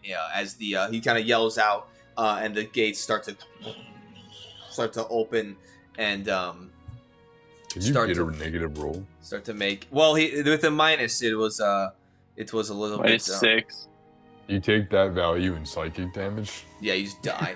No, but as you're making your way in, you do see Axel sit back down, kind of smirking to the rest of you. Yeah, honestly, after that first instance, I didn't want to necessarily have anything go amiss this time. So he kind of just smiles. As you all. Well, you got us through, so no. That's it, then. It should be easy going from here. Just a little bit longer, and Yeah, we just have to get to the Smiths Guild. He laughs. As you make your way into the actual city proper here, you see a sprawling. It is a massive city. It is bigger than Grimtoll, probably by about 1.5 times, maybe 2. As you're now entered into the space, you can see just buildings rising up onto the different multiple stories too. At one point, you see a 3-story building kind of amidst all of this. As you see this main road jutting forward, and as you see, and it's this very beautiful, it's like all kind of inspiring kind of sight. As you're walking in, you see establishments and people and all these different buildings scattered amongst the space, and in the middle of Snowstone you can see this large keep that is sectioned off by additional walls. as it rises high above the rest of the city. And beyond that, you can see, as the walls on the left and the right butt up against Ice Spike, you can see the massive mountainscape behind it as it just looms over this this hold. And as you all, as the cart continues to just careen ever forward and kind of, make its approach into the city, it's not long before it pulls off to a side road, and you can see kind of up in front of you a much larger than any warehouse that you've seen thus far.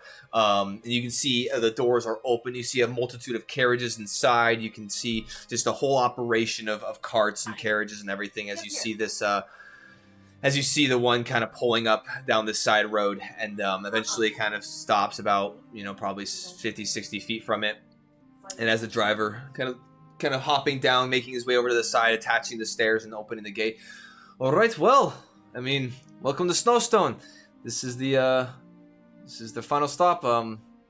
As he kind of gestures and kind of waves you all down, as you all eventually kind of step down and make your way back down to the cold floor beneath. Yeah. A bit grander than I expected. I don't know why I expected a hovel. Honestly, it's kind of incredible. Also, just as a point of note, Bori did not go with you. He procured everything, and then you guys went and left. So he stayed behind. Yeah. But Axel says, yeah, honestly, it's pretty intimidating, but as you guys are starting to walk away and kind of are a little talking amongst yourselves, honestly, it's pretty. Axel, what's up? Do you know if there are caves or mines that go into the mountain? Well, that's what I was going to actually emphasize. This place is such a sprawling kind of metropolis because of the rare minerals and resources that are gathered from the Ice Spike itself. As at this point, you guys are now kind of careening back towards the main thoroughfare, like main street that goes deeper into the city. And on the far side, they have a bunch of two of the major mining kind of operations that actually are kind of have a monopoly over the whole kind of mining expeditions and whatnot. So it's kind of a close-knit, kind of tight kind of grouping that's allowed to actually go within, but there's obviously a lot of the commerce that is then distributed amongst the smithing guilds and the various things that come from that. And that's honestly why I chose to use the documents that I did, because there are a multitude of different smiths here that are always looking for additional hands that in procuring different things or protecting them. So all right. There's a lot of politics in this city, so a lot of people have it out for one another. Judging by the look of it, it might not actually be the worst stay if we stay here for the winter. You will not run out of things to do, that is for sure. There's plenty to see. But speaking of sea, I think it's about the time that we got all of you paid. At which point, as he kind of almost like a brisker walk kind of struts off, making his way down, and you eventually, as you go down the main kind of pathway kind of leading towards the keep and this more kind of deeper into the city. However, abruptly you'll jut off to the right down a side road, and then all of a sudden you'll be cutting down another side road, and you get kind of lost because this is unfamiliar for you. But Axoff, you can see, is kind of in his element as he goes down, and he cuts through alleyways, and you're like, what the hell, jeez. And eventually you do find yourself in an alleyway. There's a door with a couple steps leading up to this back door of a building. And as Axoff eventually, as you guys stop, he looks back to you. Well, without further ado, as he goes up and you can hear him, he does a distinct rhythmic knock. At which point he waits. The door kind of slightly opens and he looks over. He's like,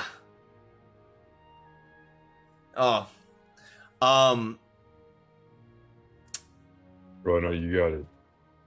Well, so what I was gonna say is that, as you see him, he goes, and you see someone go, "Who are you?" He goes, "Oh, my apologies," and he takes off the eye patch. And as he takes off the eye patch, his complete visage morphs and alterates and changes. What the hell? And you can see that you can see his entire visage change into a completely different person. You can see that he has this kind of like dirty blonde, kind of short kept kind of hair. You can see that his clothes are relatively in line with what they were before. As he turns around, no scarring on his face. You can see that he kind of has this kind of kept very in line, kind of trimmed beard. As he looks over, he goes, "Honestly, I apologize that I had to keep the ruse up for so long, but I figured that at this point it's not much what you can do. So, but let's go and get you paid." And at this point, as he turns back, he goes, okay. I figured as much, but you never can be too sure." As you hear somebody else speaking, as he now enters into the building, and he says, "Give me one moment," as he steps in. What the hell? At this point, we're about to get paid. Magical. Huh?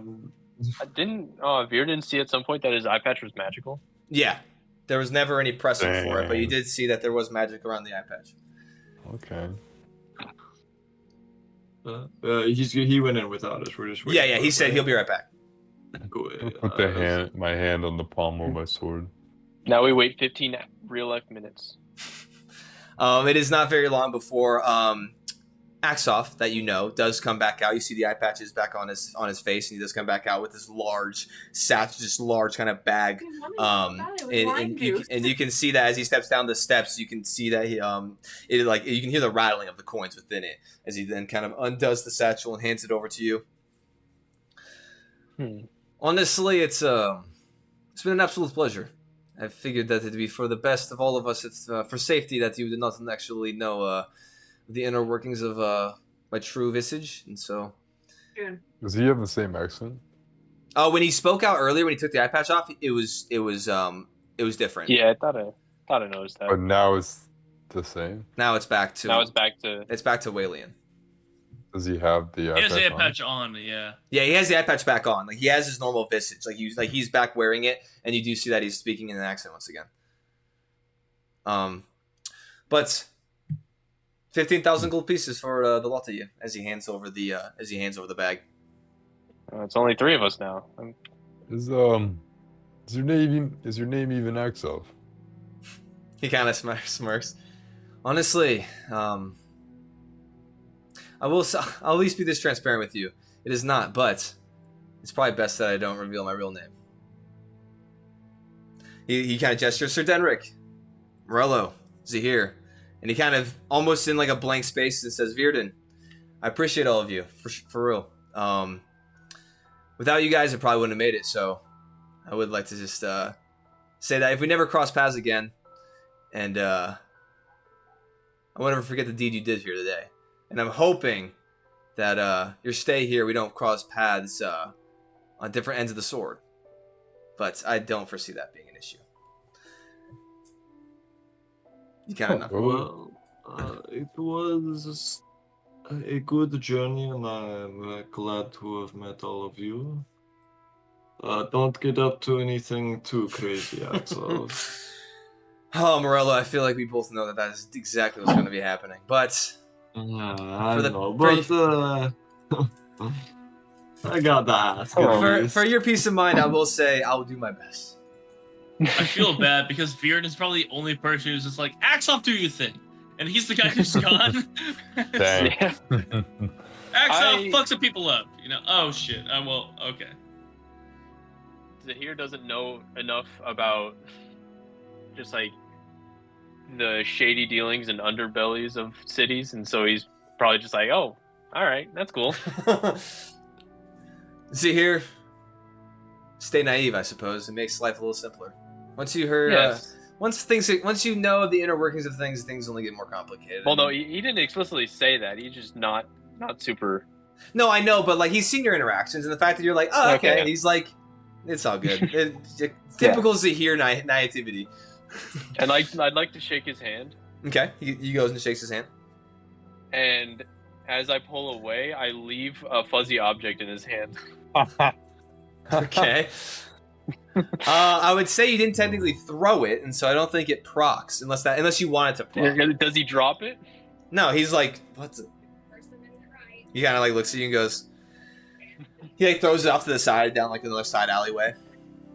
And it becomes 5. Oh shoot, that's weird. Whatever that is. Probably the panther. Let me look. Yeah, it's a panther. As a panther apparates into space and just kind of sits down and just looks. I'll tell it to run. Okay.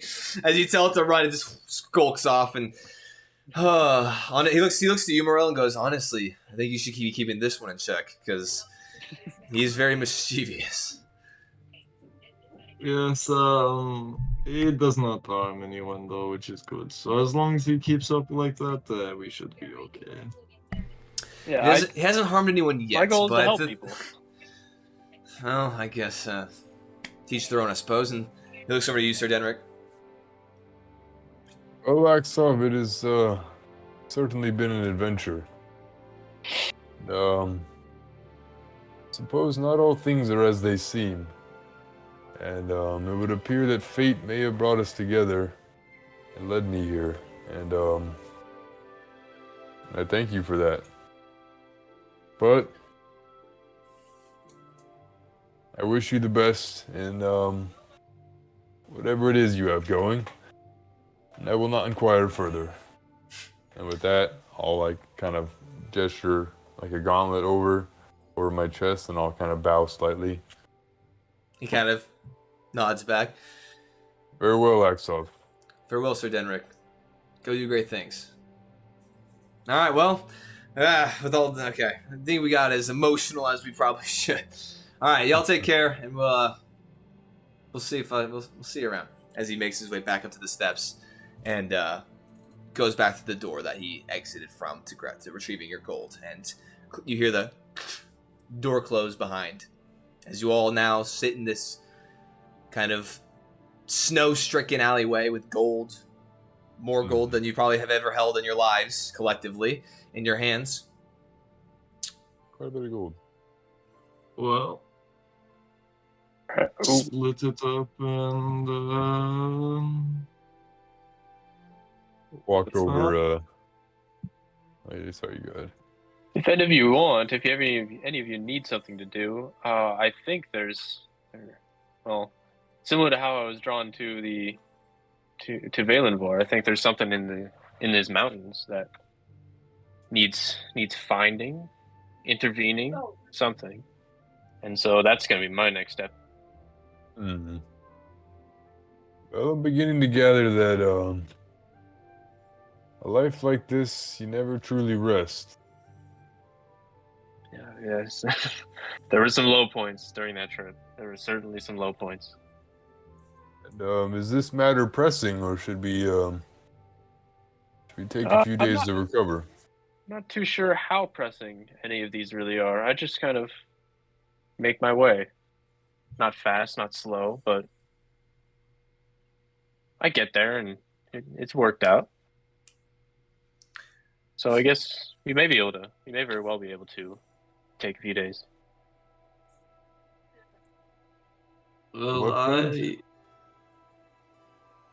I will probably be heading out of Snowstone here in a few days myself. I'm still migrating around looking for a little bit more giant research. Where do you think you'll go? I'm not quite sure. This is quite a large sum of money, so I think I might use it to take some of the fancier forms of travel and see where around the world I can go and learn more research than I can in just this northern part of the continent. Well, you are more than welcome to stay with us while you're here. And if we don't see you past this, then just know that you're quite the valiant warrior, Morello, and it's been an honor to fight by your side. As has it been to fight by yours, there has been many encounters where I don't think we would have made it out without that sword of yours or having someone next to me to take quite a few hits with that pretty hefty armor. And you are, if you ever choose, you are welcome to join us. And if our paths cross again, then just send word our way. Of course, like you said, I think I will hang around a little longer while we're in Snowstone, but once we Very well. start to go on travels, that is when we can say goodbye. So, with that, I will go ahead and kind of take this into a more of a narrative standpoint, just as we conclude this arc. So, for you, Morello, go to make me an investigation check. Ooh, investigation. Don't worry, Connor. I got you. Don't you? No, worry. you're fine. I'm not. Don't worry about me at all. We'll get to everything. You said an 11. Yeah. 11, yeah. Well, Yeah. so as you're looking around and asking, and you do catch some interesting glances when you are talking about a giant research kind of group or guild or something, and most people just turn you away and don't have any leads for you there. However, within the next I would say as you all take the rest of the day to just truly just relax and, just take some time to yourself. You're making your way. I'd say the following day, you do end up meeting an individual because as you're making your, just venturing across Snowstone, you do find like a warehouse of some sort, and you do see some individuals kind of mounting up some carriages, and you see some people yelling, and you see an operation getting gathered, and you end up finding an individual or coming into contact with an individual named Brenvor Orwind, who is the head of an escort detail for a caravan that's heading to the Shivering Coast. This individual states that there was going to be an exchanging of goods along multiple different holds along the way, but the final destination is going to be in the Bay of Ice, where the port city of White Dock is located. And then he was just explaining that once it gets a little bit warmer and the ice starts to break up some more, they'll probably go from White Dock down south and just hug the coastline and continue onward, if you had any sort of inclination for that. But you guys discuss back and forth payment, and you do kind of demonstrate some of your clerical abilities. And he is you guys discuss a payment, and it's a fair wage for both for your work. Do you take him up on the offer? Yeah. Gives me a chance to travel around a lot more, so yeah, he takes him up on that offer. Okay, and so joining this group, you will be leaving in a week's time, or I'd say probably about in there 4 or 5 days, a little bit less than a week that everything's getting ventured and gathered together. And you do know that or he does explain kind of that it will continue to lead east until eventually hitting the coast, which he explained. If you need any of those names or words again, by all means, or places again, you can ask for them. Yeah, I'll probably shoot you a message so I can just get them all in writing too, so I don't have to ask for spelling. Okay, sounds good. Zahir, you spend the next handful of days, or at least the next day or so, just kind of chilling, vibing, kind of like trying to figure out what exactly it is that you can kind of do to pursue this venture inward. Go ahead and make an investigation check for me. Okay. There's something that I kind of wanted. Yeah, what's up? To hear, like maybe like something created, like a magical item made. Okay. Go ahead and make an investigation check. All right. Yeah. Would you like to discuss that later? Yeah, that'll probably be a thing that's kind of gonna be a prelude to the next arc. Okay. Warhead. Oh, that's bad. 2. Honestly, you kind of get caught up in the city, and you do hear of things, and it's not hard to necessarily discern, but you don't find too much information. But you do find a couple things. You do find that access to the mines is very heavily regulated, and not anyone and everyone can get access to the mines, and so that is something that you will have to consider when it comes to making your venture inward, and something that might need to, be surmounted down the road as you kind of are taking some time to just chill and relax. But amidst these next handful of days, you do start to procure and figure out where to get something, or you can find some sort of magical item, or to get something created. But that is something that we will leave for later. Sir Denrick. Would you Always. Would you like to go to the secrets chat, or would you like to do it here? Yes. It does not. Either way, it does not matter. I don't think you've had any Here. secrets yet. Go in the secrets. Oh yeah, you do I've- secret I've chat. If you had want a to secret, Let's just do it here. I'm feeling generous. All right. we appreciate your Sweet generosity. Chadrick of Rizhelm. Okay. Bro, Well, I'm still feeling actually- that loose solo. I What do you do. think? I apologize. I apologize, Sir Denrick. We'll probably just do the secrets chat because that's something that I want to do. Okay. Especially since it's going to tie into the next arc, and that way you can kind of have that. And I also don't mean to tease you, but I will actually be going to Virden first because I will be ending with you, Sir Denrick.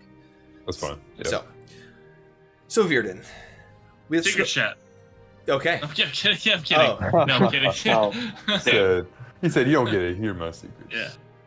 Go ahead, please. No, yeah. 1 second. Let me go ahead and Smite you down. let me go ahead and switch the music real quick for me. A Smite sad, me. somber ballad. Man is gone, God, dude. This is a sad summer ballad, dude. He left us.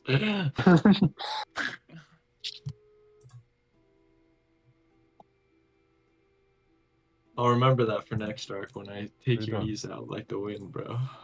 You should. You should. So Virden, as you see. going back some time to when you passed through your dimension door, and as your bag fell through, and then you passed through as well, as you can feel wind rushing past you as your vision is now just completely surrounded by these dark shades and this white and this silver and these kind of just weird, just different shades of darker colors. As eventually moments go by, as you then pass through and you kind of open your eyes, and now you are in an onyx kind of chamber, hexagonal in construction. And as you look down, you can see the ruins of all sprawled out along the floor, and you now realize that you are in the Thazaval's what's the word? Teleportation circle kind of chamber. And as you kind of appear, you kind of take a second, kind of breathing in, thinking, interpreting the information that you were given, thinking that, okay, let me go ahead and just swing by here real quick, and then back I'll be. One of the side doors opens up, and as you now see Thazaval in person, which you have known for some time, as he kind of hobbles in, you can see him kind of resting on this kind of black wooden kind of cane of sorts. As he kind of creeps in, you can see he has this like kind of long, kind of black, kind of stringy hair, not necessarily balding, but it's thin and it's kind of it looks like it's oily and kind of gross. You can see his kind of pronounced kind of features of like this kind of pointy ears, pointy nose, and you can see as he makes his way in, as he kind of hobbles forward. So it looks like you arrived on time. Well, according to you, I'm late. But yeah, no, I'm here. I'm here when I said I'd be, and I have what you asked. Yes, let me go ahead and see the items that were required. As he makes his way over. I'll take the ring off my finger and set it down, and I'll take the scimitar out as well. Set it down on the. Well, I'll hand them to him. Yeah. Hand them to him, for your inspection. This should be matching above the weight you're asking, and then any purity concerns. As he holds the 20-pound scimitar, he immediately falls to the ground. No, he does. As he kind of like his back's like hunched, like he is hunched over. You can see he kind of stands a little straighter with the sword in his hand, and he kind of looks it over back and forth. You can see he kind of like slides into like a belt that he has around his waist, not like with a sheath of any sort, but just kind of as with a belt. And then you see the ring he holds and looks. When he goes to the ring, I'll say that ring, inconsequential in weight as it might be, I will say kept me alive more prominently than anything else I brought with me. It's a very. I understand it's raw material to you, but to me that was a very important thing. I feel like I should say that. Well, at the very least, no amount of weight when it comes to rituals like this is inconsequential. You know how these things work. Every little bit counts, so it looks like, honestly, this should be more than enough to perform the ritual on Bloodgram. So, nice work, Virden. Now, I suppose you're probably going to be off, then? Well, I'll have you know I missed out on, 4,000 gold to make sure I met your deadline here. To cover your sake. Myself, I didn't care much for Bloodgram. That's your deal. You're the middleman. But for your sake, I came in time, and I think I earned my vacay. I earned my time back home. That if it's of no consequence to you, would like to use that last tuning fork I have. Honestly, Virden, you've only been forthcoming and right to me over the years, and so I think that is only fitting. Pain in the ass, a little bit, yeah. Yeah, well, your snarky remarks and your demeanor at times. You sent me to the wrong fucking city, I think it's. You know, I think a little bit of respect is in order, because I think sending you across the plains in of itself is an incredible feat. So I think respecting the arcane prowess and the things that you have yet to learn, we do you right, but...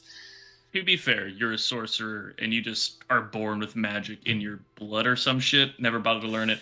I read is how I learn things, so maybe if you read a couple spell books or something, maybe you would have sent me to the right city. All right, Virden. Let's not say anything that's... Sorry, I'm done, but let's not say anything that makes me need to go back on what I'm about to say. Honestly, I only have the one bag of plane shift that it is incredibly,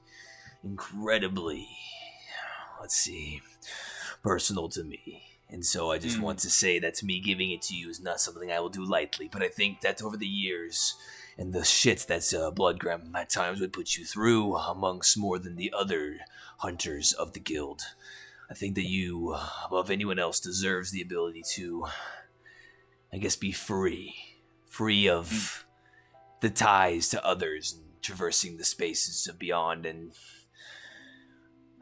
well, I'll give you the bag. And honestly, tell you what, and I'll give you this. I'll pull out the last Remorezi, and just slap that sloppy fucker right in his hand. Slap that sloppy bitch right in his hand. Is he? I gave him the sloppy. Interesting. Remorezi. I'll find something to do with that later. Yeah, but, you can do a lot with those things. Honestly, Virden, that's my own token of appreciation. Well, I think that it is about time that you are cut loose, and so I will just, if we're all on the same page for the story, I think that I'll just tell Bloodgram that you stole the bag and that you made your way, forever disappearing into the Feywild or beyond. That way, if things do go south or don't pan out exactly how they were anticipating, you're at least free to do what you will. Sounds good. And if things don't go bad, then you just need to help with little things, you know. If there's coin to be made, you know, if there's things that just need to be done, let me know. If I'm there long enough, maybe heading back over here, heading back to Material Plane, that might sound like a vacation after a while. We'll see. I haven't had enough time to figure that out. For the time being, I appreciate it. You're a pain in the fucking ass. And again, I need to say one more time, you sent me to the wrong city. But I appreciate everything you've done. I guess, as one more gift, I'll let you have it this time. But if we do work side by side, you have a lot to learn, Virden. But I think with your mind, not so much your demeanor, but I think with your mind, you'll be capable of going far. So, Sure. Well, I only ask one thing back from you, and it's the tuning fork that got you here. As he outstretches his kind of wrinkled, kind of decrepit hand. He's an old fucking elf. Yeah, for sure. And with respect, I'll take that the tuning fork to the Shadowfell. I'll take that and I'll hand it to him. It's like, with any luck, I won't need it, and if you need me, God knows you have other ways of making me come. COME. I see you, Nathan. I will. Don't worry. I'll say it to him, C-O-M-E, as I hand it to him. He just shakes his head. Well, I mean, the sigils are irreversible, so I will, maybe if I get lonely or bored, I'll reach out to you, and maybe we can have a little bit of a chat from time to time. So Yeah, you know. You can also just, if you want, let me know. You can always just come by and visit. That's always an option, too. maybe. It's not quite as dark. There's Yeah, light, but with years and natural years, sunlight. with years and years spent here, you get used to it, and it almost comes a little bit, I wouldn't say cozy, but it becomes bearable. So, Sure. but I think without delaying this any further, He kind of nods. Bearden Verla, it's been a pleasure, and I hope to see you down the road. I trust I'll see you another time. Even yourself, you have more than enough life in you. Sure, I'll see you soon. A spry old bastard, and I'll see you soon. I wouldn't say that. As he turns and starts to make his way to the door, and he opens it. Anything else you'd like to say? I think that's a plenty enough goodbye between our bitchy ass professional conversations. I think that's enough of a goodbye. And then just unceremoniously, I'll just take the last tuning fork he had for me in the bag. I'll make sure the one is properly secured. It's proper right in the bag. It isn't going to get damaged, and I'll do that last casting and send myself to the Feywild. Sounds good. And as you do so, And that's why I made sure I had that rest. So this is my second and last casting I have of my 4th level spell slots to do Dimension Door, send myself off. Sounds good. And Damn, I want to go to the Feywild. and as the door closes behind, as you go ahead and you get everything situated and you cast the spell, this time as the bag kind of harnesses the energy of the tuning fork and the sigils and the runes, you see that the portal, as the bag starts to slowly descend, and as you start to fall through this space, you can see the greens and the blues of the portal below you as you sink and fall within, knowing that you can finally go home and spend time with your family. And as the arcane elements of the spell dissipates, and as there's nothing left in this room, you are transported across the plains. Probably not for the last time, but at least for some time. As you make enough your way. wine to apologize with. So, with that, we shoot our way back to Sir Denric. Touching, I will say. Let me go ahead and... The only D&D character without a dead family. Of all the characters. Hey, I have I know, right? I wouldn't have guessed it. Yeah, see? my point. Exactly. Alright, let me go ahead and get the music here. Sure. Triumphant fanfare. Actually, hold on. Yeah, where's the 18 trumpet Doo-doo-doo-doo. The herald is coming. Bro, I'll play my lute the whole time. We know you'll play the whole time. So, Sir Denric, the first night of being... Actually, first night of being in Snowstone, as you stay in one of the various inns amongst the city, you do have dreams, and you have some sort of reflections and some sort of kind of blast of the past of things that you've experienced, whether it be through the Frost Trail or your journey along the Frost Trail or back home. The first night, though, nothing as vivid as the first time that you met with this Archangel Leo Kythen. I will read the rest.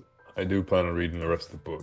The book is fairly large, and I will say some of the concepts are hard to understand. So I'd say with the short amount of time that you have spent reading it, you're making your way through it, but you do want to digest what's within. So you take the time, and I would say you're probably about maybe getting to a third of the way through, maybe a little bit more.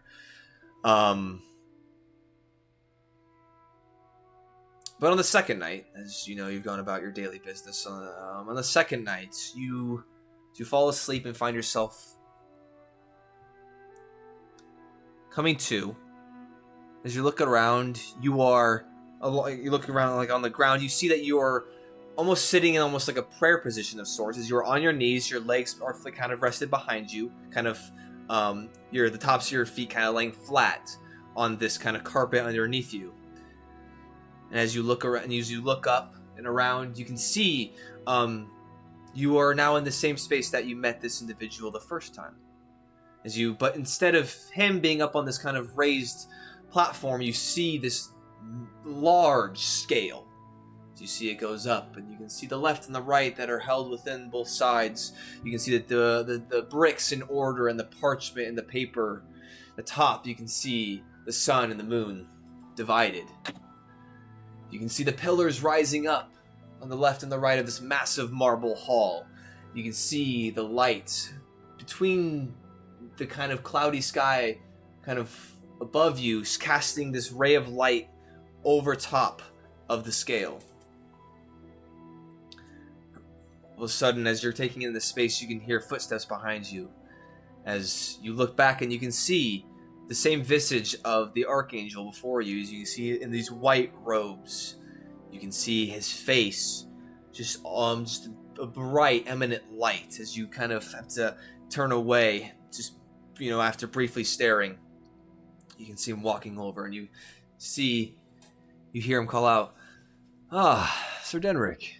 It appears that you have been reading up and gaining some more understanding as to what exactly it means to be a paladin of the Golden Scale." As he's kind of now walking off to your left-hand side, and eventually kind of goes in tandem with you, and you can feel kind of a hand rest on your shoulder before he then takes his steps up. I believe I am ready to take this path. I believe you are as well.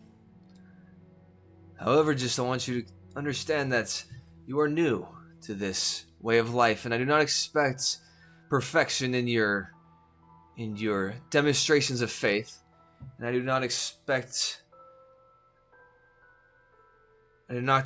you to not falter.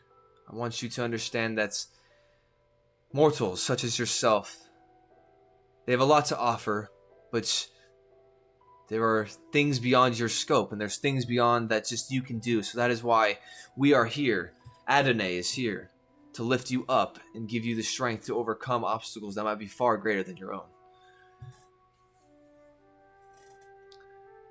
But you've shown diligence thus far in your studying, even in such a short time, of the book, of the teachings of law and of order and the divine will of Adonai, and what I am here to, as a vessel for him to uphold.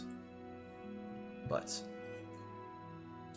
I have also come to you once again, not only to sanctify you in this oath and to charge you with the means of upholding the justice, the law of this world, the divine justice and law.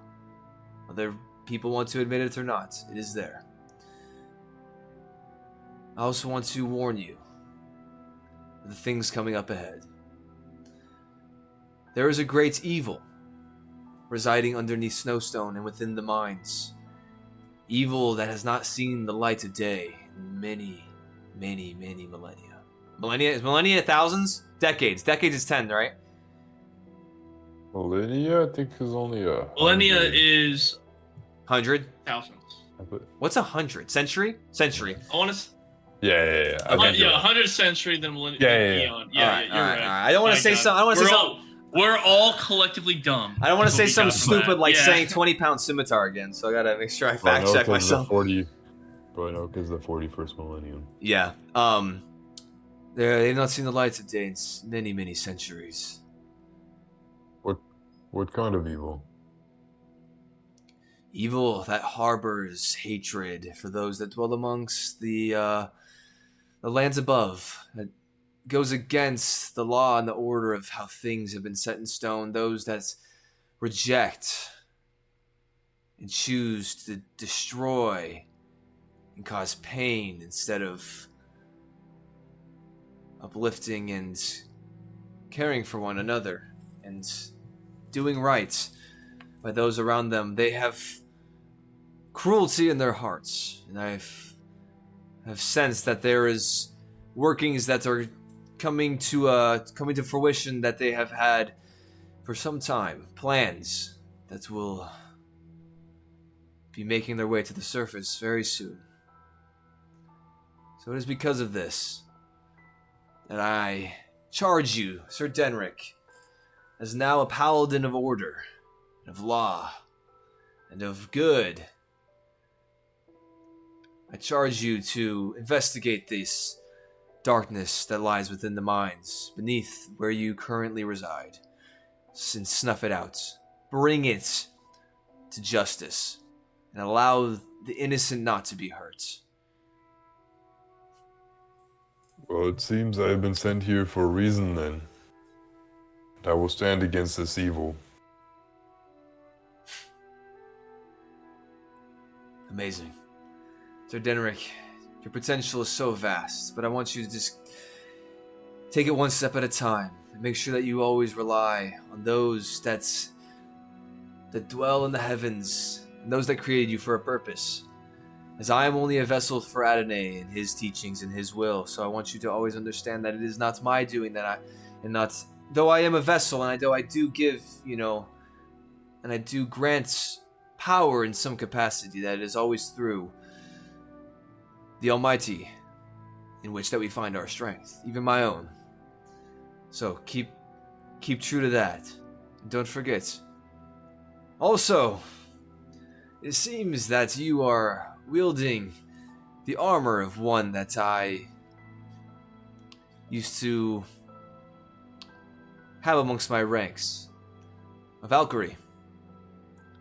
However, she was sadly slain in defense against evil, but I think going forward, it will no longer be known as the armor of the Valkyrie. It will be known as armor of justice, seeing as that is what you will bring, and that you will spread amongst the world.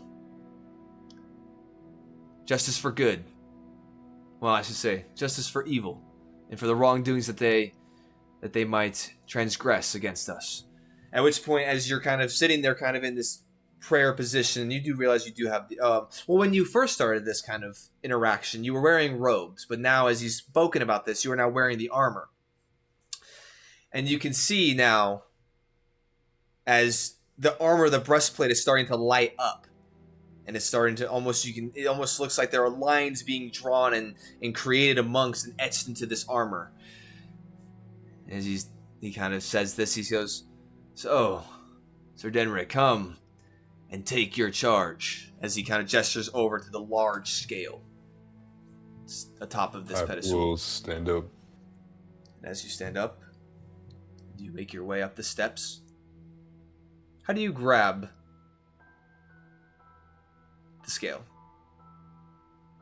I grab the scale? How big is it? Huge? It's like probably 50 feet tall. 20 feet tall. Suppose I just reach out to it. Okay. So as you reach out to it with one hand, as you grasp it, you can feel this pulse of energy as you kind of as it kind of courses through you. You kind of, and it almost tries to almost shunt you away, but you remain firm. And as you do so, you grab it with your other hand, and as you hold tight, you can feel now, and you look down, and the light on your chest plate grows brighter and brighter. And as it almost blinds you, you have to look away, and eventually, after some moments, and as you're holding on, you look down, you can see that there are a depiction of two gauntlets now holding the supporting kind of shaft of the scale. And as you see this etched into it, you can now also see to the left and the right of both of these, you can see two swords facing down, kind of offset a little bit up to the left and right, kind of just under the scales. You can now see that, and at which point the energy kind of subsides from it, and you kind of sit there and you almost feel like exhausted and taxed, and you're and as you kind of sit there, Leo Kython says, "Sir Denric of Rudhelm. Now, Sir Denric, the Archangel of Law and Order, I charge you to go and be great, and protect the innocent, and snuff out evil. As the visage around you dissipates and clears, and all of a sudden you bolt upright in your bed. You're kind of, and as you look over, there's a candle on the desk of where you're staying. You can see the armor laying out. You see the breastplate, and there you see reflected the gauntlets supporting the scale. As you see the swords also etched within. But I guess get out of bed. I'm gonna go over to the armor, and I'll kneel down, kind of look at it. Okay. I will say, just when I thought I've seen everything. You son of a bitch. Yes, and that is where we'll end our arc tonight. Let's go. Let's go, I knew it. You fucking knew it. You Oh, fucking knew it. Everything. Oh, man. Oh my god. Well, nicely done, everybody. That was Nicely good. done. That was good. Oh my That was lord. good. That was good. So, yeah. So, Listen to a medieval version of Free Falling right now, and it's working out pretty well. hell yeah. So, Bro, it and I have your is. sword. It is incredible. Ooh, almost another 5-hour session. We're just about there. So. Almost. If you're Um, gonna pick a session, the last one's not bad. So Yeah, we that's did what we needed to do. Exactly. Yeah. So, but yes, thank you for Cheeky those bastard. who tagged along with us. This is actually going to be the ending of this arc. However, an arc in the future, we will be continuing this venture for some of the individuals who still have some things to accomplish here in Snowstone. But for now, we will be going ahead and concluding this arc at the very least. And then also just want to as